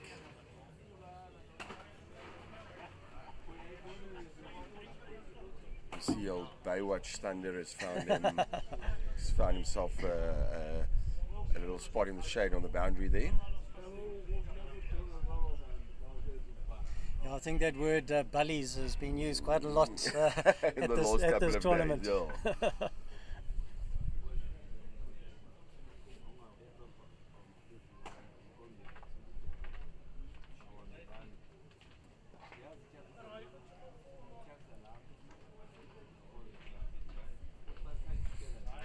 You know, I learned the word bullies from my good friend Devin Effer from Hollywood Bets, who was at one stage my vice captain at Finnerstal Cricket Club. And yeah, just a shout out to Devin and the Hollywood Bets team for the contribution and sponsorship of the over 60s. I didn't realise they provided the cash there, so that's great to hear. Yeah. They've done a lot for cricket through the years. Yeah, you know, with what we've got Hollywood Bets Kingsmead, they sponsor the KZN teams. You know, hopefully at the next IPT, we'll actually have a KZN team. Well, you know, I was talking about that earlier, you know, because I play a bit of hockey and play in the IPT tournaments there. So, you know, you've got sides like, yeah, KZN, Free State. I mean, we don't have the Free State. We don't have the Free State yet. Yeah, at the IPT. Probably because nobody wants to live in the Free State, you know. No, just joking with the Free State boys. There's some great players there, you know. So, you know, you hope, like, you want to play against the best. So, you know, you want representation from around the country. So, yeah, it's a pity that we don't have guys from Natal and for the Free State and, you know, even the Northwest sort of province. Exactly, because Mpumalanga area, you know, maybe they can start getting a side together. The Northern Cape guys in Kimberley, you know, reviving the good old Griqualand West. Yeah, even down in Natal, you've got the Midlands as well. You know, it's another province. Yeah, Gussie. Angus Simmers joined us in the commentary box over here. We just spoke about you. How are you feeling? We just updated everybody. The team updated. You've been Feeling pulled. a bit better, but it's heartburn, yeah. A little bit better. Or have they given you rennies or something? They give me some rennies, yeah. Okay. Give me some rennies. Well, Okay, good. Great to Casey. see you up and about. Glad to see you on your feet. And maybe this is something for the tournament organisers, that we've taken a tournament like this to take it to a place like Free State. Take it to Bloem. They've got all the facilities. It's in the middle of the country, so everybody pretty much has to then travel the same distance. Yes.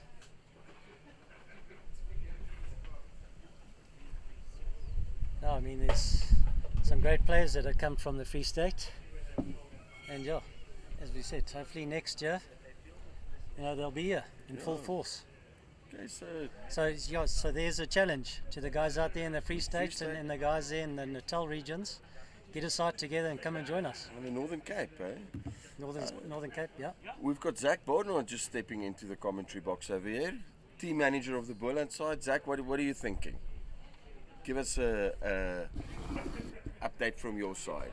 I'm thinking the Northern Cape is vast. It's a vast piece of area.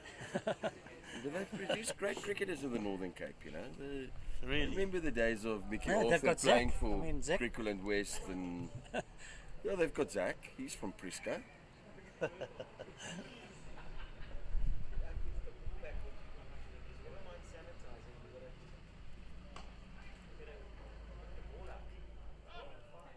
Zach, while we've got you here, maybe just give us one paragraph, 5-6 sentences of the Dignity project we're running in the Boland Vets. Yes, something that we are extremely excited about, Claudie, is to...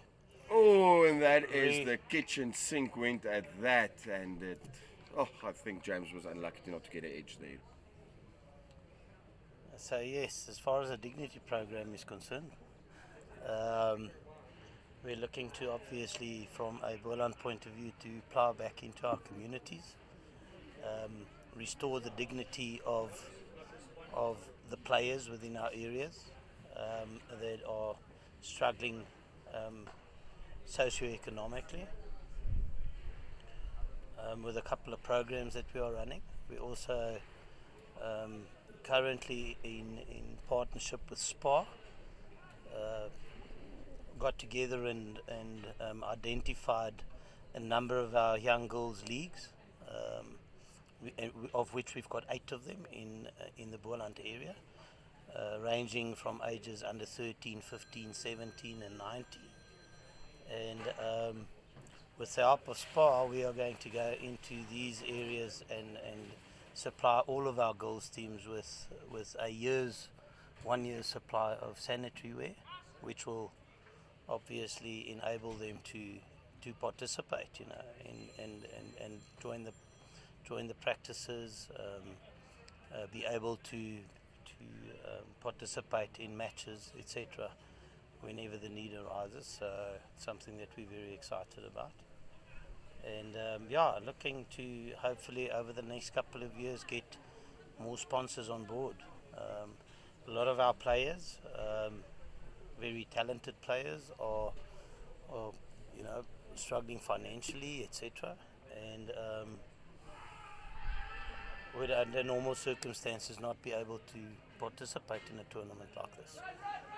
So, but these guys that we are talking about are also the role models for young men, teenagers and so on in their communities. And so we want to encourage participation in sport, in a way to get rid of some of the socio-economic ills that we have to deal with in our community. So no, very exciting project, and we hope that it gathers momentum over the next couple of years. We've actually been approached by the Veterans Association of South Africa to see whether we can start, rolling it out nationally. So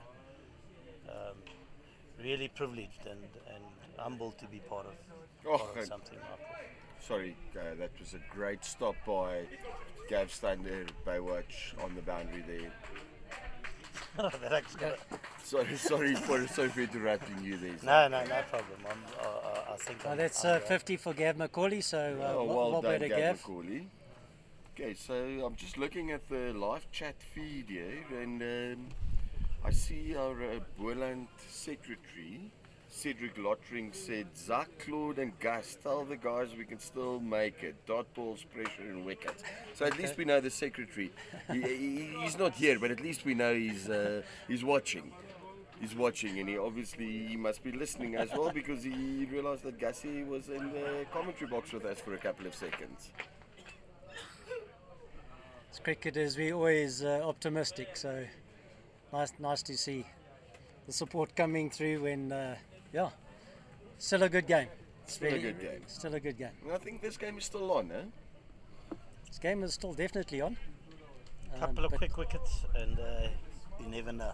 You know, but shout out to Gavin Macaulay, 50 out of a total of 66.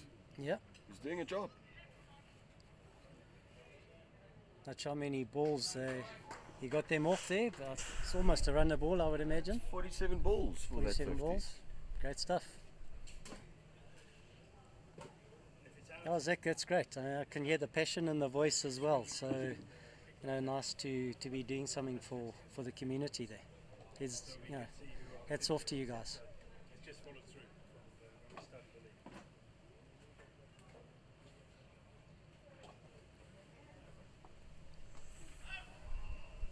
Kill, keep it out from the top. What do we call it? The townhouse end now. The townhouse end. The townhouse end, I think. And we'll call this end the commentary end. We'll call this. I think we call it the bull ring end, because the bull ring's behind us. Okay. Actually, speaking about the bull ring, a little shot over cover there. Nice little chip there. Yeah. Cheeky shot though, I think. For 4 runs there. Yeah, I mean, speaking about the bull ring, it was a great experience. Our Gauteng side, we got to play against the UAE 50 side, the World Cup side. They came out to South Africa probably about 2 months ago. So we had 2 games against them, and played at the bull ring. So it was nice. quite special. And yeah, I was saying to Claude earlier, we were speaking about numbers, and their captain who plays for UAE, in fact, he qualifies for either UAE or for the US. And as you know, the UAE and the US are going to be participating in the upcoming World Cup tournament. So he had number 47 on his back, and his name is AK. So oh, Jonathan Bolton, what a take behind the stumps. So we played against AK-47 side. Always got to have a sense of humour. You've got to have a sense of humour with these things.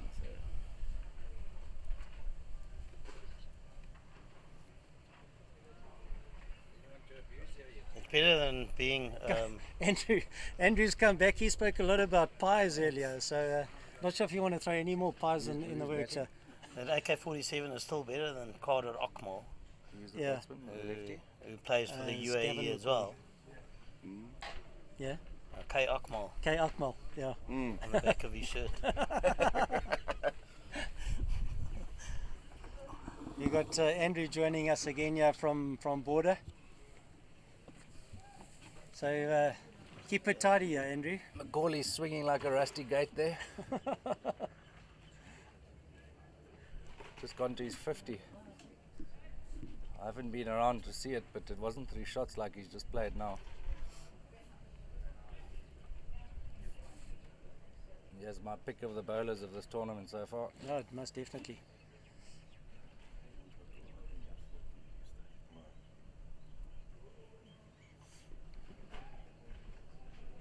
Yeah, Rip looking for the wide there, as we know, that wide, you got to bowl it outside of that white line. Test cricket stuff, so you got to really reach for it to get it. They're battling for cricketers here in Gauteng. They've had to import Rippon from Lower Albany, Grahamstown.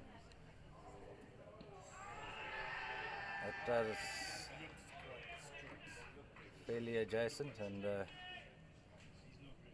that's the end of Rip. Yeah. I don't think he's going to have too many complaints about that one. Not that anyone's happy going out LB.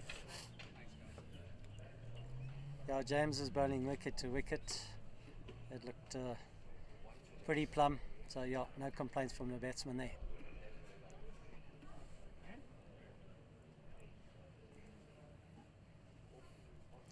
So we got Craig Lyons coming in. He's the captain of the Gauteng side. Coming in at number 4. Total currently 71 of 16 overs. Craig was definitely locked out of the pie shop, judging by his physique. Does a lot of triathlons, so yeah, stays pretty fit. Keen golfer as well. I think he plays off a scratch.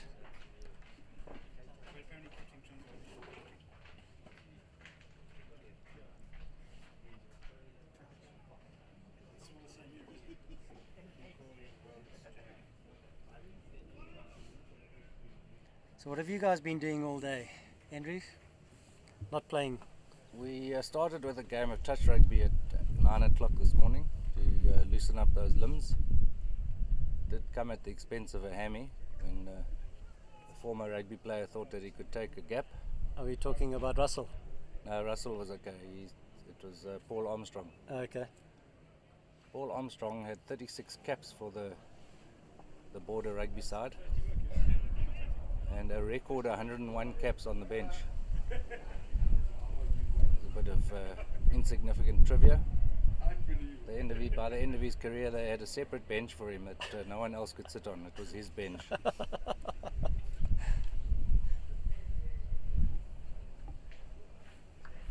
was before the days of the bomb squad. Yeah, so there seems to be a lot of ex-rugby players playing in this tournament. You know, generally hockey and cricket go together, but it seems like rugby is also fairly prominent.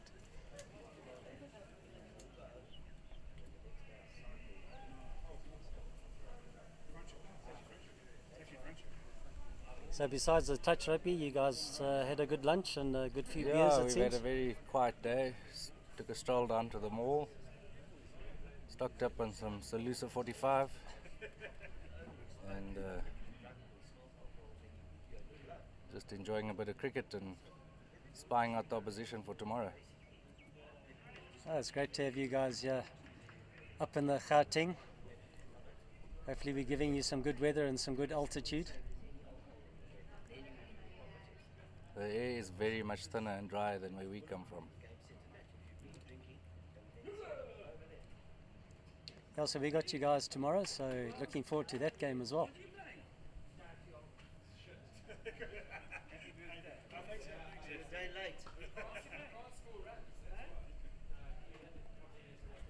Decent shot for no run there. We hear that you guys want to field first, so I don't think we need to bother about tossing wheel bat. I think your grapevine isn't working too well there.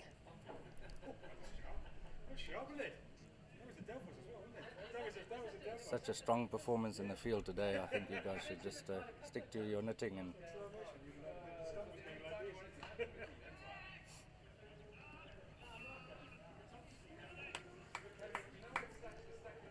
well fielded there.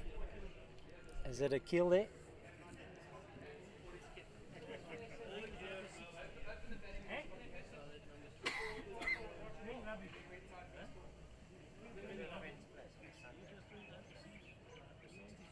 So maybe give us a bit of a rundown what's happening there in border side. You know, what's happening with Vets cricket and cricket in general. Vets cricket's picked up dramatically in the last 2 years. The league is flourishing. There's about 8 teams. And yeah, the guys are really excited to be part of it. Most of it is over 40s cricket, so it's not specifically over 50s, but the over 40s is very strong and very well supported.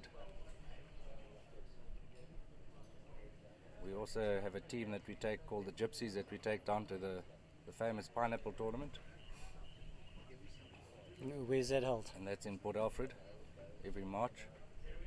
The tournament has been going for think 120 odd years.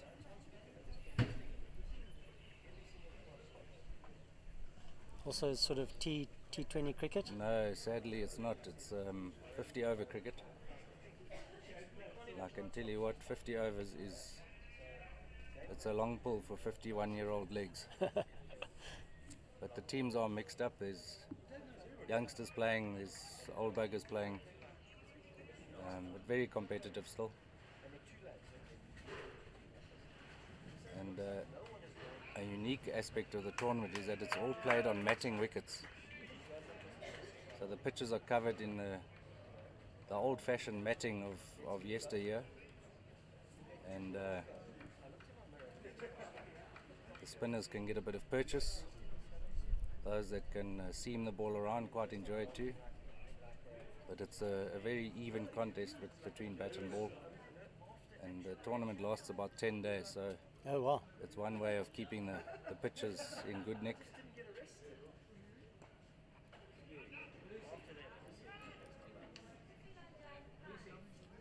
I say the fielding's pretty good of late. Guys are diving around. Gave McCauley got it through the covers for 2 there, but yeah, guys are putting their bodies on the line there. Just had Hugh Page walk past us. We'll try and get him into the commentary box shortly. Come and say a few words. He walked past us here. Player of note. I'll page you there. Yeah, hopefully we can get him in the commentary box Yeah, soon. most definitely. Looking at the live chat, Elroy, thanks for the support. I know you guys are all watching the Boland side, or watching the match, and obviously rooting for the Boland side. Yeah, and just a shout out to all the Boland vets people watching. I see Sarah Bolton is watching her husband in action. And young Varun, Vorma's son, has also commented. Hey, we're seeing Aiden Trollope with a chase down.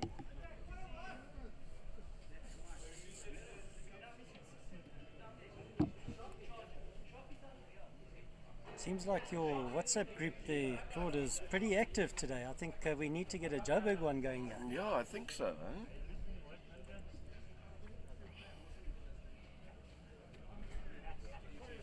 And I see Wayne Minis are saying I'm supporting my uncle Akil. Didn't know they were family. And this Wayne Minis, you know, wonderful bowler, right arm spinner, wonderful bowler. Still plays club cricket in his 40s. So yeah, I know Wayne is going to do his utmost best to make the over 40 squad for the next IPT.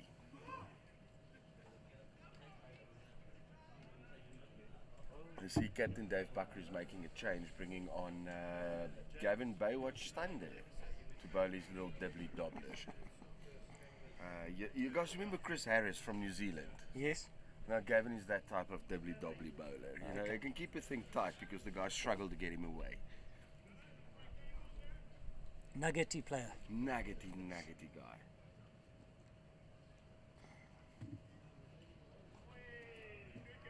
He only looks about 32 as well. Yeah, no, he carries his years well, eh? But I do have a copy of his ID and it definitely says over 50.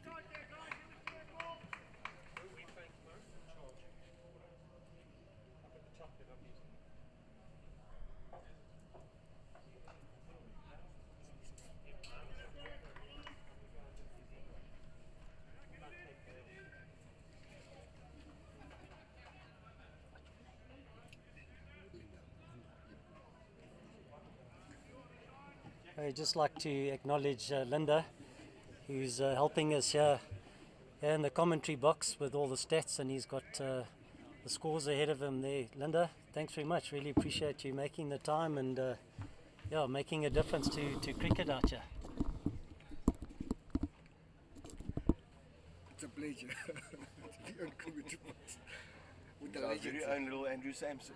Yes, yeah, the stat man. We'll call you the stat man.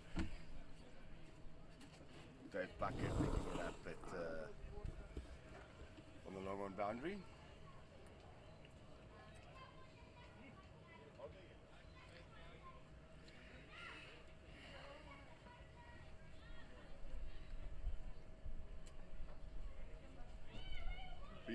looking at Andre Geldenhuys there at mid-wicket, and he's moving quite well for a guy that I thought would be a lot stiffer after yesterday's epic innings. Yeah, I tend to agree. I think yesterday after his innings he wasn't looking so sharp, but today maybe that Voltaren and that, as Andrew's saying, that Salusa 45's really kicked in today. Hey, and there Andre is chasing after one, Well, but he only you gets see, a foot to it's it. commentator's curse. He's the man who's got to, got to field the ball.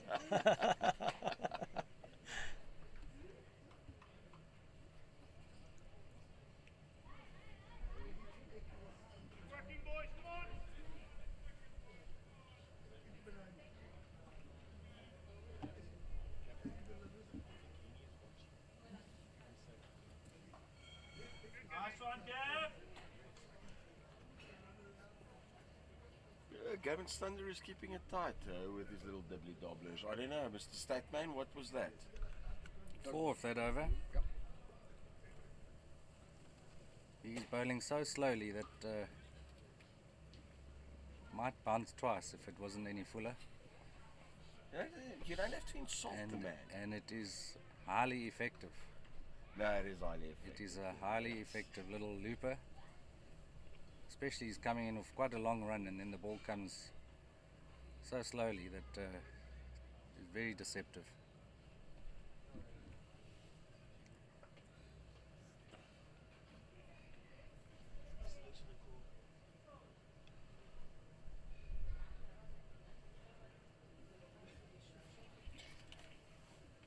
I see Craig McNaught, the captain of the Groot Rock side, is also being a little bit funny on the live chat, saying he's supporting his grandfather, Jonathan Bolton, but in reality it's probably just his best mate.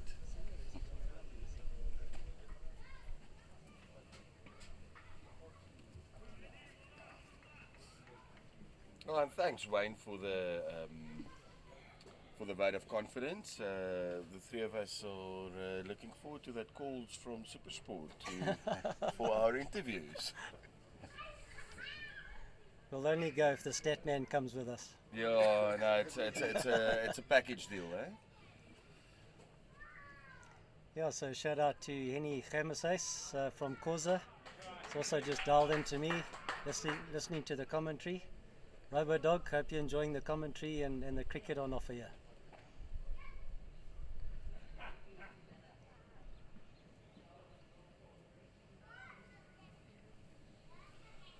Looking at this live feed, I see Mark De Silva has just informed us that apparently Akil's plays some indoor as well. I'm going to read this out. Akil, keep burning those pies, lad.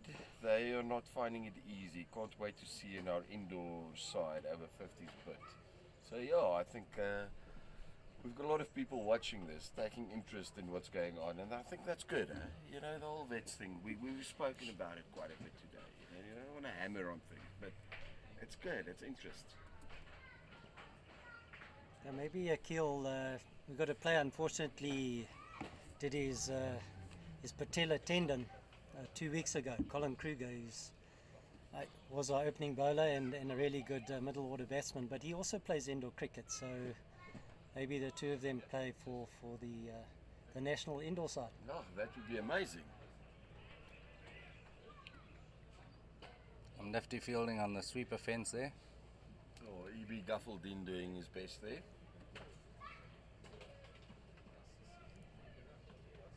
Gauteng hasn't had rain for a while, so these fields are lightning fast. Yeah, but it's big boundaries, eh? The boundaries are big. Oh, that was a good ball by Akil.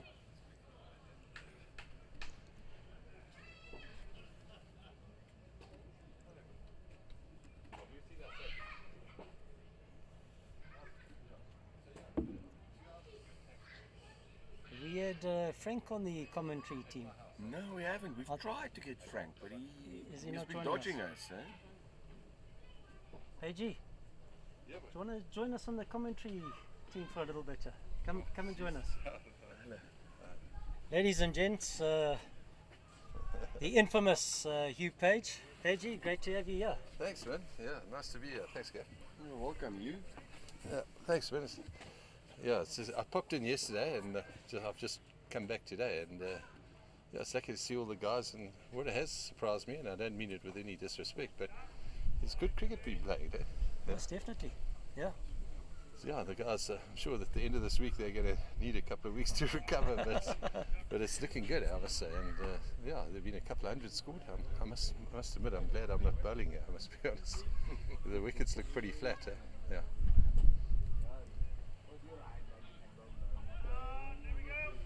Yeah. So what's happening? I mean, score-wise, I've just arrived. Yeah, we 87 off the 20 overs. Oh, yeah, sorry, sorry, we're chasing 174. 174, yeah. Sorry, man, I better just turn my phone off just quickly. So, you tell us, what's your opinion about this whole vets thing, veterans cricket? I think this is the saviour of South African cricket, quite honestly. So, it's because, you know, I think club cricket is, for whatever reason, sort of dying a slow death. And yeah, you come here and you see guys who would normally be happy and retired from cricket. They're really enjoying the game, which is, for me, which is great, you know. And, you know, part of my days when I played, and even when I was playing, you know, at a reasonably top level, I used to love my club cricket, you know. It was an important part of the game. And here you've got guys now, yeah, doing exactly that, but 20 or 30 years later. So it's great, yeah. And yeah, the guy's playing some nice shots as well, which is, and obviously bowling some decent overs and spells. It's good, man. Cricket's good. Oh, that was a great shot over extra cover there from Gav. Yeah, he's. I mean, I used to play with him at Pirates. He was our opening bat, so it's like deja vu coming back here and seeing all the guys here. Actually, there's a lot of Pirates guys in the Gauteng side, so the blood runs deep there, it seems. Yeah, well, I mean, I spent a couple of seasons in Pirates, and I really had a great time playing there. You forget how important it is to play with your mates, you know? And we had a lot of mates playing in that team, and I think they've sort of recaptured that to a degree, yeah? So. Yeah, we actually saw Paul Smith come through this morning and come and say how's it. Yeah, did Smithy come? Smithy was, yeah. No, he's a good man, yeah. So I'm going to go out on a limb a little bit here, but you know, one of our fields that we use at Boland Vets is the Ode Libertas field at the Still. I remember it very well, yeah. And there's a photo hanging up there of Boland and Transvaal playing the Nuffield Shield final. No, it wasn't the Nuffield, it was the Nissan. Not final, it was a Nissan game, not a final. It might have been it was one of the early round games, and we nearly lost to them. Is that what you're going to remind me? No. I was just thinking. I looked at that photo a while back. Yeah. And remember seeing your. I was convinced. I know that you were playing that day. Yeah. No, we played. I played a few B team games there, and then we went with a really strong team, A team, in the Transvaal Mean Machine, to play against Boland, and we thought, you know, this is just a matter of turning up. And the next thing we were bowling for our lives to survive it, to save the game. And the funny thing was, Neil Radford got hit by, I can't remember who it was. One of the guys smacked him into the wine, into the wine section of Stellenbosch Farmers, and they couldn't quite find the ball. And one of the coloured guys came up with the ultimate chit. And Afrikaans is pretty poor, but he says it's not there amongst the semi-soot. It's on the other kant. Likes the Chardonnay. something like that. But excuse my Afrikaans, but Jesus, we laughed. And we never let Radis forget it, because he obviously went on to play for England, and he was quite proud of himself, but he wasn't that day. Those guys smacked him far and wide. Yeah. Where is Radis these days? He lives in England. Yeah, okay. Yeah. So I think he longs for this place. Nice. Did you ever have the opportunity to play a game at the Groot Draak? No, I didn't. I believe that's been taken over, or was it still going? No. Was that Dave McKay's place, was it? I don't remember Dave McKay. It's that field between Franschhoek and Simondium. Yeah, I've seen it. I've driven past. We've spoken about it earlier. Yeah. That's the home field for the Boland Vets team. Oh, fantastic! Yeah, and we've got Jonathan Bolton at wicketkeeper, being the chairman of Groot Draak. Okay. And just going back into the history a little bit, I don't know if you're aware of it. I've punted a little bit in these commentary sessions. Just a little bit, Cody, yeah. Just a little bit, but it's the oldest turf wicket in the country. Really? Was laid 4 days before Newlands. Oh, jeez, amazing. But yeah, why I brought it up now. So a while back, one of our members forwarded Bishop's Old Boys, like the magazine, an article with Vince van der Bijl, that he said one of his favourite memories is next to that field with his dad skippering a Springbok 11, playing on that field with Okay. Yeah, Vince. Yeah, his father played for the. He was a captain, Springbok captain. All those years ago. Yeah. So he's somebody out of your era, or maybe just before. Yeah. No, I played my first game. My debut was against Natal, and Vince was very much in his prime. But he retired quite early, at about the age of 33 or 34, and so I sort of had 3 seasons with Vince. Yeah. I started 81, 82, and I think he finished in about end of 83 or 84. Yeah. So that was him. But yeah, he was a great character. I love a cricketer at the time. Yeah. You were saying earlier, Spook and Graham were down here. Were they here again today? No, I haven't seen them today. They were here yesterday. Okay, yeah. Fantastic. Oh well. Okay, would you guys mind? I'm going to sneak on. I'll just pop past. Great to have you join us. Thank you very much. Thanks for joining us. I'll pop past again. It's nice to see all the guys. I love catching up with all the mates from around the country. That was the one thing these interprovincial tournaments did, is they gave us a chance to travel and play with in various parts of the country. And I think if you play this game right, hopefully you'll have a few mates at the end of it, and that's probably as important as the game itself, or even more important as far as I'm concerned. Yeah, so I love that, and I love the fact that I got mates from around the country, which is always lucky to catch up with, and these are the kind of occasions where you catch up with the boys. But they are a bit different in appearance when you come here and you see a few of the acts. Think, geez, what happened to you? And then you look in the mirror and think, no wonder, he's probably thinking the same thing. So, but it's great. No, thank you for joining us. No, pleasure, thanks, man. Paigey. And Paigey, getting the cap from you the other evening, it's something really special for me, so I really appreciate it. No, it's always nice to be a part of a setup like that. And you sort of wouldn't mind being a part of it, try to be a part of it, but you're going to have to raise the game a little bit to come and play some of this cricket, I think. Thanks, Gav. Shot over the bowler's head, Great shot from Gav Macaulay there, takes him to 69, it's a good number. 69 out of 102. That's done pretty well, Gav. Also, getting back to what we were saying earlier about Akil and indoor cricket, I see Wayne Minis has said, yes, he was the captain of the Proteas indoor team a few years ago. Okay. I'm sure Colin was in that side. Is that Colin? Colin Krieger. Oh, yeah. He's looking unfortunately injured, badly injured, Is he over 50, Carl? Colin's between 50 and 55. Okay, so so he would have been playing. Yeah, he would have, I think so. Oh, there's another one. What's it? Is it coming? No, I think it's in the gap. Safely. Oh, that is great work by Henny Fourie on the boundary, stopping that forward. Well done, Henny. Tip of the cap there, Henny. Got to have a tip of the cap. Tip of the cap for us in the commentary box, right in front of us. All right, boys, I'm going to have to shoot. Thanks you. Thanks, guys. Cheers, guys. Thanks for scoring, you guys.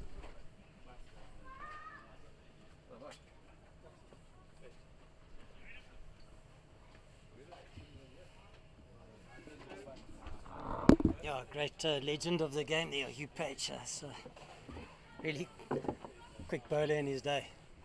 Oh, no, he was a proper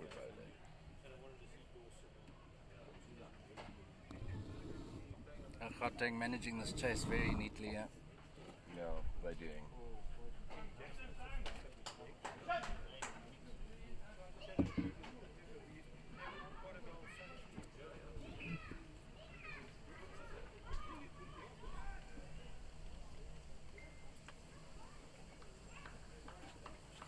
You almost want to feel for the Boland guys. Obviously, the Gauteng guys took their opportunities this morning, there's a little bit more in the wicket than there is now. And just like that, there's sometimes those edges, it carries, and it's just not. Yeah. It's just not. It's as if the luck is just not on their side. Yeah, bounce of the ball. Bounce of the ball.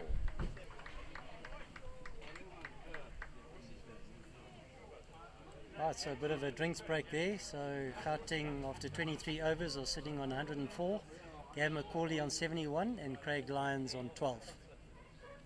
70 needed of 22, looking comfortable.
Hi, I'm Phil Wilson, Sales Director for Evergreen Lifestyle. Today I'd like to tell you about one of our amazing incentives for retiree purchases. It's called Try Before You Buy. If you're unsure about buying into one of our exceptional evergreen villages, come and stay with us for 2 or 3 nights, free of charge, and you can experience the evergreen lifestyle firsthand. So if you're ready to try out the evergreen lifestyle, contact us.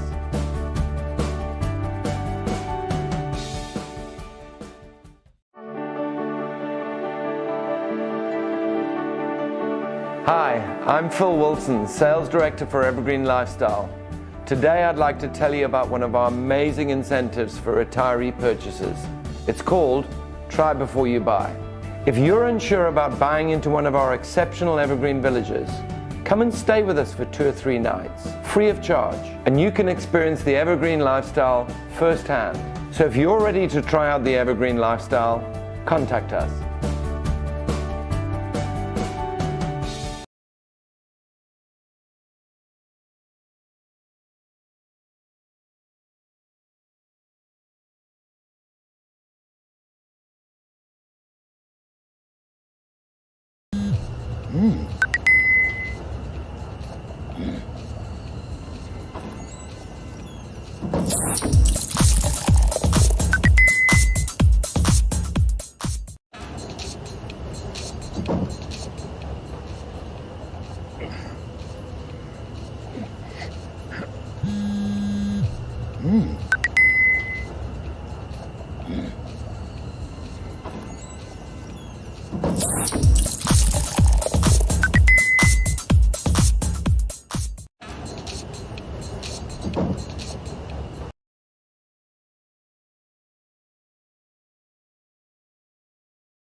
welcome back everyone after the drinks break.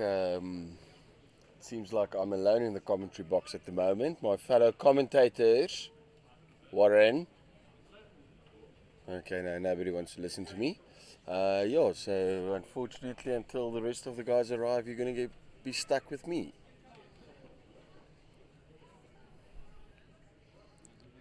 You can see Gavin Stander is going to continue from the bottom end.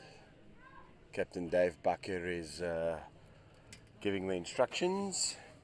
And just an update. 109 for 12 to 24 overs. Macaulay is on 72 of 72 and Craig Lyons 16 of 26. Obviously Macaulay is the backbone of the Gauteng innings so far. Gavin Stander starting his fourth over, 0 for 15. It's a good shot to extra cover on the boundary. Colin Myberg cleaning it up, bowling it in for a single.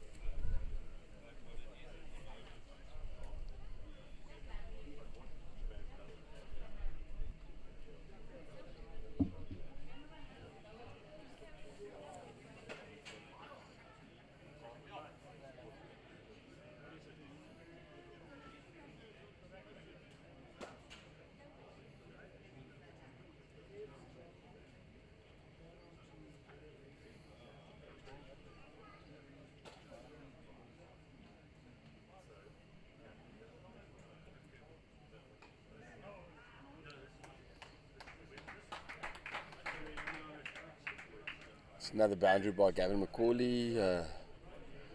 Varma in shirt number 72 chasing hard there from backward point, but yeah, it was a good shot for 4 runs.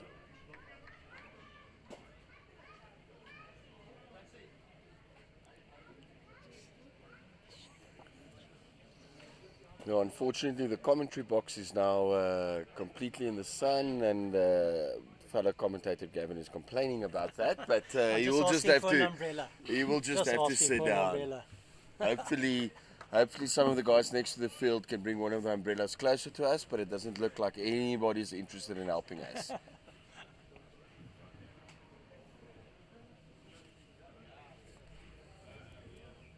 The point of being off the field is to have the shade. Yeah, well cleaned up by Ibrahim Gaffaldeen there, extra cover on the boundary.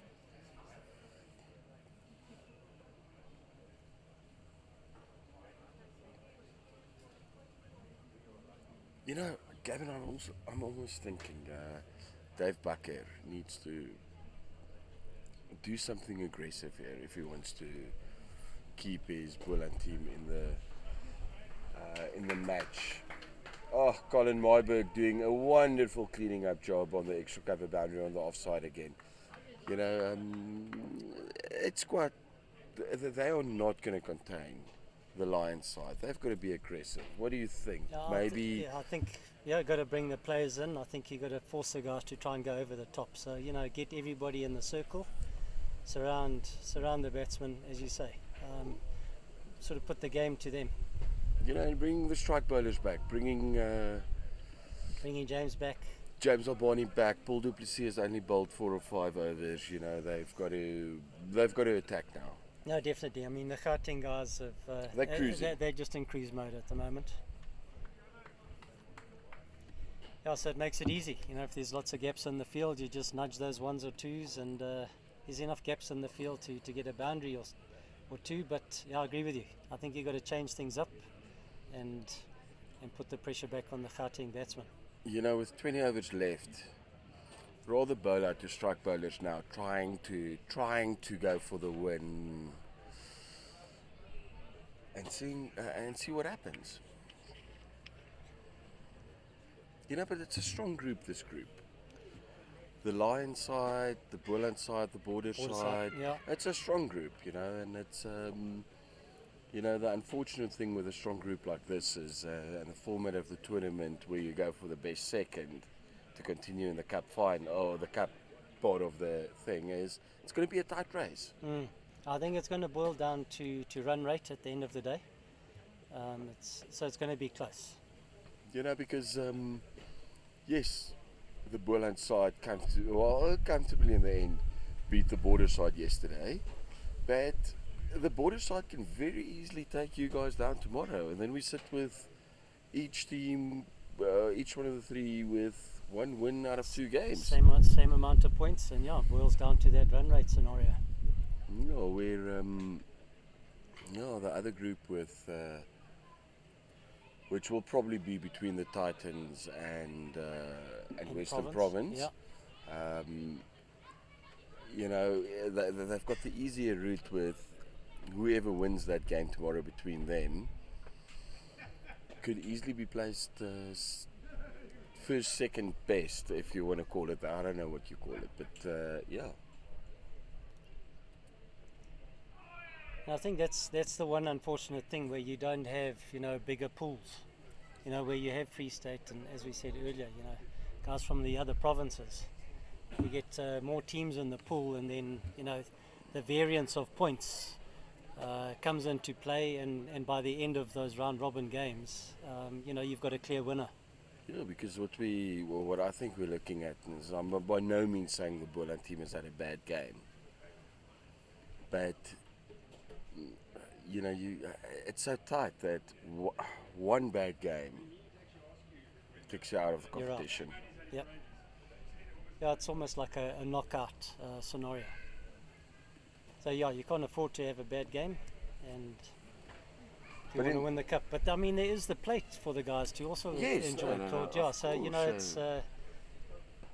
Oh, that was hit very hard. That was a good shot by Gav McCauley. Yeah, went straight back to the bowler, stuck his foot out.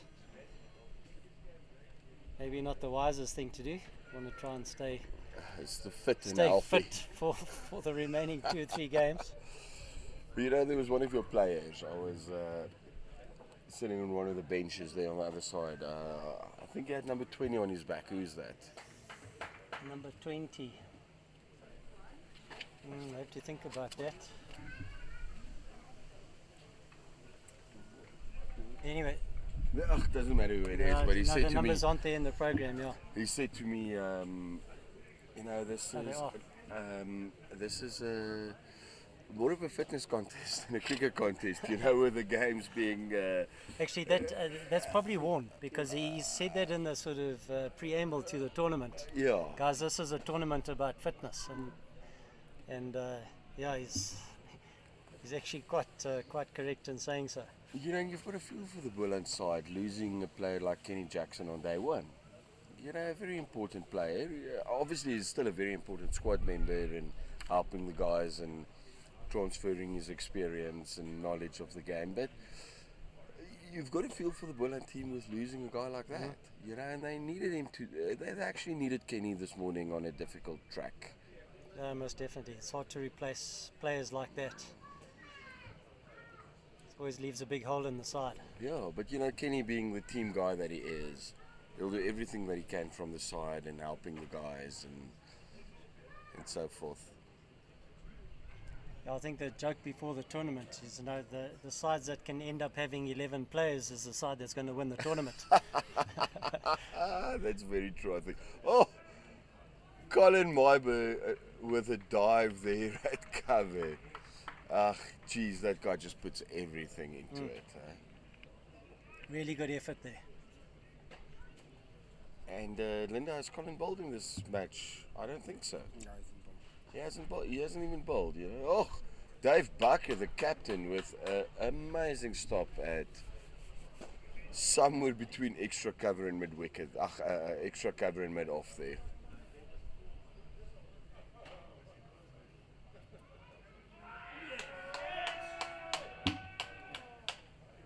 Jonathan Bolton, the wicketkeeper, was absolutely convinced about that.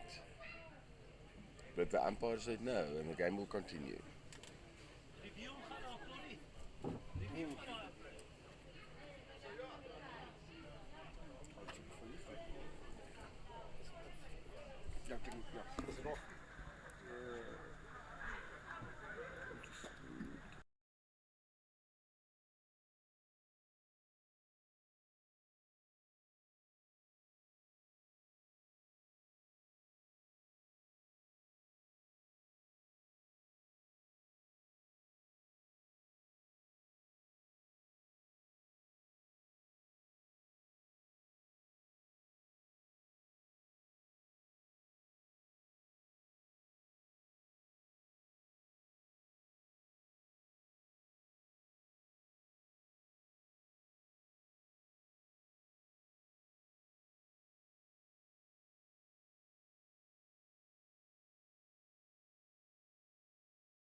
So sorry folks, we're back. We just had to make sure we get some shade for the commentary box. For the stat man. For the stat man, Linda, aka Andrew Sampson.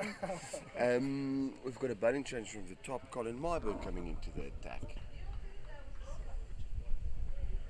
Starts off pretty decently with a dot ball.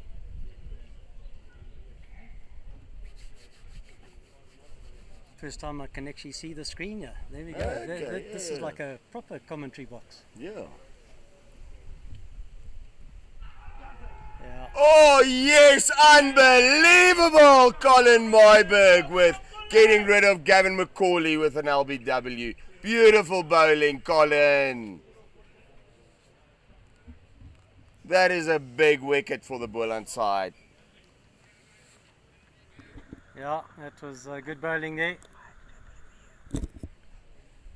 No, And, that was a... Gav well batted, yeah, 80 runs. I'm sure he had ambitions of taking it through to 100, but yeah, well batted. Yeah, well batted Gavin McCauley. 80 out of the total of 123. He deserves a clap for that. You know, Colin is such a big moment player. He's just one of those guys that he can change a game. He's got the magic. He's got the magic. He's got the magic. You know, and it doesn't happen every day. But he's just, you know, we, in everything that we work through the pre-season, we call them our Brian McMillan. We said, buddy, if you've got to do a job with the ball, you're going to do a job with the ball. If you've got to do a job with a bat, you're going to do a job with a bat.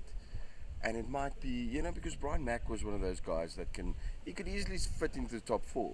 But he was happy to stay at 7 or 8 if needed.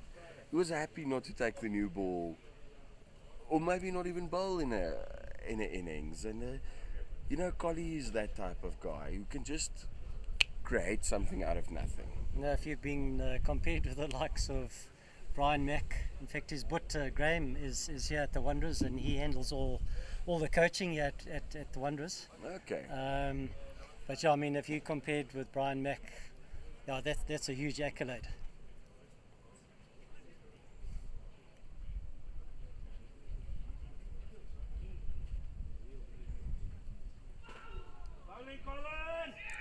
You can just see the passion there, huh? Yeah, so we've got Brad White, who's just come into bat there. Brad, as many guys know, I mean, he played for Transvaal for quite a few years. Opened the batting, I think, mainly for, you know, during his time. Also a very passionate cricketer, loves his cricket. He's does a lot of coaching as well at primary school, and also, as we know, he's an international umpire. So you know, it's great having a player like that in your side, giving you, you know, the various things to think about when you're out there, and giving the valuable sort of input. Yeah, and to see Colin bowl this ball. Oh, beautiful take by Jonathan Bolton. You know, and this that again shows you that very, very wide offside wide line. Yeah. It's making the keepers work. I think, you know, bottom line is they're just trying to keep the rules the same for the World Cup. So I'm hoping that is the rule for the World Cup. But yeah, those are the rules, and we've got to play to them. That was a great shot there by Craig Lyons. Kept it on the ground to mid-on there. So he's taken his tally across to 22. Statman, I'm not sure how many balls he's 39 faced. balls. 39 balls, 22. You probably start picking up the pace a little bit, but I think he had to get his head down and just let Gav McCauley really get after the runs a bit. You mean Craig Lyons? Craig Lyons. Yeah. Because Gav left us. No, I was saying, Craig Craig sort of kept his end and made sure that Gav got the strike. It looks like somebody's already thirsty.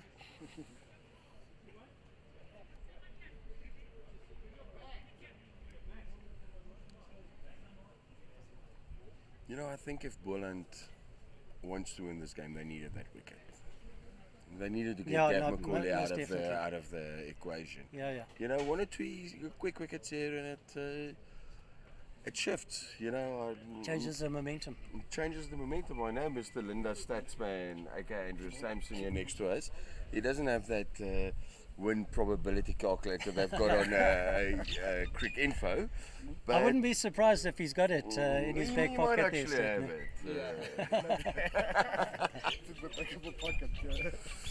Stephen. it. But yeah, I would take a guess, and we're probably sitting with 80% win probability for the Lions side.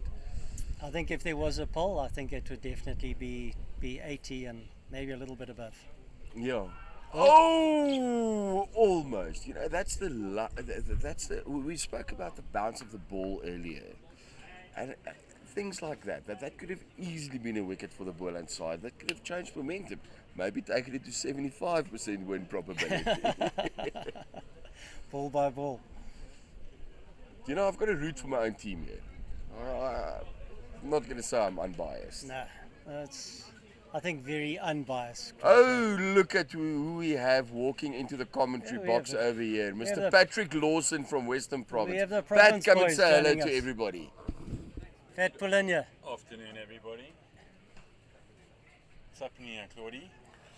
Look, we were just talking about win probability, you know, that Crick Info win probability. We, Mr. Linda, aka Andrew Sampson, next to us, doesn't have that with him, but we're probably looking at an 80% win probability for the Gauteng side over here, the Lions.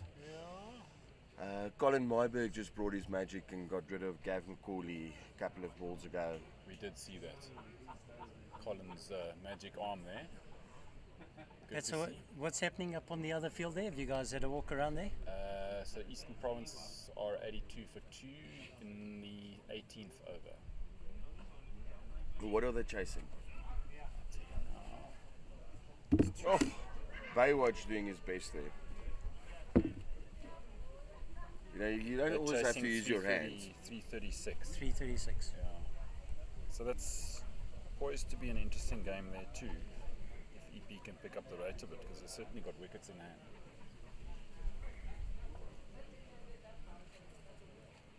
So you guys had a good game yesterday, enjoying the day off today? Yeah, we had a little excursion to Evergreen Lifestyle at Broad Acres this morning, which was really great. Spent some time with Graham Pollock and Spokane. Really special to listen to those legends. Yeah, lovely morning. And then decided to come and watch you chaps this afternoon. See what lies ahead in the tournament. You know, Pat, we were talking about it a couple of hours ago, where, you know, our feeling is this is by far the more difficult pool. You know, with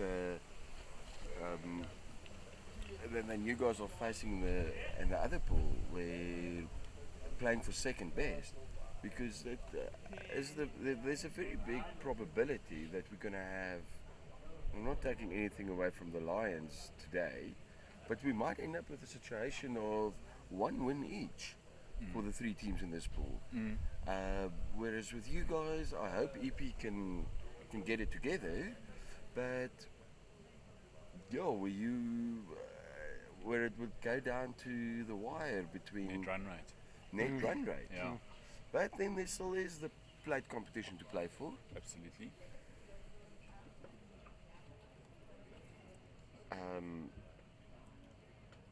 Just looking at my phone here, and you know, I see a lot of guys are watching it. Shout out to my, you know, this guy Jock Hatting. Oh, I would love to get him back on the cricket field. You know, he was that guy back in the 60 over club competitions. We only had to use 4 bowlers. He bowled 15 overs on the trot for me many days. Jock is saying the guys are bowling to full, and he thinks he knows the guy that is commentating. Which Jock is that we're speaking about? Jock Gauteng, he's not here. Okay. I want him to get back onto the field, and now he's sending me a ha ha ha ha ha. What else do I have here? Greg O'Lane. He was the top run scorer in the Boland Vets League last season, saying he's loving our commentary. Great, thank you. Thank you. We've got Sarah Bolton, the evergreen Jonathan Bolton behind the stumps wife, saying She's still trying to get hold of his brother Nick, who Pat, you probably don't know it, but his brother Nick captained the England under-19 side. Oh wow! Played for the England Lions, and rumour has it he has got a higher first-class average than Marcus Trescothick. He's still not still not answering. What else do I have here? Cedric Lottering saying he likes our commentary. Thank you, Cedric. Uh, A nice little cut there by Craig. Half stop by the man at point. Oh, it's Gav there. Gav Stander, parried down to. And then we've got Cover Craig point. McNaught, the Groot Rock captain, Yes. saying, well bowled Colin for that magic wicket he took. It was well bowled. Yeah, that was quite important. That was quite important, Just but- at the right time.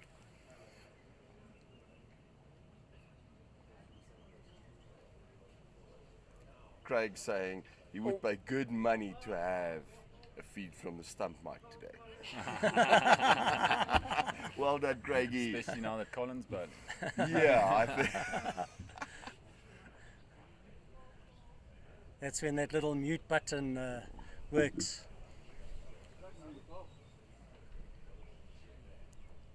I must say there hasn't been much argy-bargy on the field. I don't know about you guys there, Pat, yesterday. All very friendly, or No, it was all was there fine. a bit of a No. good competition out there? It was lovely. Chatting? It was Yeah. lovely. Rumour has it Colin made a rugby tackle yesterday. No, but you know it's Colin. He's a passionate person. Yes. But no, all good on our All side. good. Yeah, Okay. it was a- I did hear rumours this morning about who's the opening bowler, the left arm offie? Neil Fusedale, Neil Fusedale using a couple of choice words. aka Sluggy. Sluggy using a couple of choice words towards the Boland skipper Dave Bakker, but it's all rumours, you know. It's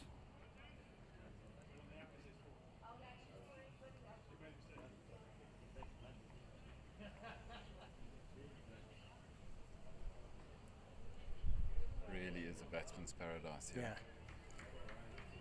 Yeah. Yeah, it is. Just stroking it gently to the cover point boundary. It looks like it's going to be a boundary. Although James Albani's after it. If anyone's going to get it, it'll be James. Just no. It's not too quite. far there. Great shot by Craig. It's a good square drive by Craig, huh? Oh. I don't think it was a bad ball, but it's a good square drive.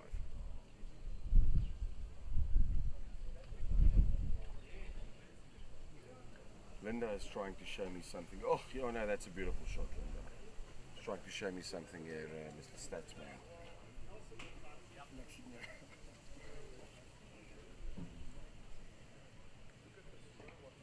Well bowled. Well bowled by Baywatch Thunder.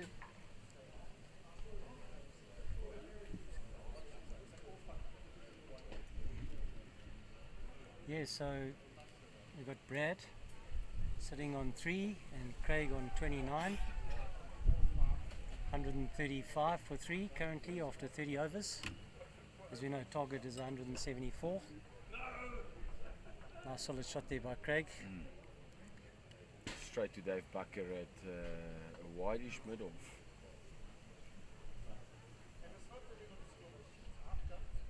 You know, Pat, you've played a lot of cricket against Gavin Stander. Mm-hmm. He's just that nuggety guy that you can never keep out of the game. Can't keep him out the game. He bowls that nagging length. The kind of bowler you're desperate to get after, but you know you can't throw too much caution to the wind because he's got some variation. Good bowler.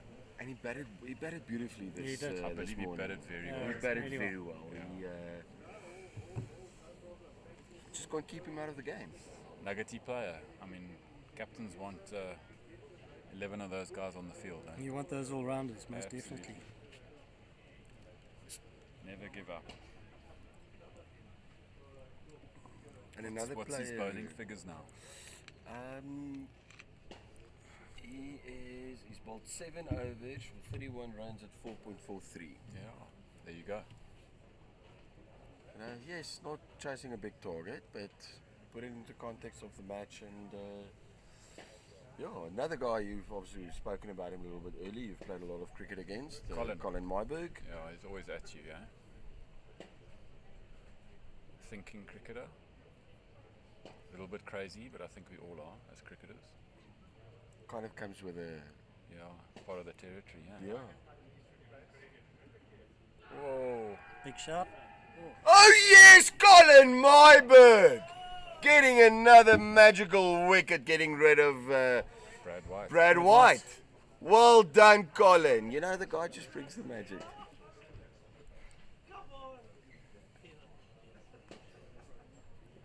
Really good wicket again. Ali means to love it. Johnny Werner, yeah. Number 10. Yeah, so as John's walking out there, got a bit of a shout out to Sean Shaper, who's part of our Gauteng side. Unfortunately, he's got bronchitis at the moment. Saying, hey Gav, enjoying your guys' comments. Can't wait to join you boys. So, Shawnee, yeah, hopefully you can come down and have a beer with us. Yeah, get well soon. Yeah, get well. Get well soon, yeah. Colin Myberg, 2 for 4 in 2.1 overs. Ledge. Would he be the guy that actually keeps the Boland team in the game? I don't know, I hope so. Very biased, but I hope so. So Petra, you guys have been going quite strongly, vets down at Province. How many years has the vet setup, been going there? I stand to be corrected. Roger's been doing a hell of a lot of work there, but I stand to be corrected. I think it's 4 years now. We had 2 years of 8 sides in the league, and then we went up to 14, I think it was last year, and now we're up to 18 this year. Yeah, and they're teams that are being turned away as well, so the demand is very high, and the league is fantastic. It's brought a lot of players who had retired, obviously, back to the game, and it's a wonderful way to spend a Wednesday afternoon. Are you guys playing in the afternoon, or are you playing night cricket? No, we're playing Wednesday afternoons. We don't have many lights available to the clubs in the Western Cape. Literally a handful. Yeah, so here in the Gauteng, it's been Wednesday nights. Yes. Might change a bit, might have a Tuesday or Thursday. I was saying earlier, our league's gone from 6 teams to 13 sides now, so we've got 2 fields. But yeah, you're right. I mean, there's not many fields with decent lights out there in order to cater for, for our cricket. 100%. These pink balls take a little bit of getting used to. Hell of a difficult at night time to see them. I would imagine. Yeah. I really would. And we don't have the sharpest eyeballs anymore, so any little bit of help you can get, you take it. But just watching Colin's ball here, lovely ball outside off. In Cape Town, we obviously have light for much longer. So I mean, we can play up until 7 in the evening, and then the sun sets. So we can start also quite late, so it doesn't impact on one's work too much.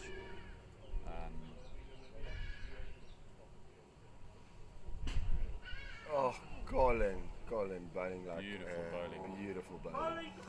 So what we find down there is you can start a match at 3:30. Okay. An interesting thing that's happening is that because of a lot of the veterans guys over 40 has been playing in the Western Province League, and with Boland starting later, we're getting to a point now where the guys playing both leagues, which is, I think, good for cricket. I think overall that's just good for the standard of cricket. Yeah. But we need to start making I don't want to say make a decision, but a rule where I think the guys have to nominate their provinces that they want to be elected for before the season starts, so that you don't get a situation where guys try and play off one province against each other and it's like, oh, if I don't make that side, I might make that side. So that's something that needs to be, I personally feel, addressed. it's certainly something that needs to be considered, but what a good problem to have. It's an amazing problem to have down in the Western Cape. Yeah. You know, Just guys want to play, which is fantastic. you know, taking I see Paul du Plessis is coming back on. Yes. Good example. A good example. He plays for Ronnebosch, and as far as I know, he would have been selected for the Western Province side. And obviously he's playing for the Boland side, but the Western Province wanted him. In fact, you guys wanted him in your squad. He's a good bowler. Yeah, he's a good bowler. He plays for Ronnebosch, and then he plays for the Stellenbosch Strikers. And there had to be some hard discussions and some begging with some of these guys to say, hey, where would you like to play? Where's your allegiances? Good ball from Paulie first up. As Pat says, you know, it's what a problem to have. But I think at the end of the day, you just want to play with your mates. You know, that's always going to be your preference. You know, where your mates are is where you want to play your cricket. Yeah.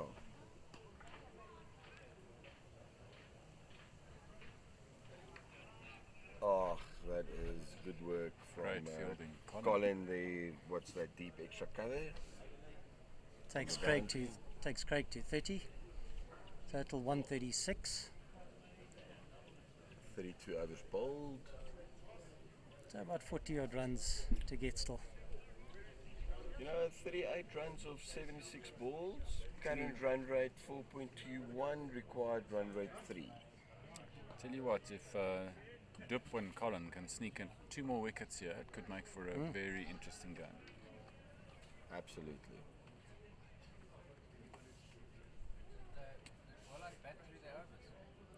43 overs.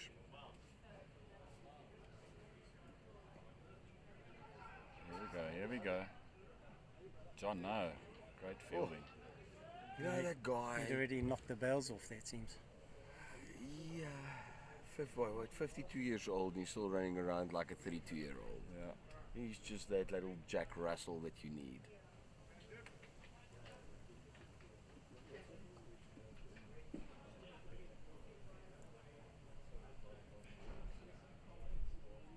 Oh, great bowling. Oh, that's good bowling from Dip, you know. What can you do? That's a single to the deep extra cover.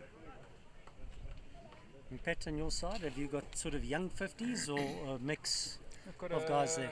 No, I would say it's a good question. I think probably our average age is about 54, 53. Our eldest is 58, 59. A couple of 55s, and then some of the chaps like myself, 51, 52. Okay. Yeah. But the guys have been lovely ball by Dip. The guys have been training hard. We've been together as a squad for a good couple of months. And we recognised early that playing the league at 20 overs and then coming to something like this at 45 overs is going to require a different level of dedication and fitness. So Yes. the team's been putting in quite a bit of effort to try and make sure that we can see out the tournament without too many unnecessary injuries. hamstrings and calves and whatever else damaged. Is this a drinks break? Looks like it, yeah, I think. Yeah. Looks like we've got another drinks break.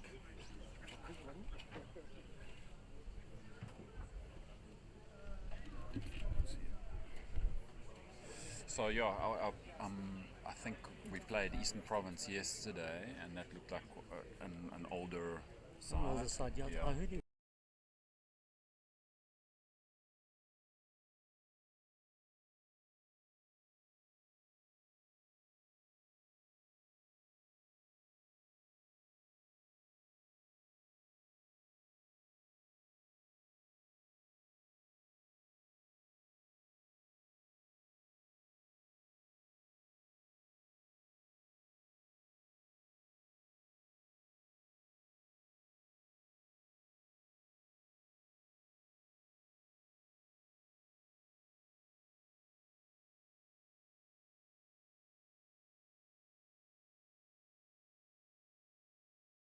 Sales Director for Evergreen Lifestyle.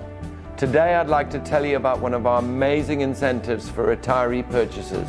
It's called Try Before You Buy. If you're unsure about buying into one of our exceptional evergreen villages, come and stay with us for 2 or 3 nights, free of charge, and you can experience the evergreen lifestyle firsthand. So if you're ready to try out the evergreen lifestyle, contact us.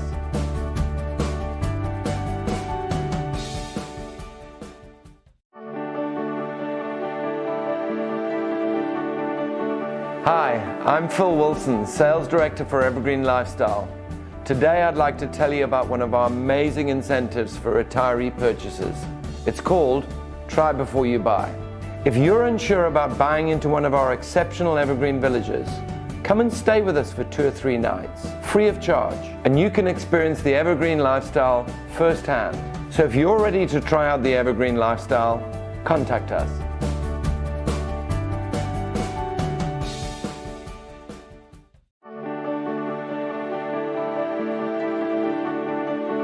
Hi, I'm Phil Wilson, Sales Director for Evergreen Lifestyle. Today I'd like to tell you about one of our amazing incentives for retiree purchases. It's called Try Before You Buy. If you're unsure about buying into one of our exceptional evergreen villages, come and stay with us for 2 or 3 nights, free of charge, and you can experience the evergreen lifestyle firsthand. So if you're ready to try out the evergreen lifestyle, contact us.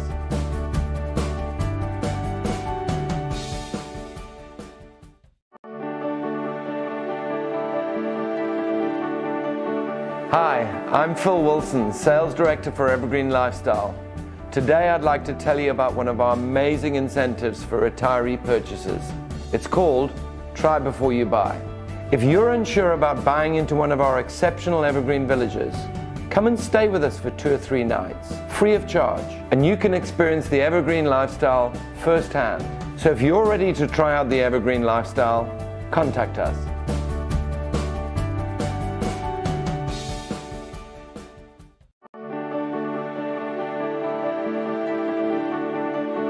Hi, I'm Phil Wilson, Sales Director for Evergreen Lifestyle. Today I'd like to tell you about one of our amazing incentives for retiree purchases. It's called Try Before You Buy. If you're unsure about buying into one of our exceptional evergreen villages, come and stay with us for 2 or 3 nights, free of charge, and you can experience the evergreen lifestyle firsthand. So if you're ready to try out the evergreen lifestyle, contact us.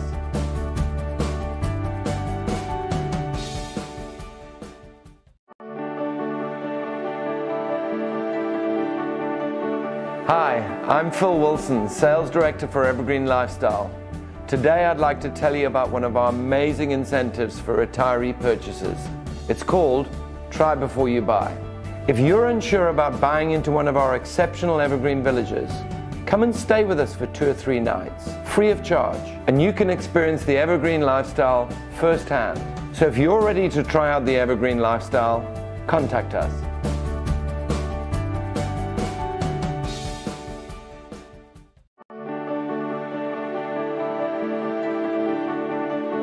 Hi, I'm Phil Wilson, Sales Director for Evergreen Lifestyle. Today I'd like to tell you about one of our amazing incentives for retiree purchases. It's called Try Before You Buy. If you're unsure about buying into one of our exceptional evergreen villages, come and stay with us for 2 or 3 nights, free of charge, and you can experience the evergreen lifestyle firsthand. So if you're ready to try out the evergreen lifestyle, contact us.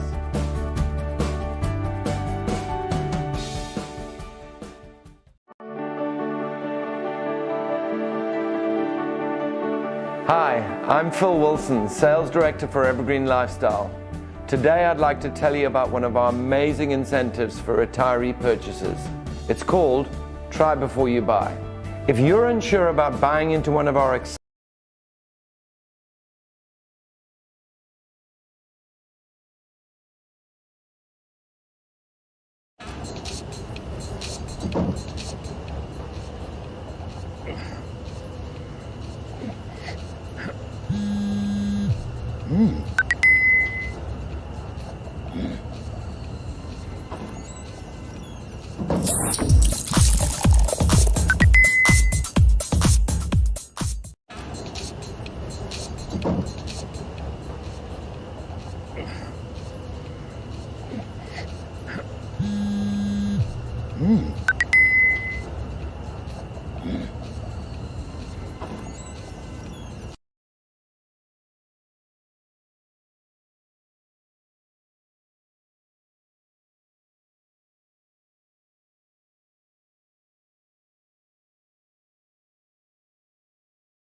We are back after the drinks break, and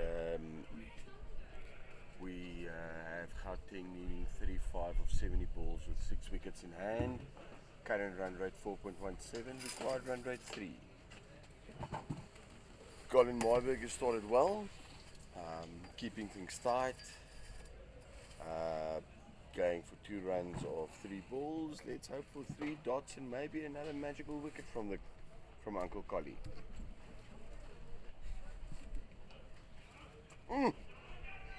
What a stop by Baywatch Thunder there at point. Unbelievable. Unbelievable play. You know what he puts in the field is just amazing. Well done, Baywatch.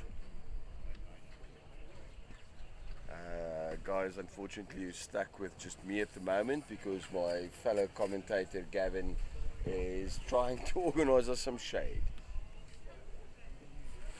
It's another single, E.B. Guffledin cleaning it up on the boundary, underarming it into Captain Dave Bucket. Yeah, so exciting stuff. Coming towards the end of the game, so I'm sure the tempo is going to pick up and we'll see some great cricket. You know, Gavin, I hope this goes down to the wire. Bina Gautenga, I hope it doesn't, but maybe for the viewership and for the guys that are supporting today. Yeah, could be exciting. I see Sarah Bolton is saying here, the young Mr. Bolton behind the stumps. You know what a beautiful wicket keeper their young boy James is? 11 years old. I've seen that boy taking some catches. He's just scored a hell of... You guys have the JPL up here, right? For the youngsters. Correct, yes. So he plays in the CPL and the BPL. He's a 10-year-old. They call it LPL, yeah, I think. Oh, LPL. Yes. He's a 10-year-old, or under 10, playing in an under 11 side. And the franchise has actually been betting and going crazy. And Sarah has said to me the amount of telephone calls she had to field with the different BPL and CPL teams wanting little James in this side.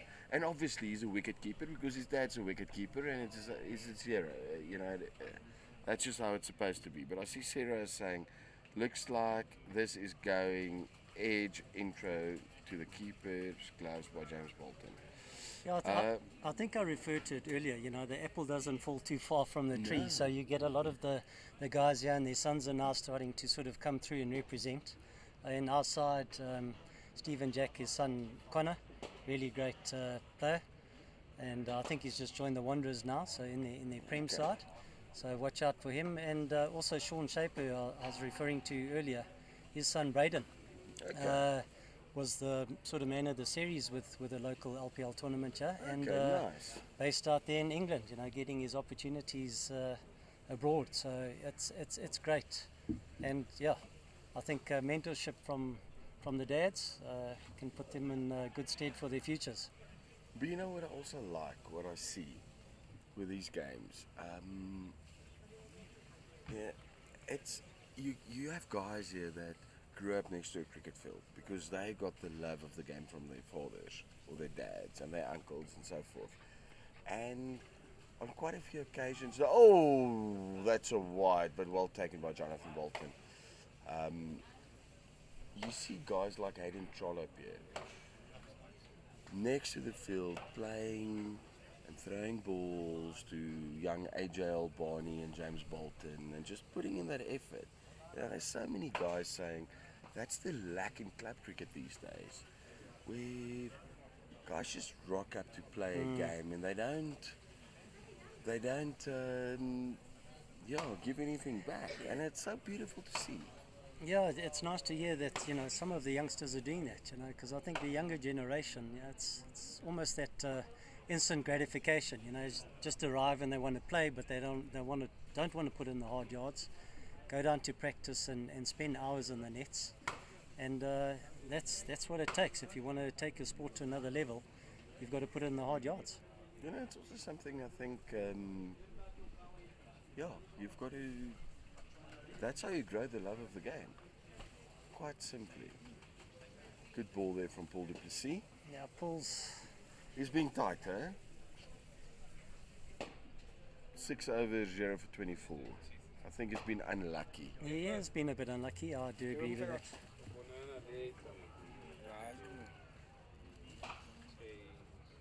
So what are we now? 35 overs, so 10 to go. Yeah, so we're sitting with 27 runs of 60 balls. Current run rate 4.2, required run rate 2.7. Thanks to Mr. Statsman Linda next to me. Linda's the man. Yeah, I'm just having a look at the screen here. The quality of the video footage is top It's class. amazing. Lefty, captain of the border side, you want to come and say hello to us in the commentary box? But come and say hello again. Oh, yeah, how are you guys? No, we're very good, eh? Great. How's it? How you doing? I'm good. And how are you? Lekker. What are you thinking of the quality of the game? The games are Oh, that is an unfortunate except for miss. this unfortunate incident that happened, but there's been a lot of positive things that we have seen from these older guys here. Fielding has been superb, as you have seen. Bowling is fine.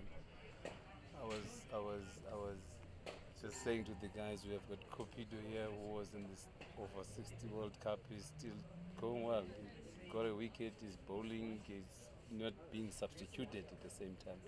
He scored some runs. He scored some runs. Yeah, great. So this is great. So, looking at that was sharp work from Jonathan Bolton, although it's not a wicket. So, looking at this, you guys obviously didn't take a beating yesterday. You just lost the game. Yeah. What do you think your chances are for tomorrow against this Lions team? We learned a lot of things from yesterday's games. There's tactics that we did not utilize. And looking back and watching what's happening here now, I think we're going to come back better tomorrow.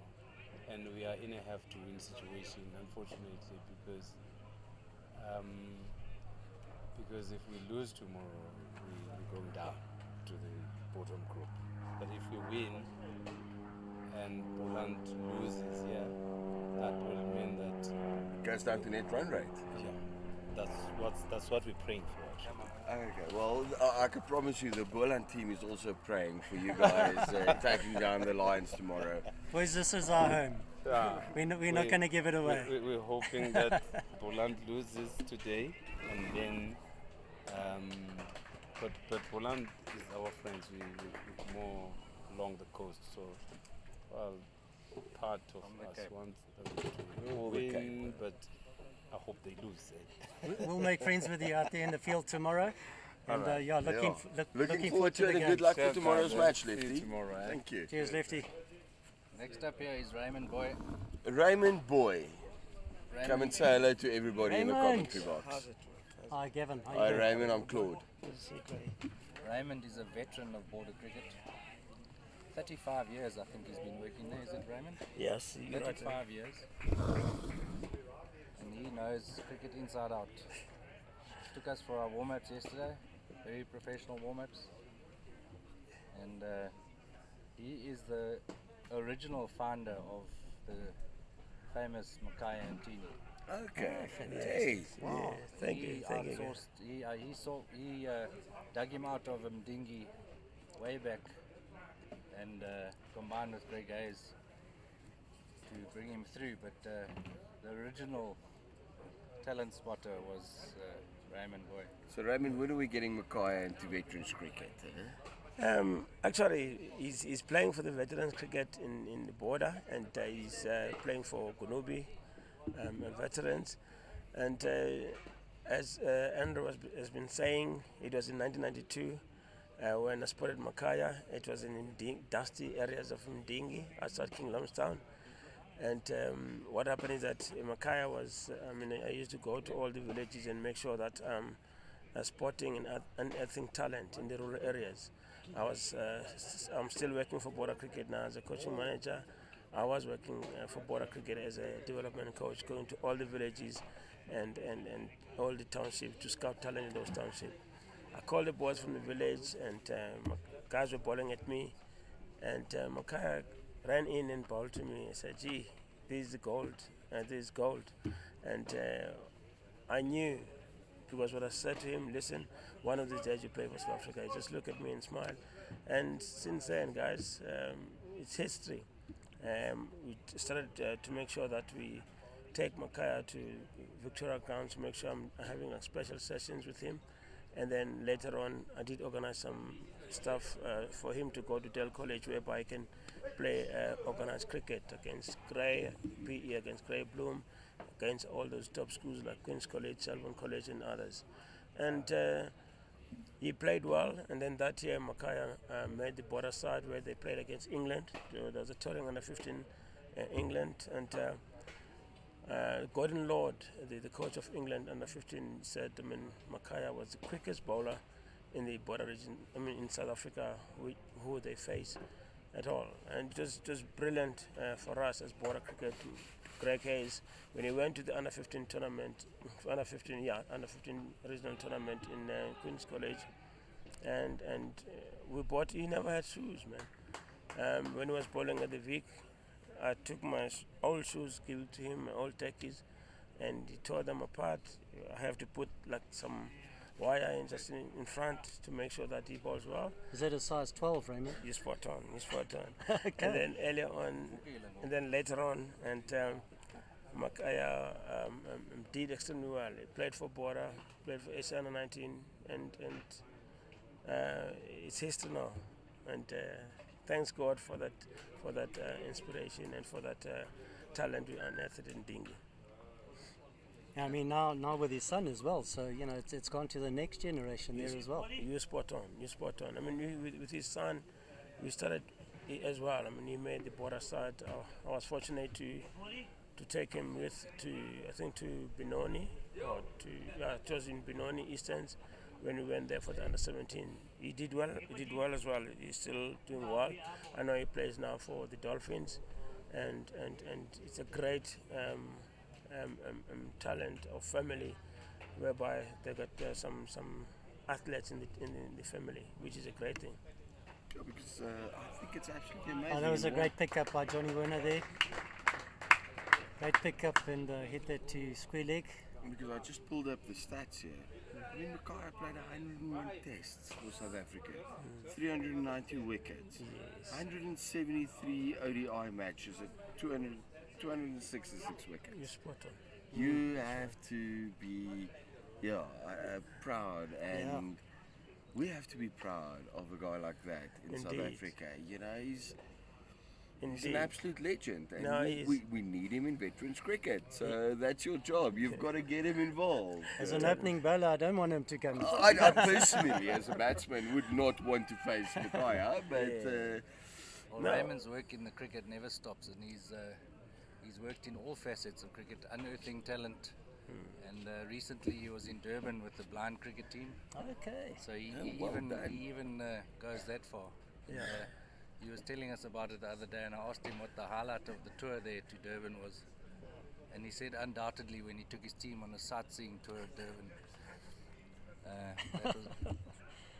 That was the blind cricket team, of course. Yeah. And that is an unfortunate extra run. 2 runs.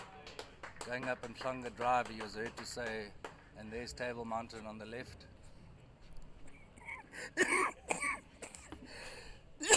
Anyway, for a little bit of banter there, but Raymond is sick. He's got a bit of flu and he's got a big game tomorrow. Yes. So Raymond, what number are you coming in tomorrow? Takes a joke, and he's an important part of our team. Yeah. What number are you coming in, Raymond? I'm not too sure. We don't want to leak that information. Yes, I know the captain. Come on, give me some inside information. The captain is close by to me, so I can divulge that. Thank you very much for giving the opportunity. And once again, I just want to reiterate that Makaya is in the Veterans League in East London. He's playing for Gunobi, and I think probably when he turns 50 as well, he'll be, because he's on the under 40s now at the moment, but he's doing well. Yeah, he's doing well. Yeah.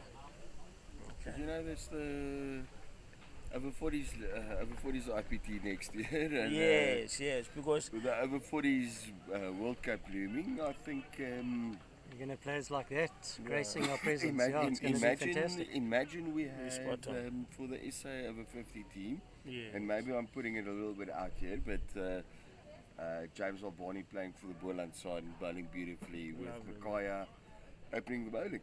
Yeah, that would be great, man. That would be a great opportunity for the guys. And I'm telling you, the person who introduced this, I mean, we just have to take the head off for him. He's done extremely well.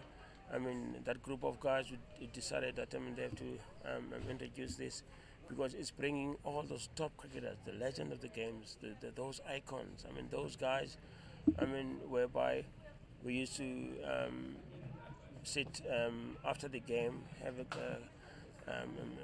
a pint of beer, guys drinking, chatting, and forgetting everything which happened in the field, but thinking about making those friendship, and making friends. And it's a great opportunity. Oh, that is, sorry, I'm very interrupting you. That was an absolute beautiful shot. Great sweep shot by John. John Wynn. Beautiful sweep shot. I don't think it was a bad ball by Paul. No, definitely. I took that off middle stump and nailed it to the boundary. Yeah, so that takes him to 16, and Craig Lyons has quietly got on with it and sitting on 45. So got a couple of overs to get his 50, hopefully. Yeah. But yeah, thanks very much, Ray. It's great having you in the commentary team here and sharing your stories with Makaya. And thanks a lot. I'm sure there's many more talents that you're going to find out there for the rest of us South Africans to enjoy going forward. You're spot on. I mean, indeed. I mean, we've got. I mean, if I can maybe count most of the guys that I've touched their lives, like Malibonga Makete, who's the assistant coach and SA coach, and those guys, Dumisa Makalima, those guys. Dumisa, I think, is the head coach of the Limpopo side. I mean, there are lots of cricketers that have touched lives, and it's a great thing whereby you go around the areas, going around the rural areas, township, and touching lives of those guys. And now those guys are breadwinners for their homes, and some of the guys like Papa Mafojera from the Inyati, those guys, they're putting things on the table for their families, because there's no one maybe who's working in the family, but those guys can bring something and say, Mom, we can eat A, B, C, D, and which is a great thing. We're really chuffed and thank God for that opportunity and giving opportunity for those young cricketers. For that, guys, thank you very much. Thanks. Yeah, great to meet you. It's making our game tomorrow even more sort of enjoyable. So it's been an honor. Thanks, Ray. Thanks a lot, man. Thanks. Good luck for tomorrow. Yes, thanks indeed, man. Yeah. Oh, Paul du Plessis got a little bit excited. Maybe a little bit excited there. You know, the Boland team is fighting. They're fighting to the end. There is 4 runs of 43 balls. I think it's a... 3 runs to go, yeah. 3 runs to go. I think it's a foregone conclusion. But, you know, it's still, what a wonderful day of cricket. It's been fantastic, Claude. And, yeah, really great to meet you and have a bit of a chat with you today. I mean, this wouldn't have happened without, you know, the opportunity that this whole tournament has provided. Yeah, no, I absolutely agree with you. Same from my side. Great meeting you. I've enjoyed my time with you today in the commentary box, and you know, it's I'm just trying to find the right words, but Mr. Boyd touched on it now. It's about, you know, it's the slogan we always use at the end of match reports for Boland is something along the lines of old friendships renewed, current friendships strengthened, and new friendships made. And I think that's what cricket is about. I think those words are apt. So, also a big thanks to Statman Linda. Oh, Mr. Statman Linda. As he raises his cap there, he's been solid behind the laptop here, providing us with this fantastic footage, and hopefully all of you back at home been able to watch it and enjoy the commentary. Oh, there's and a shot what there from a John. Beautiful cover drive. That's to the finish game. Nice boundary to end it. Nice boundary to end it. Well done to your line side for taking this game. And yeah, now I have to say I hope Border wins tomorrow. But yeah, good luck for tomorrow. And No, appreciate it. May this weekend of this week just continue to be in the spirit of what it is now. Great stuff, and looking forward to having you in our fines meeting shortly. Absolutely. Okay. Cheers, guys. Cheers, guys. Cheers. Thanks, Mr. Linda. Thanks, Linda. Keep me Thanks awake. a lot. Thanks.